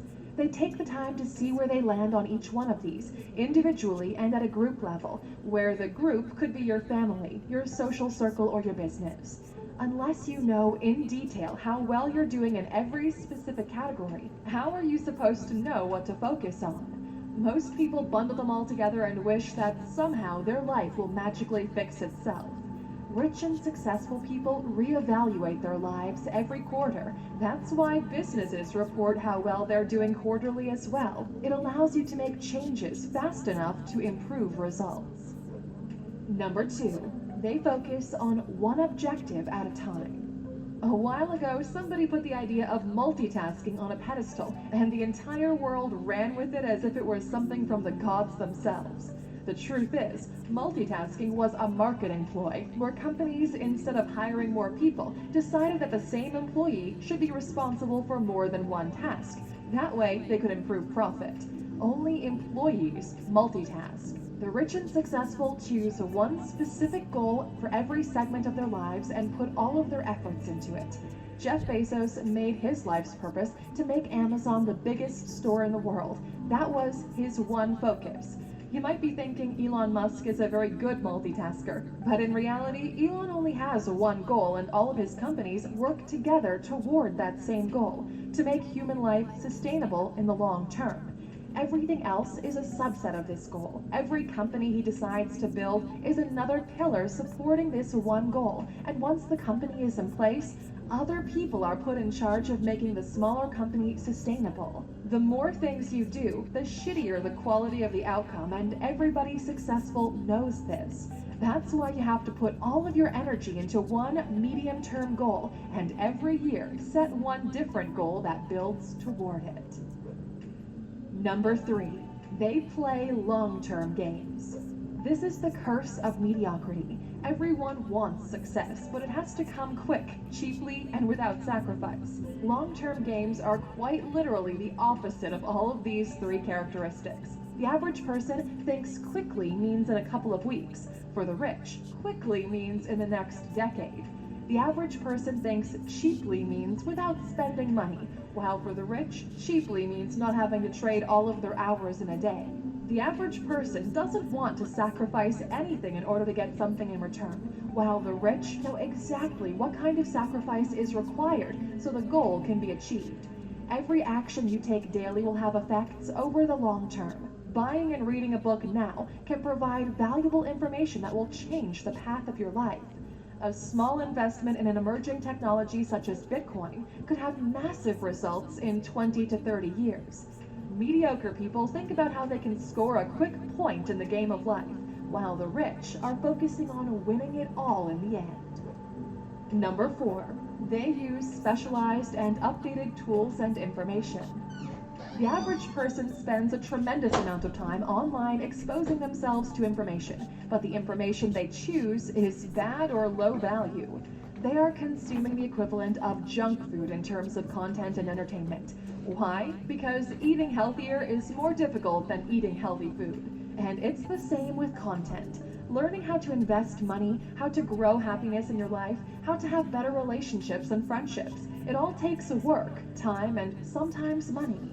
But that's why so very few people are successful. Quality is expensive, but most people want it for free.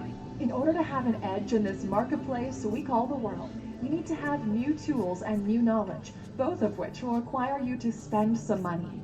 Think in terms of traditional versus modern agriculture. While the average person is out there working the field by himself, the rich use technology to read weather patterns, use drones to see how their crops are doing, and modern-day machines to optimize their results. This is quite literally a race between someone running on foot versus someone in a Ferrari. The one in the Ferrari will always win long distance. Figure out what you need to learn and then learn that. Figure out what tools you need and then work until you can afford them. Number 5, they set goals in a unique way that allows them to achieve them.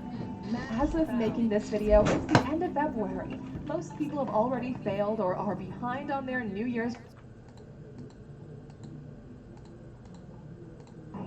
Alright, let me know when to pop up, okay? We're gonna get a good intro. You know how we do. show this part. Don't show this.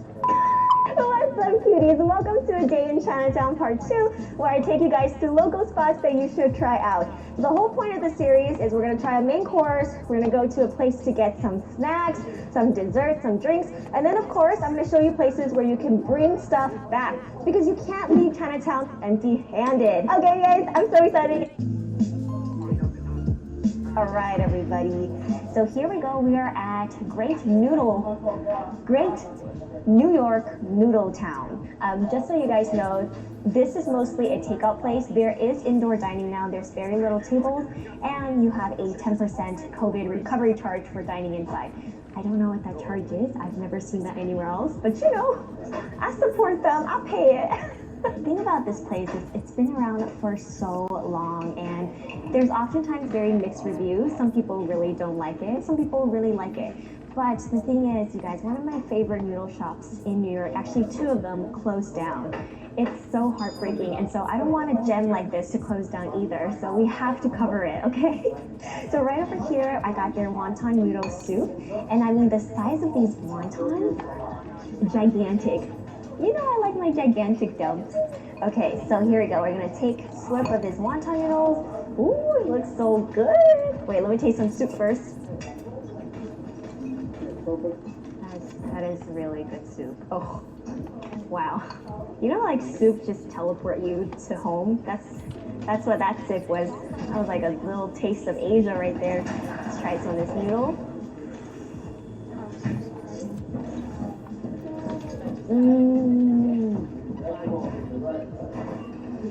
Oh my gosh. This wonton noodle here is so good. It's like thready and delicious. The slurp and the bite all together is fantastic. It tastes classic, it tastes homey, and this whole thing, this whole bowl is $6.50. Let's try some of this wonton. It looks so soft. Here we go. Damn, that's good. That's really, really good. The dough was so soft, just slid apart in your mouth, and the shrimp chewy, savory, just the perfect size too. It's really, really good. Damn, that's good. Damn, that's good. That's really, really good. The dough was so soft, just slid apart in your mouth, and the shrimp chewy, savory, just the perfect size too, like amazing. Wow. This item here, this is their baked shrimp, and this is what the staff recommended. It looks like they baked the shrimp, they coated it into some type of cornstarch, and then they topped it with some jalapeno. It's resting on a bed of lettuce. Here we go, let's try one.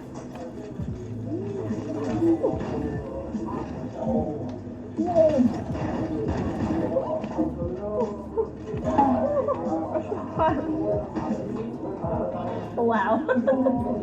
That was good, but that was really hot. The coating is has more of like a chewy texture, so I think they coated it in potato starch or tapioca starch. Generally when you like crisp shrimp or anything with that kind of starch, it has more of a chewy texture, whereas cornstarch could be really crispy. The shrimp size is absolutely gigantic. I mean, look at that. I think the coating is well seasoned, and overall for the portion size, pretty good. Okay, so we are trying the classic pork and preserved egg porridge. This is the classic combo. You're gonna find it in a ton of Asian restaurants, especially ones that have congee.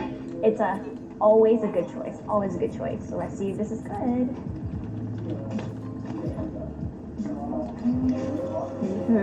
I think it's missing a little bit of spice, but the good thing with congee is you can adjust. So there's like soy sauce, chili paste, all the good stuff over there. I'm adding in some, I think this is white pepper, just to add a little bit more of a kick. Better. The pork is a little bit chewier, a little bit on the tougher side, but overall not bad. How much was that? And that was $5 for this gigantic bowl. Prices are incredible. I can see why they're charging the extra 10%. It's so affordable.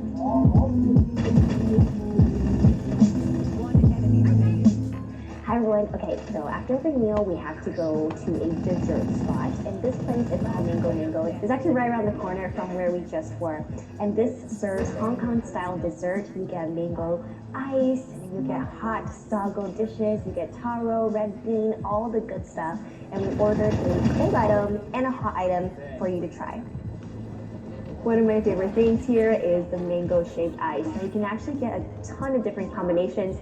Ice cream, rice ball, mango, red bean, jelly. You can get whatever you want on top of it. Let me just see what's inside. Oh, what's under? Oh, it's just like syrup. Oh, no, it's shaped ice. It's kind of melted though. So we're gonna get a bite with the ice cream.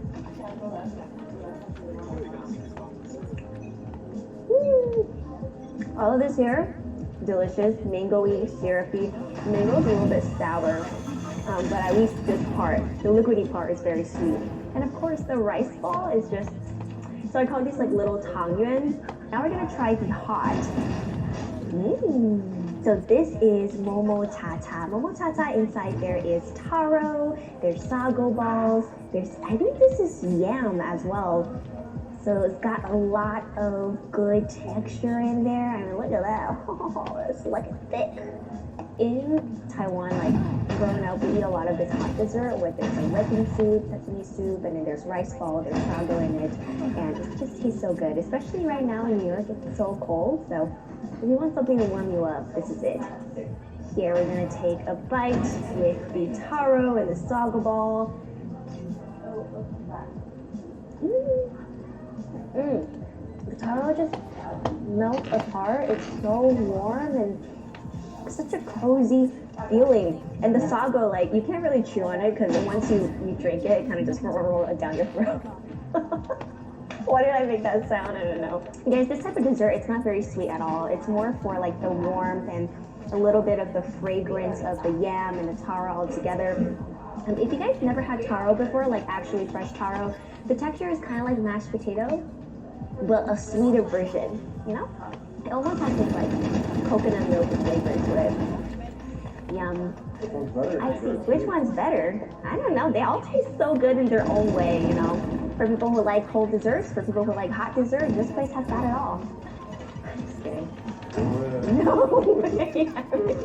Okay, here we go.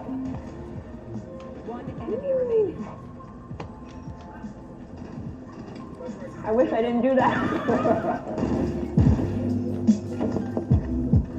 Hello. Okay, so let's say you didn't want to eat, sit down and eat and get some dessert, and you wanted to get some ice cream to go. Well, lucky for you, I got a spot for you. This is one of my favorite ice cream shops in Chinatown.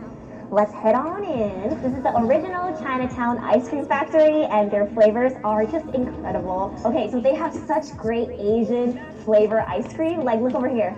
Danta egg tart ice cream, durian ice cream. They got matcha and cookies. They got pandan. Pistachio, red bean, lychee, green tea, black sesame, ginger, taro. They have everything. So one of my favorite flavors that I highly recommend is the sesame. The sesame ice cream here is really fresh. The beautiful sesame aroma, and the ice cream is so creamy and thick. So be sure to stop by here. We're not gonna get it because we just had dessert and we'll be wasting food. Just know that it's absolutely wonderful. This is a place to go.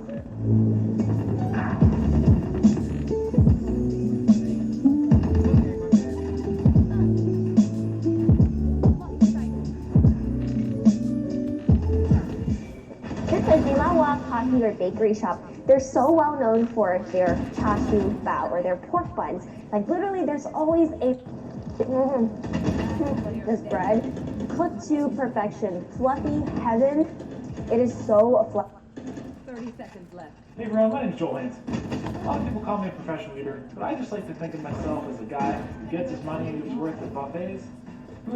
So you can use that as discretion, shake what you will, but a number of years now, I've been pulling heart rates in the 50s, and that's just normal for myself, which is definitely seen again quite low. The only other real thing which is kind of interesting, I'll call it general hematology, whatever, is we'll look at my ferritin. This is now from 2019. That being said, I didn't get it repeated in 2020, which my ferritin, which is an indicator of like your blood or your iron status in your body, relates to like anemia. It looks good. So I don't have anemia. I wouldn't expect me to. I eat a lot of red meat, and I luckily don't have anemia. All right, this is where things are going to get a little more interesting. So going into kidney and renal function, which would be indicators of kidney disease, kidney injury, etc. So looking at my 2019 blood work. So we're going to start with sodium and potassium. In 2019, my sodium was a 144. That is within the normal range of a 136 to 146 millimoles per liter. That being said, it is a little bit on the higher end of that 146 upper threshold. That being said, I do consume a lot of sodium in my diet. I'm talking a lot, like grams a day. Just what I do.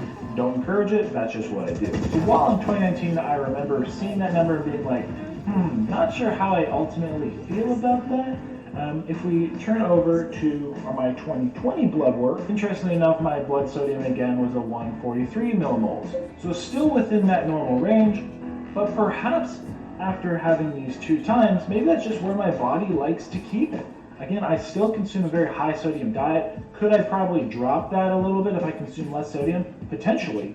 But sodium is something that your body likes to regulate very closely because it deals a lot with muscle contraction. So sodium, I am in the normal range. It is kind of on the upper end of the normal range, but still well within the normal range, and in my opinion, no need for concern. Example of where you could have an elevated blood sodium, although there would be many factors, is if you did have kidney disease or kidney issues, and your kidneys were not able to excrete the excess sodium, right, just the same as potassium, that's where you may see higher numbers. So looking at potassium, my potassium in 2019 was a 4.7 millimoles per liter, and in 2020 was a 4.8 millimoles per liter, both well within the range of the 3.7 to 5.4 normal range.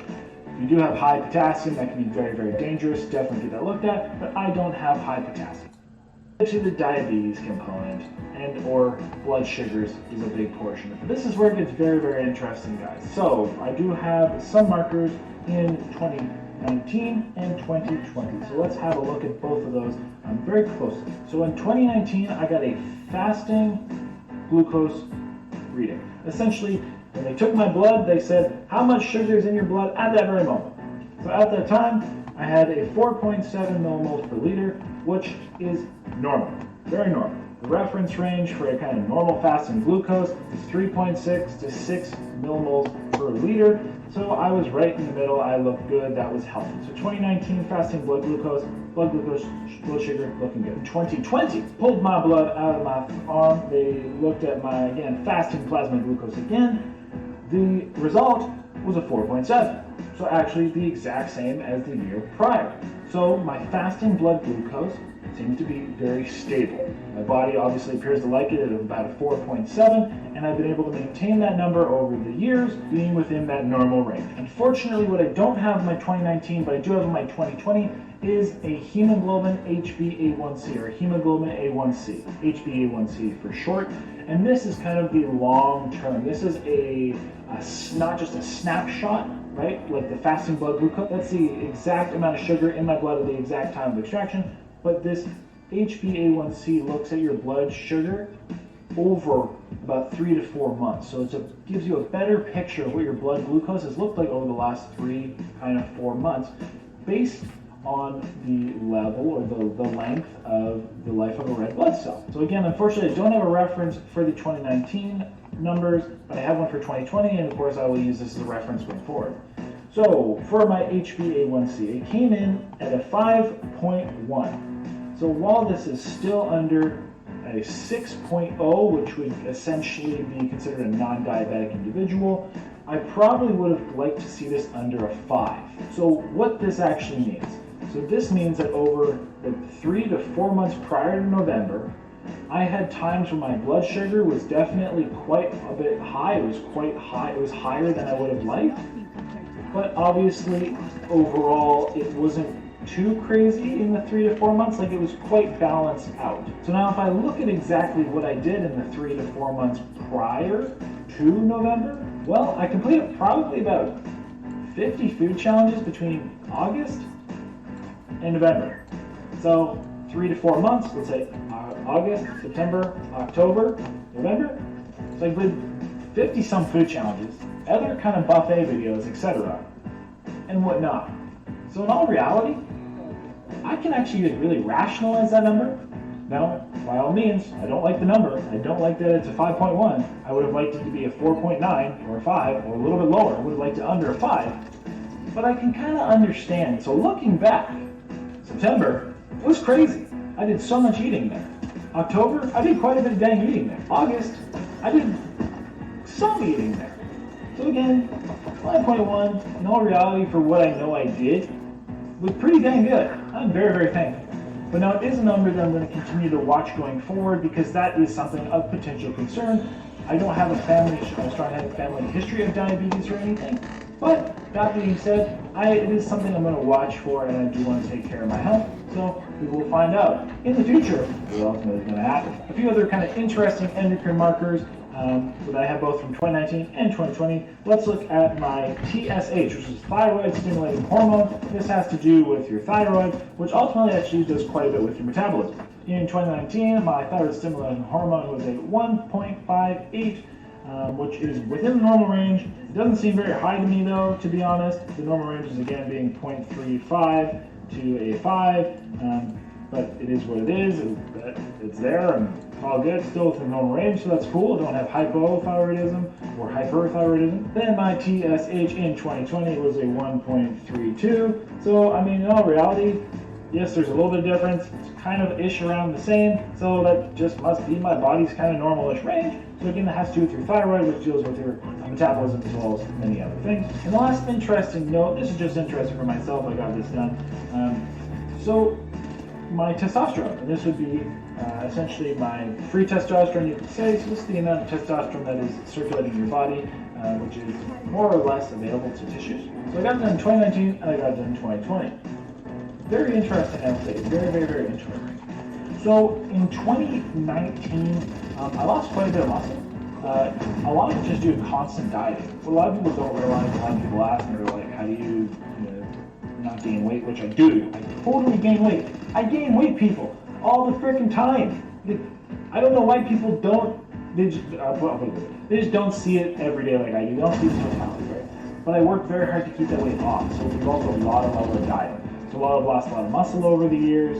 And it looks like I've actually probably negatively impacted some of my hormones, which would make sense. For example, testosterone can be related to kind of where you are in like caloric status. So in 2019, when I got my blood work done, this was September 2019, my testosterone was a 355, and there's a picomole per liter, which it is within the normal range, but the normal range for that is a 196 to a 636. So it's actually like midpoint or halfway, which is not great. I've seen the numbers being like, okay, well, this is what it is. Then to go to my 2020 numbers, which this is a little more interesting. The unfortunate thing is this is in animals per liter. So it's not even in the same unit. But 2020, I am a 27.7 animals per liter, and that is on the higher end of the range, which the normal range would be a 7.6 to a 31.4, which that makes me feel better about it. And it is interesting because if I look at the timing, again, at the time of 2019, I would have been doing a lot of dieting. I would have been in a strong caloric deficit. In November, when I got this blood work, I was really in a small caloric surplus. From about the mid-October to essentially the end of November, I was in a caloric.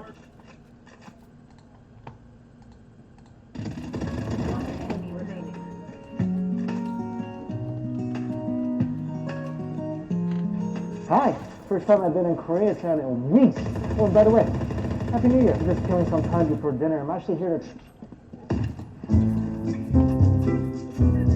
Vean nomás, qué bonita vista, qué bonito atardecer.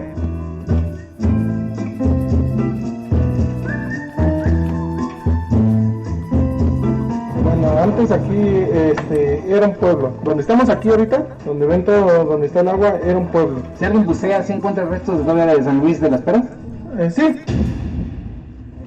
Garnacheros, bienvenidos a la Ruta de la Garnacha. Yo soy Lalo Villar, muchachos. El día de hoy nos encontramos en San Luis Tashimay.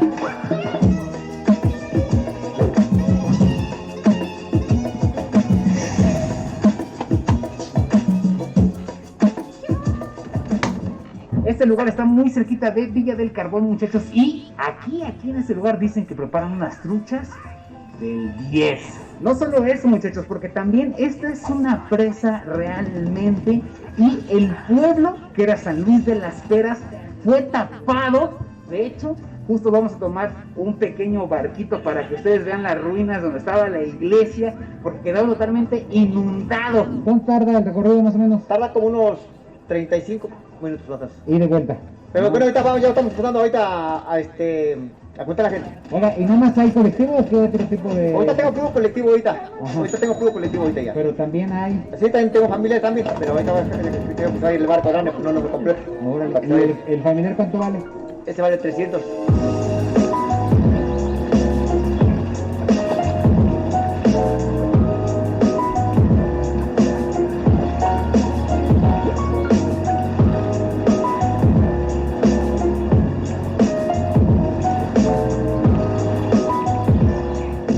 Vean nomás, qué bonita vista, qué bonito atardecer. No me veo, pero lo bonito es lo que está atrás de mí.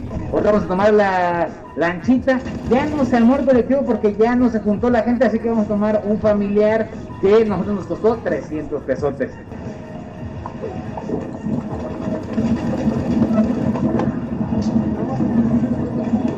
Claro. Bueno, antes aquí era un pueblo. Obviamente, como el terreno no se presta a lo que es totalmente la superficie plana, sino que va a desnivel. De este lado de esta cúpula que pasamos, donde nos acercamos, de donde está ahorita el nivel del agua para abajo, va a tener 7 metros. Más para adelante, tiene como 40 metros a 50 metros de profundidad. La presa se inundó en el año de 1953. Y lleva aproximadamente 70 años de hundido. Actualmente se llama San Luis Tashimay, el pueblo que ahorita está en la parte de arriba. Antes aquí era San Luis de las Peras, porque se cultivaba mucho lo que era la pera. San Luis Tashimay está escrito en otomí, porque aquí era un pueblo otomí. Tashi significa peña y May es blanca. ¿En qué fechas se desagua pues el agua? Estamos hablando de lo que es mayo, junio y poco de julio. Ahorita a la presa todavía le falta agua. El nivel del agua llega donde está la parte de la cúpula, donde está la parte de la campana, hasta llegar el nivel del agua. Oye, ¿y cuando se inundó esto, murió gente?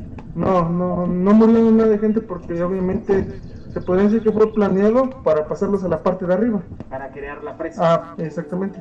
Del lado de enfrente fue donde crearon la cortina con puerta que tardaron 3 años en hacer.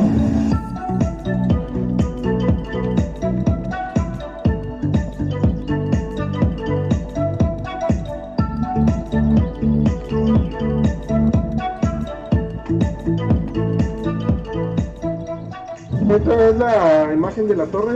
Ajá. Cuando nosotros desahogamos lo que es el nivel del agua.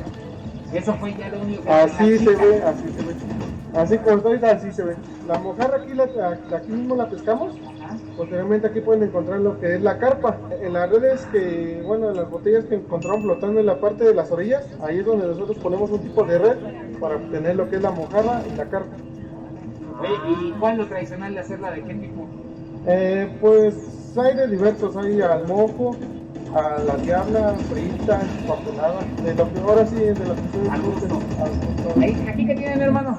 Aquí tenemos lo que es la trucha. Ajá. Se puede decir que es como un criadero. Ajá. Obviamente pues no puede estar mucho tiempo aquí, por lo mismo de que no es el agua adecuada para lo que es la trucha. Entonces traemos lo que es poca trucha para el consumo del restaurante.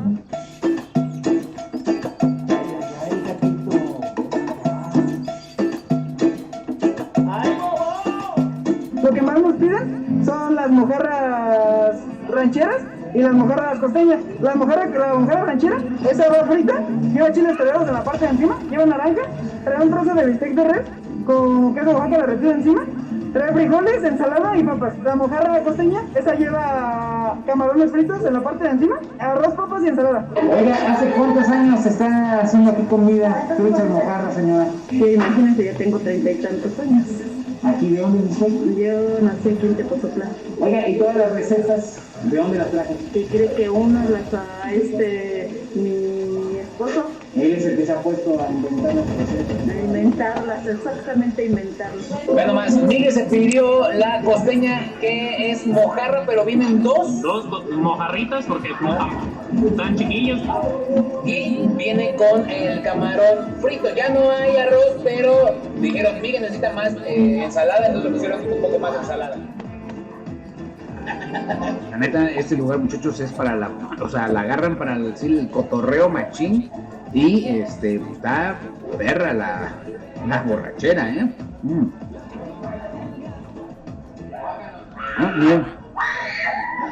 Y eso también es algo que me contó la señora Lupita de la cocina, que normalmente se va la luz porque no alcanza, que es demasiada luz para todo lo que ocupan. Y lo que dije fue, pues dile que le bajen al cotorreo, ¿no? Esa es mi canción con la dieta. Y la verdad es que no soy tan fuerte como lo pensaba. Oigan, esta salsita, neta que para mí es la buena, está bien rica. Miren, la verdad lo que sí tengo que decirles muchísimo es que a pesar de que las dos son casi la misma preparación, en que están fritas, la mojarra tiene muchísimo mejor sabor, de verdad comprobado. Aunque yo leí que la trucha era lo tradicional y todo eso, en mi punto de vista, la mojarra es la chida.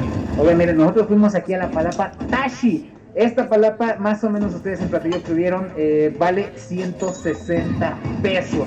Y se encuentra justo enfrente del embarcadero. Ahí también está justo casi pues la terminal del barquito. O ustedes pueden rentar el familiar, justo ahí. Y las conclusiones de Miguel son: pidan mojarra, no trucha, pidan mojarra. La verdad es que al principio dije, no está mal. No es la mejor trucha que había probado en mi vida, para serles bien sincero. Se me hizo, dije, ok, no está mal. Cuando probé la mojarra de Miguel, la verdad es que sí dije, no manches, o sea, sí, la de mojarra de Miguel tiene más espinas, pero tiene muchísimo mejor sabor. Entonces, creo yo que toda la experiencia aquí no van a encontrar la mejor comida, la mejor trucha, pero la experiencia de estar en la lanchita, de estar cotorreando con la familia, de venir con sus amigos, ver el pueblo hundido, todo eso vale la pena, y creo que ahí es donde dices, ok, va, la comida no es de 10, pero toda la experiencia sí vale la pena. Estamos perdidos. perdidos. Los pinches viejos nos abandonaron. Y si ustedes dicen, oye, ¿dónde vamos a comer? La verdad, yo en lo particular creo que todos, y porque también lo estuve diciendo, como que todos tienen el mismo toque, como que la misma sazón, exactamente. Entonces yo creo que sí, donde se metan, creo que va a estar bueno. Donde ustedes ven que está bueno el ambiente, ahí métanse. Porque eso sí, la gente trae ambiente aquí. Trae bastante ambiente. Y último consejo, hay estacionamiento más abajo, no se metan al de luego, porque luego tienen que regresar y es de subida. Y pues bajas la trucha. También en la noche hace un poquito más de frío, y también así como que la brisita ahí es más friecita, pero si ustedes tienen frío, pues pueden comprar una sudadera en tiendafoodie.mx y así se ven cool, y también pues ya no tienen frío, y pues vean cómo ya nos cansamos nomás de caminar en nuestro estacionamiento. El de abajo, hay más estacionamiento abajo, banda. Bueno, muchachos, espero que les haya gustado mucho este video. Ya nos agarró la noche. En realidad no es tan noche, pero como hay poca luz, pues pareciera que ya es como medianoche. Pues también como estamos al mero fondo, pues ya. De por sí ven que dice que no les alcanza la luz, ahora imagínense, alumbran todo el pueblo. No, hombre, nunca hay luz. Pues miren, sigan la ruta de la garnacha. Nos vemos en otro capítulo. Yo soy Lalo Villar. Yo soy Miguel. Y pues cuídense mucho, sean muy felices y muchas gracias por ver el video. Y ustedes son los mejores. ¿Por qué hablamos así, Lalo? No sé, porque la gente aquí se enoja. Ok, corta ya. Bye. Y bueno, me despido diciendo, nutrólogo, perdóname por esta vida gorda.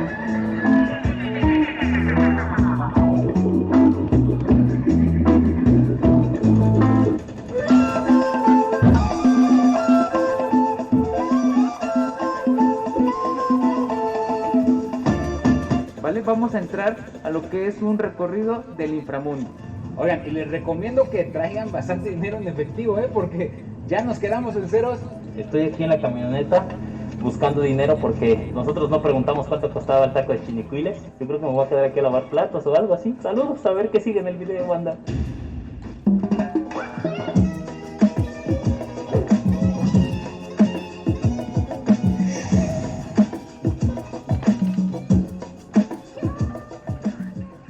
Garnacheros, ¿cómo están? Bienvenidos a la Ruta de la Garnacha. El día de hoy, muchachos, vamos a emprender el viaje rumbo a las famosas e inigualables pirámides de Teotihuacán. Viene Miguel aquí. Miguel, ¿estás listo para comer? Listísimo, claro. ¿Estás listo para subir la pirámide del sol? Obvio. Mira, te traigo playera blanca, como debe de ser, para llenarte de energías. ¿Y la naranja? Es para verme de lejos, arriba de la pirámide.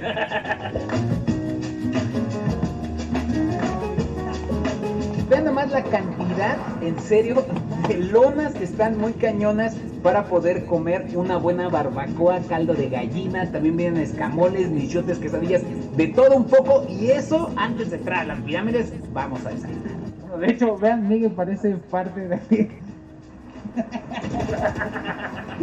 Se ha metido igual que el compa, vean nomás. ¿Y cuánto tiempo, cuántas horas están aquí? Desde las 6 de la mañana hasta las 5 de la tarde. ¿Y nada más están moviendo banderas ustedes? Sí. No, pues sí. Y los brazos están machines, ¿no? No, estamos flaquitos. Oigan, vean nomás qué bonito recibimiento, con tlacoyito, bebé. Y así sí se empieza a comer rico, ¿no? Gusano rojo del tronco de maguey. Tronco de maguey.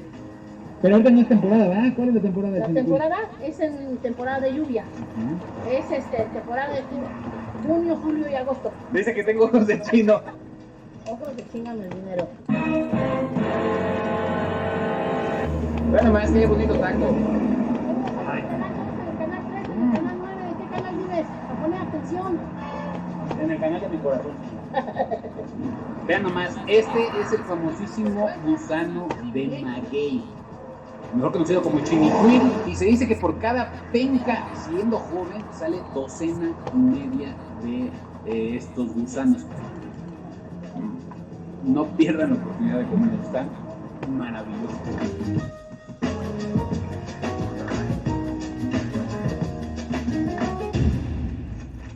Les voy a contar una triste historia. Estoy aquí en la camioneta buscando dinero porque nosotros no preguntamos cuánto costaba el taco de chinicuiles y con el efectivo que tenemos pues no nos alcanza, ¿verdad? Yo creo que me voy a quedar aquí a lavar platos o algo así. Lo que sí les voy a recomendar muchísimo, muchachos, es que primero pregunten el precio. Nosotros ya nos atoramos un poquito porque la quesadilla de chinicuiles vale 300 pesos y el cuarto de barbacoa vale 180 pesos. Entonces, sí dijimos así de, ¡ay! Sí, casi 700 pesos fue de, ¡ay, sí! Y ahí íbamos a sacar dinero al banco aquí en Teotihuacán. Vean, ahí viene Miguel, él fue el negociador. Sí, Miguel, lo logramos, salimos de aquí. ¡Estamos libres! Ya nos quedamos en ceros, sin afán de ofender o de tratar de dañar el lugar, pues sí creo que está un poco elevado el precio de la barbacoa y pues el taco de chinicuil, obviamente lo entiendo porque justo nos dijo la señorita que está arriba de casi 3,000 pesos el kilo de chinicuil, entonces pues tiene que elevar el precio, así que prepárense con dinero en efectivo por si se paran en alguno de estos lugares que yo creo debe rondar más o menos en el mismo precio. Yo a ti también. Eres el de la Ruta de la Garnacha. Ella se llama Cintia y tú te llamas Yo, Fabián. Fabián, mucho gusto. Sí, por el tatuaje. No por lo gordo, dices, sino ya. Y los tacos, ¿no? ¿Nos podemos tomar una foto? Claro. Oigan, ya llegamos aquí a las pirámides, pero por como está el semáforo rojo, pues ya nos dijeron que está totalmente cerrado en la zona arqueológica, pero hay varias actividades alrededor de las pirámides, no solamente es entrar. Hoy no tuvimos la oportunidad de entrar, así que vamos a hacer esas actividades que están fuera de la zona arqueológica y vamos a ver qué tal está esta experiencia. Oigan, y vamos a hacer todo este recorrido con esta bella dama. ¿Cuál es su nombre? Cintia, chicos. Bienvenidos a Teotihuacán. Ahorita nuestra primera parada va a ser conocer un poco acerca de la historia de lo que es el maguey, sobre cómo se capa el maguey, cómo se saca el isle, que es la fibra que se obtiene de él, y también acerca de cómo se elabora la obsidiana. Vean, para toda la gente amante de los michotes, justo como lo dice amigo Carlos, Este es el original, así es como pues envolvía el michote, que podía ser de conejo, de res, bueno, cuando ya llegaron, antes de que se producieran de conejo o presumiblemente guajolote. Pero lo que está muy cañón es que por cada penca de maguey solamente tenemos una capa externa y una capa interna, o sea, solamente saldría de cada penca 2 michotes. No más. No más. No más. Oye, ¿y cómo era? O sea, si se hacía una fiesta y preparaban michotes, ¿cuántos pencas se utilizaban? No, tenías que depredarte por lo mínimo 2 magueyes, el corazón, 2 completos corazones. Hay una teoría de cómo se descubrió el aguamiel, de cómo fue que dijeron, no, pues esta planta de la que se puede producir agua. Se presume de que hubo un conejillo que empezó a masticar lo que es el caudex, la piña, y empezó a supurar un líquido. A alguien de pura casualidad le dijo, pues a ver a qué sabe. Oh, sabe bien, sabe dulce. Y pues lógicamente si la conservan pues se va a fermentar y de allí se posiblemente descubre el porqué. Y aquí nos cuenta Carlos que el aguamiel se puede utilizar como agua normal porque tiene varios nutrimentos. Y todavía en los mazaguas le siguen dando a sus hijos aguamiel como una forma, aunque pues no evita comer, pues, o sea, no es una comida completa, por así decirlo, ¿no? Es un buen suplemento alimenticio para combatir la desnutrición. Lo más importante y tal vez lo más olvidado de la planta es la fibra, porque toda la planta, toda la planta es fibra, no se desperdicia nada. Y justamente con esta técnica que les voy a mostrar a continuación, es como se descubre aguja e hilo juntos. Y es que esta aguja y este hilo sirvió para la costura, lógicamente, y las puntas servían para lo que es una autoflagelación, un autosacrificio de la élite, donde se perforaban diferentes partes del cuerpo y enfrentaban sus propias. Y listo. Aguja e hilo juntos. Como con esto hacían sus prendas de vestir regularmente exteriores, les voy a mostrar, chicos, técnicas de pigmentación natural. Hay un debate muy grande si ya existían rosas en América, pero pues es lo que yo voy a utilizar para pigmentar de manera casi permanente la fibra. ¿Por qué casi permanente? Sí se llega a deslavar, siendo honesto, sí se llega a deslavar. Hay varias maneras de fijar el color, por ejemplo, muchos dicen que con aguacate se podía, con la baba del nopal, con la baba del chicalote. ¿Qué es el chicalote? Es un cactus que también produce un color amarillo muy curioso. Y ahora vean, porque nuestros ancestros ya conocían reacciones químicas, en este caso es un cambio de pH con la cal, con la piedra caliza quemada y molida, que cambia totalmente la tonalidad del color, no la hace más clara, no la hace blanquecina, sino que cambia literalmente de un magenta a un azul francia, un azul cian, todo totalmente natural. Hoy en día la obsidiana pues se utiliza para hacer artesanías, que es la base de la economía aquí en Teotihuacán. La obsidiana, chicos, presentándoselas, viene en varios colores, dorado, marrón, arcoíris, plateado y negro. Tristemente, se van a encontrar con mucha gente, chicos, que les llega a ofrecer lo que es el vidrio negro. Y tengan cuidado, ya que la obsidiana lleva un trabajo bastante delicado. ¿A qué me refiero? Los artesanos que tallan la obsidiana, la verdad, mis respetos, porque se arriesgan a tener un daño pulmonar terrible, ya que el polvo de la obsidiana es muy abrasivo, es algo así como la fibra de vidrio. Si ustedes trabajan la fibra de vidrio, les pican los brazos, les pica por todas partes, más en los pulmones. ¿El pica pica? Algo así, el pica pica prehispánico, por así decirlo. Y aparte, no es lo más ligera que uno diga. Esta es una laja que la verdad no es tan útil para poder hacer una artesanía, a menos que tengan mucho ingenio, de obsidiana marrón. Y sopésenla, quiero que alguien la sopese. ¿Quién la va a sopesar? Pues ¿cuánto cree que pesa esta? Eso, pues como lo estás agarrando, yo le echo unos 3 kilos. Sopesa. ¡Ay, juez! ¿Sí se empezó? Sí.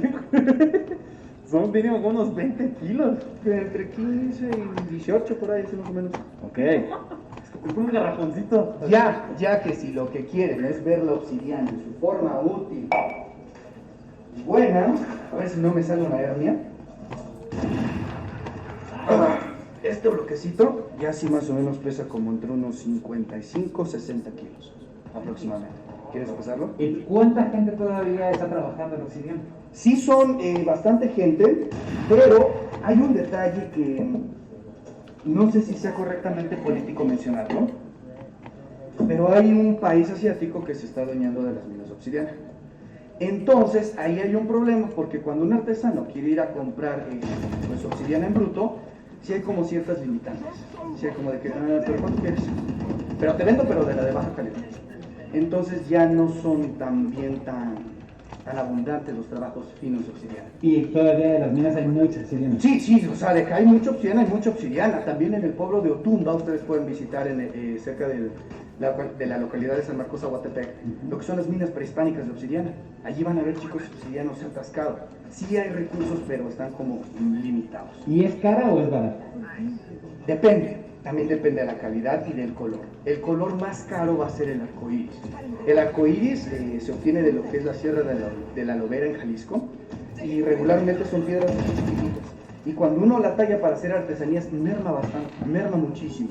Entonces, pues sí se requiere un bloque grande para hacer algo, pues, bonito y que se vea, pues. La más barata sería la negra. Que la negra, pues, no es tan cara, pero como se tiene que vender por piezas grandes, pues, lógicamente. ¿Cómo sabe la gente si es vidrio negro o obsidiana? ¿Cómo saberlo? Regularmente el vidrio negro es tremendamente perfecto. La obsidiana, por ser natural, va a tener puntas de ceniza volcánica, va a tener vetas, va a tener imperfecciones. El vidrio negro es totalmente negro, no tiene nada de imperfección y es ridículamente económico. O sea, sí, el precio varía muchísimo. ¿Cuánto podríamos saber? O sea, esta raga, ¿cuánto podría valer en el mercado de las artesanías? Aproximadamente en unos 300, 350 pesos mexicanos. ¿Y en uno de vidrio negro? Si fuera vidrio negro sería entre unos 100, 150 más o menos. Justo este es el restaurante El Mirador, donde también está Carlos, y ustedes pueden saber pues justo este vidrio. Si fuera vidrio negro sería entre unos 100, 150 más o menos. Justo este es el restaurante El Mirador, donde también está Carlos, y ustedes pueden saber pues toda esta explicación. Y nos dicen que este lugar tiene una de las mejores vistas de la Calzada de los Muertos. Inclusive ustedes como nosotros pues no pudieron ver a las pirámides.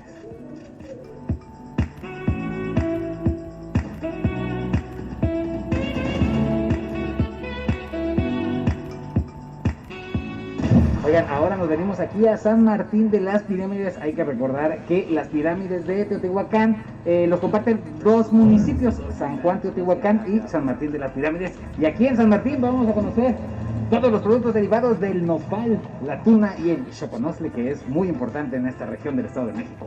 Este es el choconostle. El choconostle es conocida como limón del desierto por su nivel de acidez es más alto con limón. Esta se da durante todo el año. Bueno, estas recetas las rescaté desde mi abuela, mi mamá, que hacían las salsas, las mermeladas, los dulces cristalizados. Con la tuna tenemos una miel de tuna que anteriormente los abuelos lo utilizaban para el cuero de pulque. Viene siendo la miel de tuna roja. Tenemos una cajeta de tuna. Este no tiene azúcar. Este tiene el dulce mismo de la tuna y tiene un toque de tantito de leche nada más. Y esta gracia del Politécnico Nacional recibió un diploma por el primer lugar al platillo del choconostle. La verdad, se va a hacer mentiría, chicos, que veas tú mi aura, se va a hacer, pero es por la miedo, problema de espalda, o también si son los...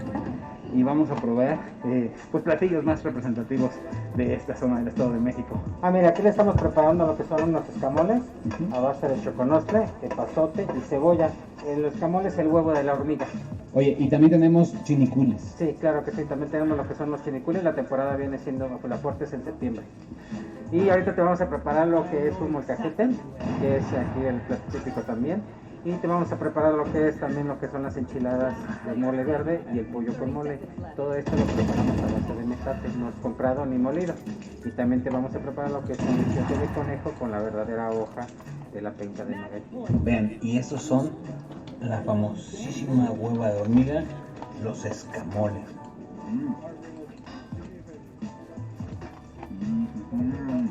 El sabor de la mantequilla está bien rico. Miren, y prácticamente estos huevos de hormiga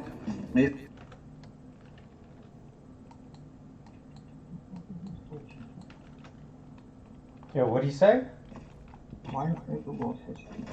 Hey, what do you say? Don't push. Alright, I'm pushing.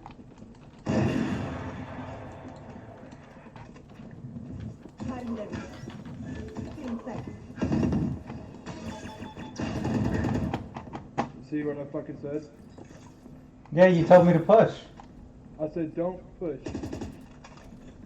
Oh. Maybe rerun that on your Twitch TV and you can find out what I said. algo ancestral, es algo que de verdad es parte de nuestra historia y el sabor que tiene es algo que ustedes de verdad van a saborear en su boca. Y ojo, lo que quiero decir es que no son baratos por la forma de recolección del huevo de la misma hormiga. Entonces esa recolección es muy pesada, lo mismo con los chinicuiles. Entonces háganse una ronchita, junten su buena vaquita y vengan a probar esto que es increíblemente rico. Vean nomás, a mí, lo vuelvo a decir, me encanta, es una maravilla. Provechito. Para recolectar lo que es la hueva de la hormiga, literalmente nos tenemos que desnudar, quedar en puro boxer, para que la hormiga al momento de estar sacando la hueva no se nos suba. Entre menos ropa, menos se nos va a subir la hormiga, porque hay veces que se sube entre la ropa y ya las tienes hasta lo más fondo del cuerpo. Sí. Hasta la cueva humana. Hasta por donde estaba la cueva, hasta por donde nos metimos ahorita, donde no se veía nada, hasta ahí se meten las hormigas. Vean nomás, ahora es mole, que como nos dijo el señor Osvaldo, está hecho en metate. Mi hermano o señora linda que usted hizo este mole, la honro muchísimo. Muchas gracias por hacer esta maravilla. Muy parecido a mole Don Álvaro, ¿eh? Vamos a probar ahora este mole verde que ya me dijeron, no, está delicioso. Es más picante, ¿eh? Yo les voy a ser bien sincero, yo me quedo con el mole rojo o mole negro, que si lo que me está diciendo el señor Osvaldo es que vienen de Oaxaca las señoras lindas que lo preparan, entonces yo creo que es mole negro. Vean nomás, ahora, ¿se acuerdan de la hoja de maguey? Pues miren, aquí lo tenemos en este michote. Este es el michote, pues se puede decir original, así es como se preparaba antiguamente el michote. Obviamente pues ya poco a poco ha ido cambiando estas tradiciones, también ha habido menos magueyes como nos platicaron y menos forma de sacar esta hoja, pero vean qué chulada, vean. Este es hecho de conejo totalmente orgánico, que es un conejo pues más libre, por así decirlo, que no está encerrado, nada más lo están engordando y tiene que estar en su sabor. La verdad es que la presentación está muy bonita. Vamos a ver el sabor porque vean. Oigan, no saben qué bonito lugar y qué rico se comió aquí en la caverna. Mi recomendación, sinceramente, es vayan, también de acuerdo al presupuesto, muchachos, los escamoles, los chinicuiles, el mole era una cosa maravillosa, el arroz también estaba riquísimo. Y miren, el molcajete yo se lo recomiendo mucho si están en pareja, si van con la familia, hay una más grande también. Eso es lo que creo que deben ustedes de ordenar. El costo, miren, va a empezar desde los 160 pesos hasta el máximo 490 pesos, que ese sí ya es la parrillada que ustedes puedan compartir. Y yo creo que por persona más o menos se van a estar gastando unos 200, 250 aproximadamente, que yo creo que por el sabor, por la atención, valen muchísimo la pena.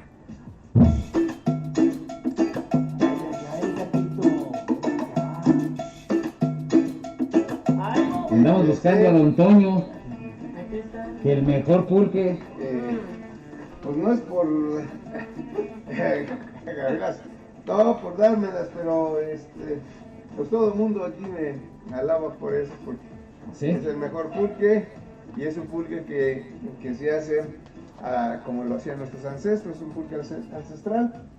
El pulque data de 3000 años antes de Cristo y así se inició. En esa forma lo seguimos haciendo mis abuelos fueron los que me delegaron esta encomienda y así lo estamos haciendo. Soy el único por aquí, tengo a 5 kilómetros el otro compañero que lo hace también de la misma forma. ¿Cuál es la diferencia? La diferencia muy importante, la primera situación es de que el pulque de hoy lo hacen en 3-4 días. Y yo tardo de mínimo 15 días para hacer la base o semilla. Extraemos el aguamiel del maguey, la ponemos a reposar o repodrir. Una vez que ya produjo bacterias y microorganismos, lo depositamos en un recipiente como este, que se llama la tina del pie. ¿De qué es cuero? Es piel de toro.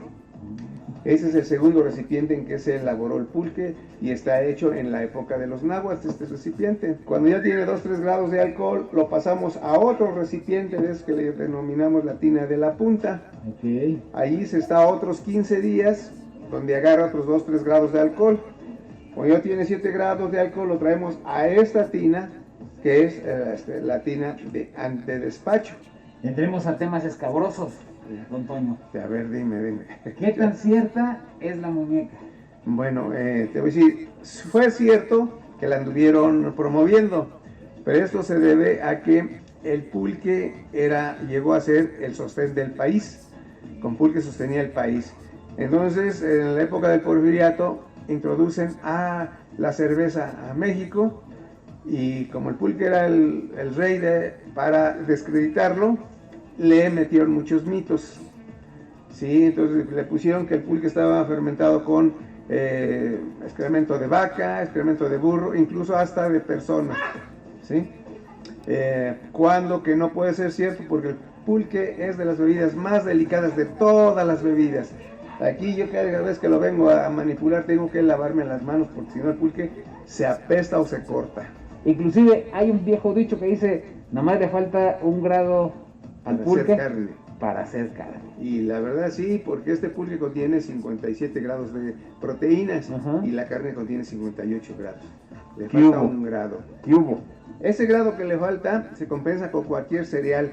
Si ustedes toman pulque y comen frijoles, garbanzos, lentejas, tortilla, con eso se completa el grado que le faltaba y ya se dan cuenta que comieron carne. Ajá, ahí está. Toda la gente que trabaja en los trabajos más rudos por aquí viene a tomarse su pulque, nomás se trae sus frijoles, tortillas y chile y su pulque y no comen carne. Y están fuertes, rindes todo el día y no les duele nada. ¿Eso qué es, perdón? Es shoma, es una hoja del maguey. Es el primer recipiente en el que se tomó el néctar. Al sacar el aguamiel del maguey, y si ya la tenemos, ¿saben qué la tomamos? A alguien se le prendió el foco, corta una hoja del mismo maguey, la hace cucharita y dice, aquí no lo tomamos. Ahora es tradicional. La shoma. Sí, se hacen concursos con la shoma y tiene su reglamento. ¿Ah, sí? Tiene su reglamento y todo es un ritual tomar en la shoma. Oiga, ¿y usted cuántos magueyes tiene, Antonio? Pues nomás tengo 2.800 magueyes. No, algo tranquilo. Sí, pero se necesitan mucho más, ¿eh? ¿Ah, sí? Sí, mucho más. No me alcanza a mí porque se necesita mucho más. El maguey les digo que dura 10 años, el más prematuro para dar producto y dura dando producto 4 o 5 meses. ¿Y cuántos magueyes le están produciendo? Ahorita tengo nada más 27 magueyes produciendo. Poquitos, porque ahorita deben de haber unos 60, 70 magueyes. ¿Este gigante de cuánto tiempo tiene? Este tiene 8 años. 8 años. 8 años, sí. Pero vean el tamaño, vean. Cintia está ahí paradita y vean el tamaño que tiene. Es un maguey bastante grande, ¿eh? Ya tenemos otros más grandes que les digo que duran 20 años para dar producto. Vean el tamaño del... ¿Y ese ya está listo para raspar? Este tiene 10 años, todavía le falta otros 8 años. Pero ya está gigante. A ver, Noob, ponte ahí para que... ¿Oh, sí? Sí. Vean, a ver también que se va a poner ahí. Sigue midiendo uno... Vean. Sigue midiendo 1.85, vean. Y todavía le faltan 8 años. Sí, el maguey Chilomé se llama, su nombre es Chilomé. Es el más grande de todos los magueyes y el más, el que da más aguamiel. ya que tarda más para ese que dura 25 años para dar producto. Estiro el brazo, encojo el codo y me lo chingo todo.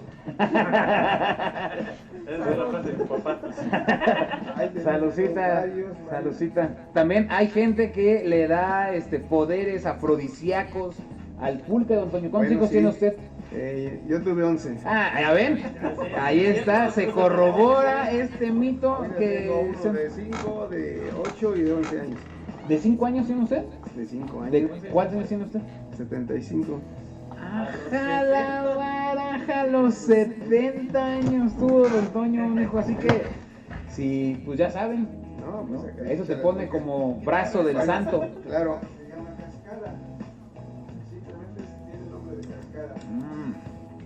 Hombre. Oiga, don Toño, ¿y dónde se encuentra aquí su pulcata? ¿Cuál es la dirección? ¿Cómo llegan? Es Ejidos de Purificación, Colonia Ostoyahualco. ¿De qué horas a qué horas? De las 8 de la mañana a las 8 de la noche. Perfecto. ¿Y el litro de pulque? A 20 pesos, ahorita lo estamos dando en promoción. Y el pulque de sabor a 40 pesos. Ya está. Los 365 días del año. De verdad, rescatemos esas tradiciones del pulque. Es una bebida que tiene propiedades curativas, de proteínas, tiene muchas cosas a favor de nuestro propio cuerpo. Y vean nada más lo que tenemos en nuestras manos. Pues vengan con don Toño, que es, de verdad, mi papá estaría feliz de venir aquí con don Toño. Un día voy a traer a mi papá, don Toño, para que lo pruebe y vea ese alacrán, porque él es pulquero. Y si ustedes tienen la oportunidad y vienen aquí a Teotihuacán, porque no hay otra solución para alegrar con comida al corazón. Allí encuentras todo lo que tú quieres. La ruta de la garnacha es la página que prefieres. Hoy me desperté con ganas de encontrar un nuevo lugar donde el hambre calmar.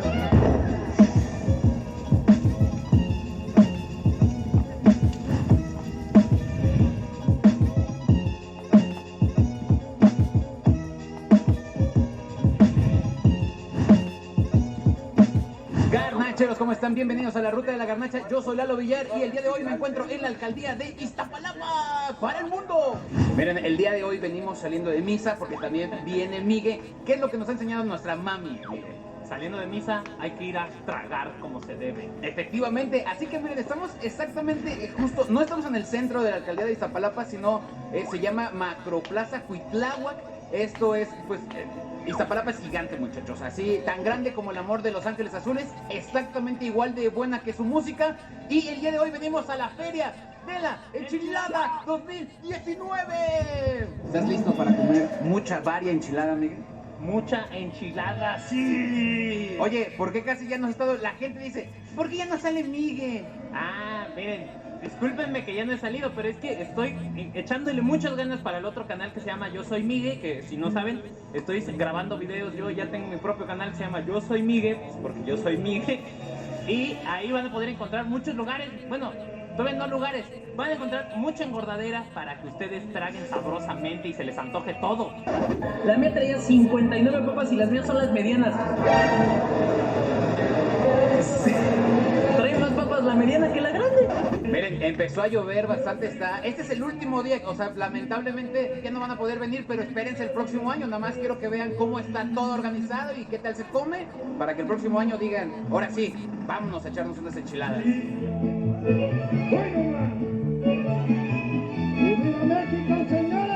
Oigan, para empezar, vean qué bonito está adornado todo. Me gustan estos colores que tengan, el papel picado arriba, se ve muy bonito.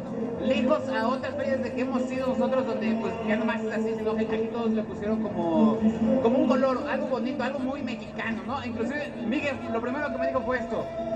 Que se ve muy bonito. Yo esperaba que fuera como la feria de los tacos de mesa, así como todo así de órale, éntrenle, pero no, aquí sí es como que todo bien acomodadito. Las mesas, por ejemplo, que están ahí en cada local, son como esas mesitas como tradicionales de maderita, las sillitas bien bonitas, todo así, dices, ay, qué bonito.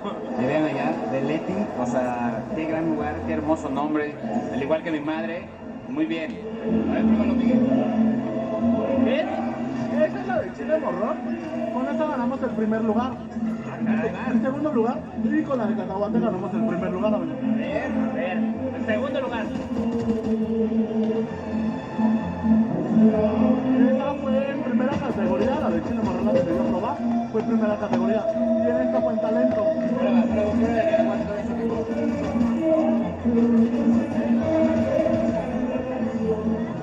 ¡Ah, caray! Oigan, y además en esta feria de la enchilada lo que hicieron fue un concurso para encontrar la mejor enchilada en dos categorías, la profesional y la aficionados. Así que miren, hay 50 lugares donde ustedes pueden comer esta bonita enchilada de todo tipo, de todo tipo. Vamos a ir a probar a muchas de estas, pero vamos a hacer especial hincapié en estos ganadores, porque se lo merecen. ¿Quieres conocerlos, Miguel? Sí.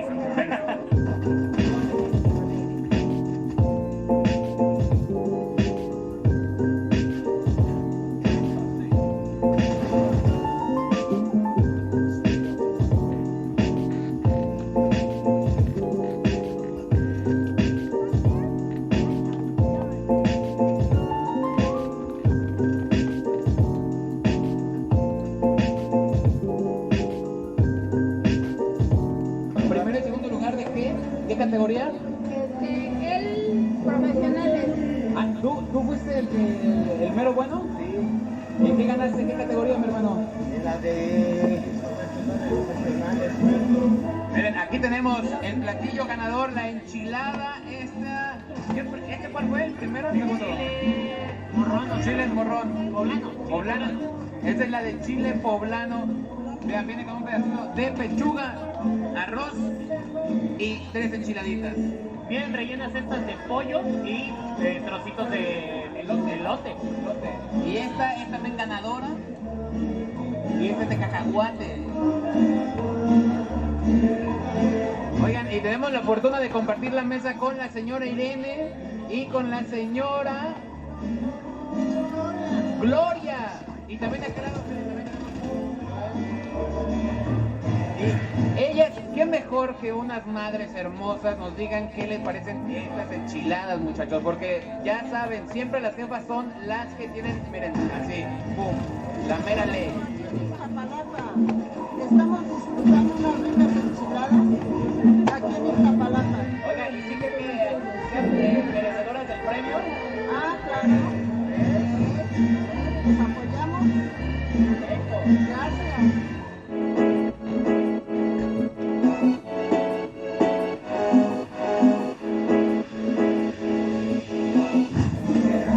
Primero la baba.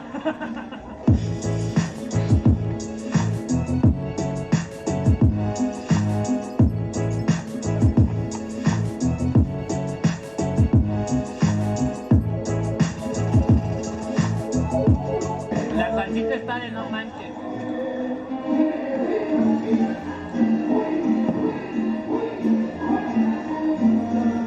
Miren, vean cómo tiene aquí.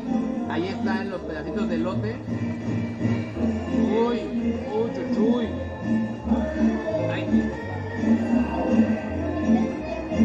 ¿Cómo aprendiste la magia de la enchilada? Pues nada más, el oficio.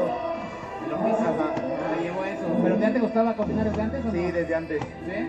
O sea, siempre has querido estar en la cocina. Sí. Están muy rifadas, ¿eh? Gracias. ¿No? Y si la gente quiere probar esas enchiladas, ¿dónde las encuentra? Tendrían que ir a Desarrollo Urbano. ¿Cuál es la dirección? Es Villa Carlos, Manzana 16, lote 19 de Colonia de Desarrollo Urbano Quetzalcóatl. Oye, ¿a qué horas o qué días abren? Estamos todos los días, todo el día completo. ¿De lunes a domingo? De lunes a domingo. ¿Y cuánto valen las enchiladas? Igual, las damos a 80 pesos.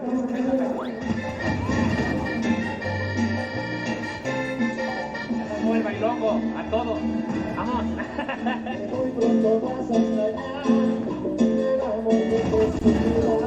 A mí la que más me gustó es la de chile poblano. Ese para mí fue, tenía todo. Estaba bien cremosito, bien jugosito. Muy rica la tortilla, el pollito. Y la verdad, la adición de elote a mí me ganó. ¿A ti cuál te gustó más, Miguel? A mí sí me gustó más la de cacahuate, porque ahí se sentía como ese pollito cacahuatado así rico. Además de eso es algo que nunca había probado, sobre todo por eso yo creo que me gustó muchísimo. Y además eran unas enchiladas así, estilo casi original, porque aquí, o sea, como muy tradicional, por así decirlo, solamente la salsa era la que estaba distinta, entonces eso también puntos a favor por tradicional, porque hay hasta de un chamorro entero, ahorita la van a ver. Oigan, miren, estamos con la fortuna de tener aquí a don Jimmy, que él fue el fundador de la Feria de la Enchilada, y nos está contando la historia. ¿Cómo fue que empezó esta feria, don Jimmy? Cuando iba a Estados Unidos yo veía que allá hacían sus eventos en Estados Unidos, como es los eventos de las tortillas a la barbecue, las hamburguesas, los hot dogs, hacían grandes fiestas. Y aquí en México en aquel tiempo solamente había dos tipos de ferias, que era la de la paella y la del mole, pero no había ninguna feria en donde estuviera involucrada toda nuestra cultura a lo largo y ancho del país. Y uno de los platillos que aparece en todo nuestro país es la enchilada. Fue para darle una identidad a Iztapalapa. Sí, estamos ahorita festejando la 17ª Feria de la Enchilada. Se inició el día 20 y termina el día de ahora. Tuvimos un gran concurso de la enchilada más sabrosa de la Ciudad de México. Un honor, don Jimmy. Muy bien, cuídense mucho. Luego, sí. Oigan, nada más de aquí, si se tardan mucho en la orden, pues sí le van a poder decir, oye, no son enchiladas. No, aquí sí son enchiladas. Miren, ahora llegamos a este lugar, Santa Tierra. Aquí dice que ganaron el primer lugar en la categoría profesional con unas enchiladas que son gobernador. Vamos a ver qué tal están, vénganse. ¿Qué llevan estas enchiladas, mi hermano? Mira, las enchiladas gobernador es una tortilla que va doradita al carbón. Llevan arrachera, pulpo y camarón. Van bañadas en una salsa de chile morita. Ya se terminan con cremita, cebolla y cilantro. Oye, ¿y quién fue el creador? Nos inspiramos en el taco gobernador, que es un taco sinaloense. Y las bañamos con salsita morita. El ahumado del carbón y el ahumado del chile morita se llevan muy bien. Y pues esa es la combinación, es el giro que le dimos nosotros para presentarlas como enchiladas.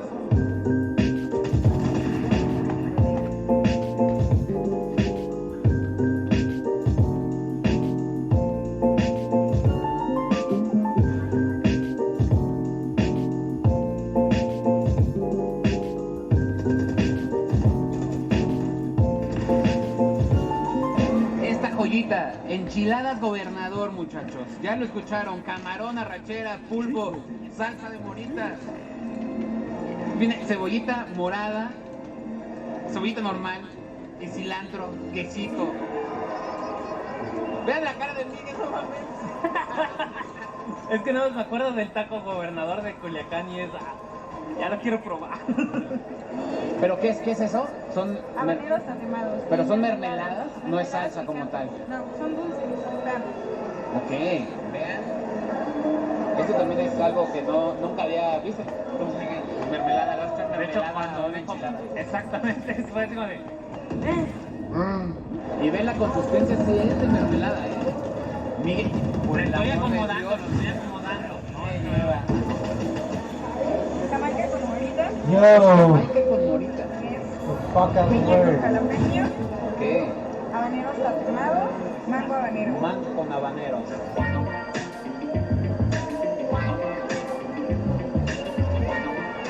Sí, sabe a mango con habanero.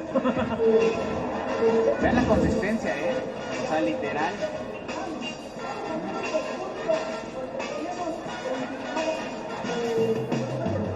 Está bien interesante el sabor porque es dulce y contrasta muy cañón con el picante. Le pondremos, claro que le vamos a poner, pero primero vamos a probarla como...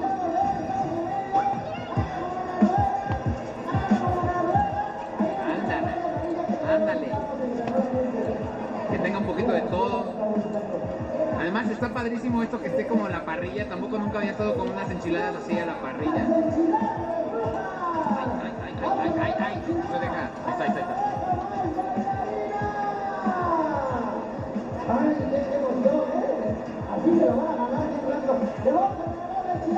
Vamos a cortar una enchilada.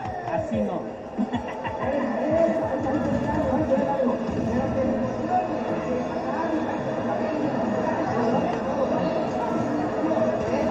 Ahí, güey. Mira.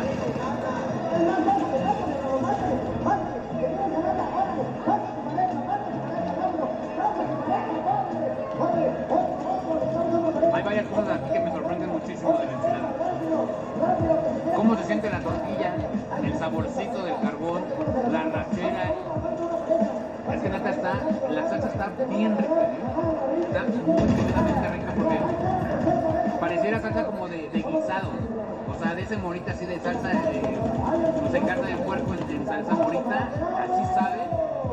Pruébala con todo, Miguel, vas a ver, a la madre. ¿Decías algo, Miguel? ¿Decías de qué? Que mira cómo yo sí estoy agarrando todo, mira, chécate, guáchate.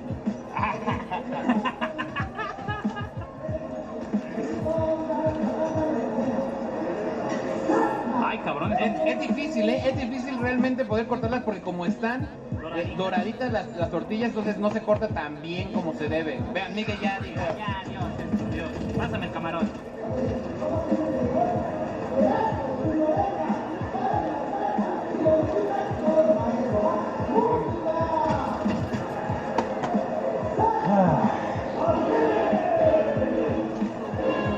La rachera con esa salsa.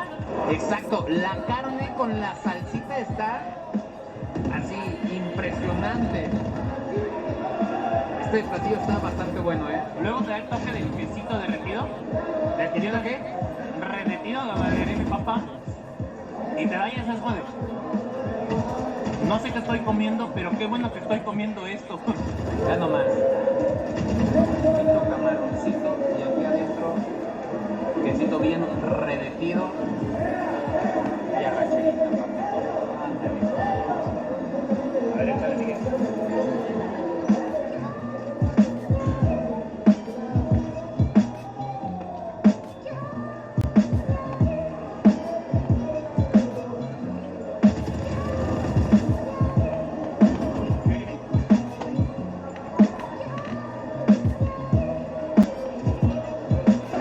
Sabe raramente bien. Raramente bien. O sea, es que es agridulce. O sea, todo cambia el sabor completamente, güey.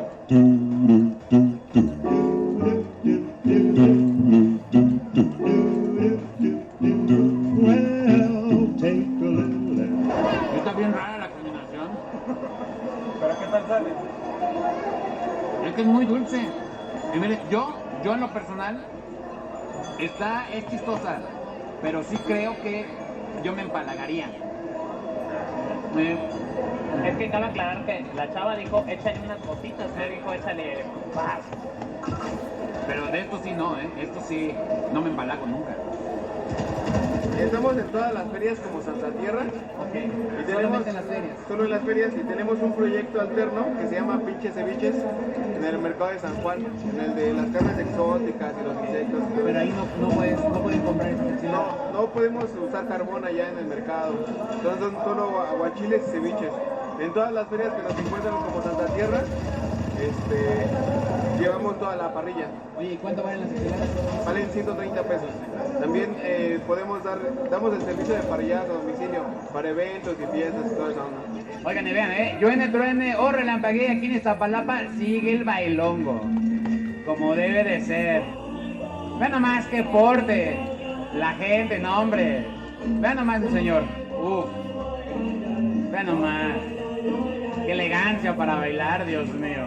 Seguimos visitando a los ganadores. Ahora estamos en el segundo y tercer lugar de la categoría de aficionado. Pero, ¿de qué habrán sido las enchiladas? Las enchiladas del premio fueron las de mole y las de salsa verde. Salsa El mole verde. es de Veracruz, es de Nolito y es un mole artesanal.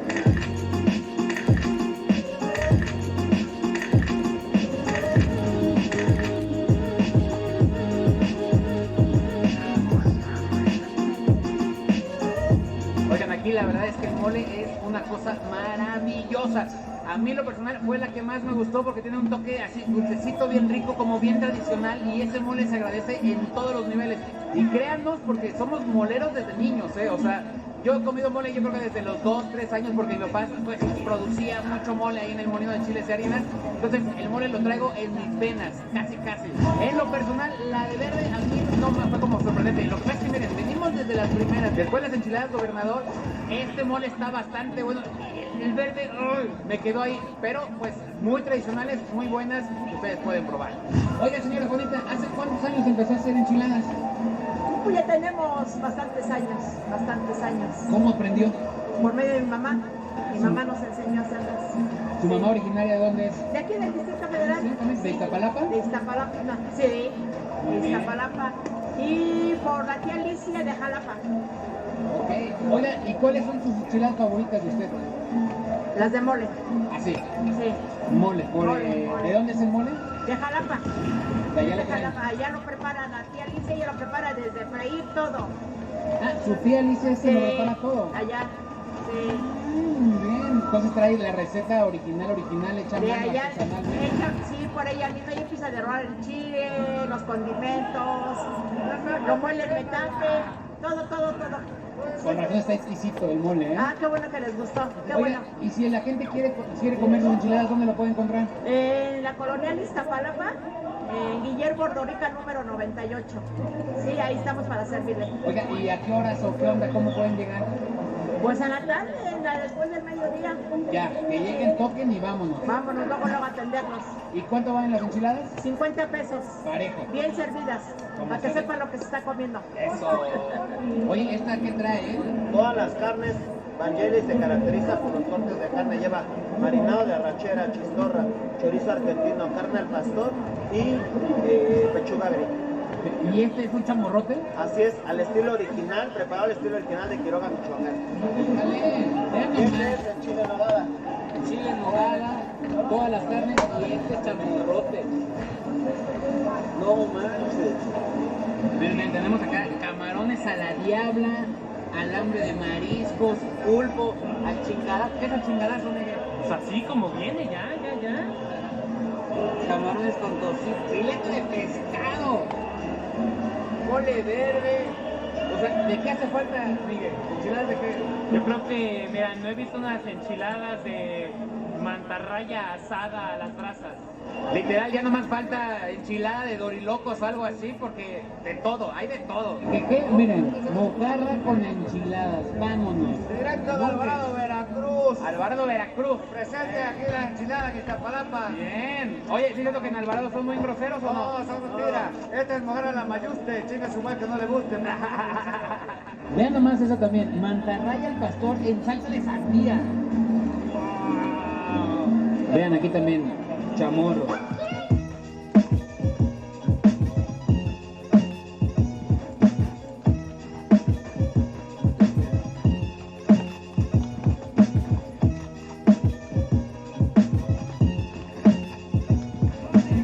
Oye, ¿original el pan de dónde es? De San Juan Guantito. En Tlaxcala.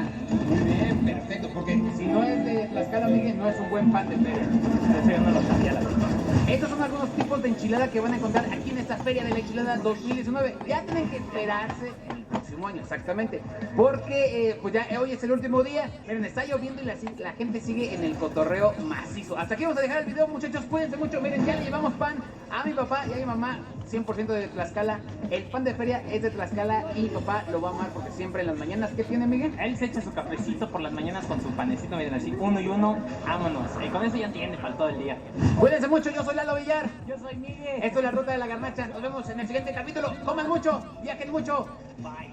Recuerda que si tú quieres saber todos y cada uno de los lugares de la Ruta de la Garnacha, entra a garnacha.mx, ahí vas a encontrar precios, horarios, toda la información que tú necesitas. Y también si quieres agregar un lugar, ahí lo puedes hacer, garnacha.mx. Porque no hay otra solución para alegrar con comida al corazón. Allí encuentras todo lo que tú quieres. La Ruta de la Garnacha es la página que prefieres. Hoy me desperté con ganas de encontrar un nuevo lugar donde el hambre calmar, pero descubrí que no sabía de alguno donde poder buscar mi desayuno.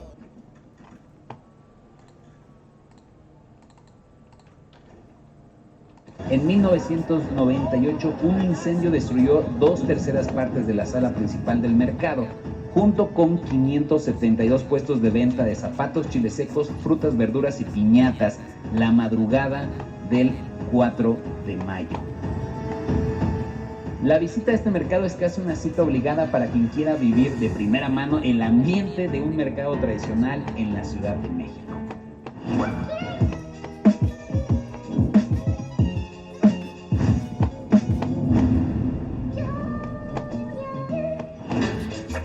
¿Cómo están? Bienvenidos a la Ruta de la Garnacha. Yo soy Lalo Villar y el día de hoy, muchachos, vamos a recorrer sin lugar a dudas, yo creo que el segundo mercado más grande en todo México, y me refiero a la Merced.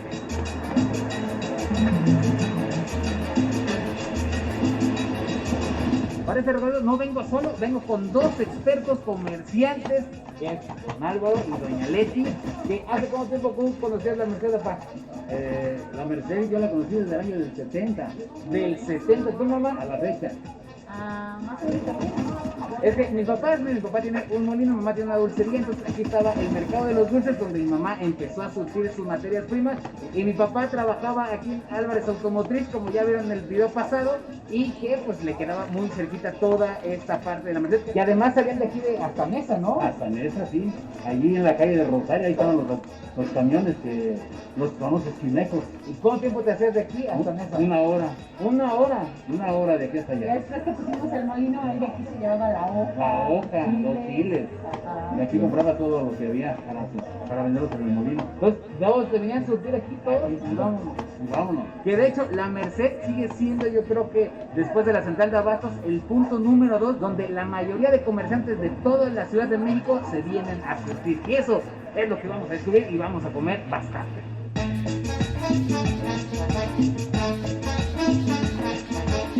Mira, Lalito, aquí tenemos las famosas hojas de plátano para los tamales oaxaqueños. Efectivamente. O para los chapanecos. Allá tenemos la hoja de piña. Para los tamales chilangos que les dicen, o sea, los tamales de harina batida. Él nada más vende la hoja cruda, ¿verdad? No está tatemada. Ya está tatemada. 60 pesos. Se salen más aquí a crudas. Es para 80, 100 tamales. 80, 100 tamales. 15. Me dice 15 tamales aquí. Sí, así ya llevas, amasas tu masa o la tienes, Y ya lista. Y ya nomás haces tus cortes, ya para envolver. El mercado fue nombrado así después de que se estableciera el monasterio de Nuestra Señora de la Merced de la Redención de los Cautivos en 1594. Aquí fueron llegando muchos comerciantes de cerca y de lejos con sus mercancías. A finales del siglo XVIII, casi todo el barrio era un gran mercado, que creció cuando los mercados de la zona del Zócalo fueron desterrados alrededor de la misma época. Ahora les voy a ser bien sincero, yo nunca había venido aquí a la Merced y está gigante. Esta es la nave mayor, justo aquí enfrente está una nave más pequeñita, pero esta es como la mera jefa de la Merced. Hace poquito estaba la cebolla bien carísima, llegó a 35 el kilo, y ahorita ya bajó a 7, a 9 pesos. ¿Aquí en la Merced? Aquí en la Merced está más barata. 7 pesos el kilo. Se ve buena la cebolla, ¿eh? Buena y rica. Un día no habían visto unos quesitos rellenos al ruso, alemán, que es amor, pero de estos rojos, para que vea lo que es sabor, ¿eh? Esto sí es sabor. No las salsitas que ha probado. Oye, estos chiles rojos, ¿de dónde los traen? Vienen del estado de Puebla y Veracruz. Así es que, Mod, espérate unos chilitos rellenos de queso. Mira, sí está muy barato. Ayer en el mercado yo lo compré a 6 el cuarto el chile y aquí está 10 pesos el kilo. O sea, conviene venir a la Merced a hacer sus compras. Pues sí, muchos taqueros, por ejemplo, tienen queso y dulce de tomate, Claro. chiles, cebolla. No es nada más los taqueros, los tamaleros. Sí, porque estamos hablando de que el kilo en el mercado de mamá y en su Ernesto está a 24. Aquí está 10 pesos el kilo. Es casi $1, casi 75 centavos de dólar de diferencia. En la década de 1860 se decidió ubicar el mercado bajo un mismo techo y se construyeron los edificios en los terrenos del antiguo monasterio. A principios del siglo XX, la Merced fue el principal mercado al mayoreo y menudeo de toda la Ciudad de México, especialmente de productos alimenticios, y continuó siendo el mercado mayorista de la ciudad durante el periodo posterior a la Revolución Mexicana hasta aproximadamente la década de 1960, cuando se creó la central de abasto. Aún así, la Merced sigue siendo el mayor mercado minorista tradicional de la Ciudad de México, con una amplia variedad de productos de uso diario, tales como frutas, verduras, carnes, aves de corral, juguetes, ropa, flores, dulces y mucho, mucho más. Oigan, vean nada más esto, a ver si me escucho. Yo nunca había visto cómo hacen el chicharrón prensado, pa. Aquí estamos viendo, es un molino real de chicharrón. Y ve nomás la frescura que tiene el chicharrón prensado. No, hombre, unas gorditas como esto, papá, ¿qué tal te caerían? Muy ricas, unas pesadillas. Vamos a ver cómo se muele.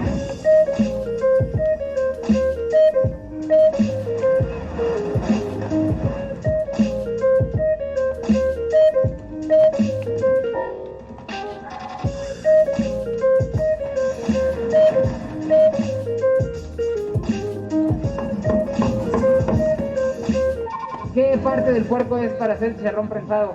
Pues viene siendo como la grasa, como todo el desperdicio, ¿no? De lo que sobra del puerco. Pero es grasa americana y ya lo mandan acá y lo procesan en un obrador. Oigan, no manches, esto es lo que acabamos de descubrir, papá, ¿tú lo sabías? ¿Tú lo habías visto? Yo nunca lo había visto. La verdad, yo me lo sé comer, pero nunca sabía cómo lo hacían. Yo tampoco, no sabía, y ese es un dato muy importante que acabo de aprender, que si ustedes ven este chicharrón prensado, tiene un color más cafezoso. Y me dijo aquí mi compa que el color rojo es porque lo pintan un poquito para tapar todos los desperdicios que tiene. Uy, es que ya me dio cosa porque yo me como las gorditas de chicharrón prensado justo así. ¿No, ma? No, pero el café es original, hijo. Ese es el original. Sí. Es el bueno. Es el bueno y además dice que el precio se eleva dependiendo cuánta carne tenga. La relación grasa-carne, ahí es como el precio del chicharrón prensado es más caro. Sí, a mayor carne, mayor precio. Exacto. A mayor grasa, menos precio. Efectivamente, pues vamos a seguir recorriendo la Merced, ténganse.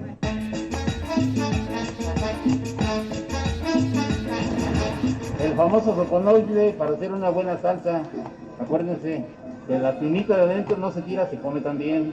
Y hay que asar la carnita y luego de asada al molcajete. Digo, si hay mujeres todavía de molcajete, porque ya ahorita están raras. Ya puro pica y lica es lo más fácil. Casi la mayoría de gente compra esas bolsas, ¿verdad? No sé, luego no trae bolsa. Eso sí. Sabemos que venimos al mercado y... Es que antes el azúcar así venía, sea lo que iba yo a comentar, eran costales de manta que se volvían a reusar haciendo tu ropa, ya sea tus calzoncillos o tu calzón largo, pañales. Ajá. O sea, había muchos usos y después pues cambió y ahora solo se pueden utilizar en bolsas. Todas todavía son reciclables, pero ya no igual como antes que se usaba para vestirse. No sé cuántos años lleva aquí vendiendo, señora. Yo tengo 25 años. 25 años aquí en la Merced. Sí. Primero en el mercado de comidas y después de aquí. ¿Y ha cambiado mucho la Merced? Muchísimo. Se vende masa azul para tortilla. ¿Y cómo saber si es masa azul o es masa pintada? Pues Lalito por ahí hizo un experimento, no sé si Gus tenía que ver el video, y así comprobó si era original o era falso. Con limón, se le exprime el limoncito, se le mueve, y ahí comprueba si es azul o no. Efectivamente, si ustedes quieren saber si una masa es pintada o es masa azul, agarran su tortilla o su masa, le ponen un poco de limón y si cambia a un color más rosáceo o si se ve que cambia el color es que es natural. Si no cambia es maíz pintado.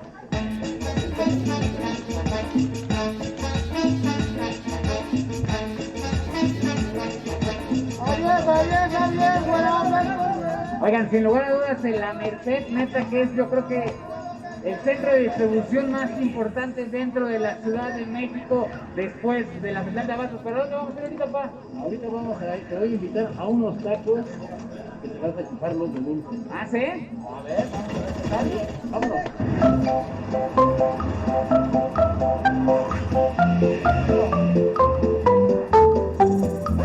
Bueno, pues después de caminar casi 2 horas, ya que mi papá ya no está en los tacos ahí en San Pablo. ¿Cuántos? Un montón, no manches. 2 horas, pero al fin llegamos. Al fin llegamos porque no fuimos a San Pablo porque ya no hay esos tacos, pero venimos unos tacos que para mi papá han creado mucha historia. ¿Cuáles son, papá? Los del huequito. ¿Y por qué son tan importantes para ti? Porque da la casualidad que desde que los probé son muy ricos, aparte que por eso en el huequito, están en un huequito. Efectivamente, son unos tacos que ya los hemos reseñado aquí en la ruta de la garnacha. Están en un pedacito muy chiquitito de espacio Y mi papá, yo me acuerdo mucho que de niño, él venía a entregar unas cartas aquí a la XW para ganarse una cena con Bronco. No se la ganó, pero lo que sí ganamos fue kilos de peso por esos tacos. Por unos sabrosos tacos. Pues vamos a comerlos, déjense.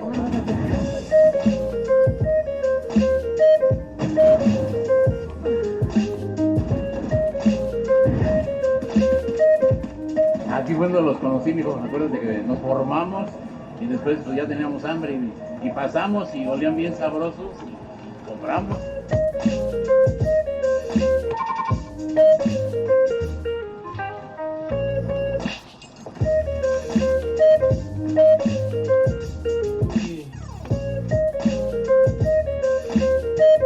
Miren, lo especial de aquí del huequito es que tiene dos tipos de salsas. Una que es como tipo guacamole y una salsita roja. Tienen que poner las dos salsas para que de verdad vean toda la experiencia del huequito.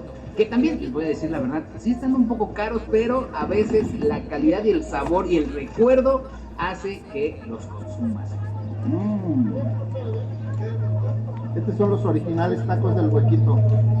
Son los de mejor sabor, los comparas con los otros huequitos y el mejor sabor es este.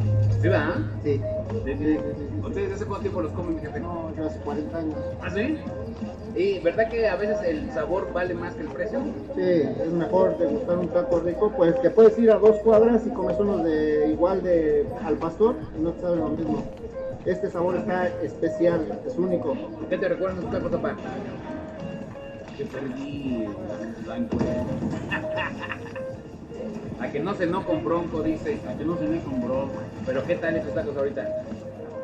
No, sin palabras, no puedo decir nada. A que la cena después me salió cara.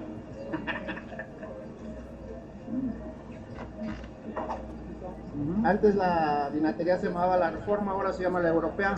Pasaba el tranvía por aquí, pasábamos caminando y a pasar a degustar los taquitos del huequito. Y siempre tuvo este mismo espacio, ¿verdad? Este mismo lugar, que pudo ampliarse con la cantina y lo hicieron. Pero son los originales, los demás son franquicias. Más bien también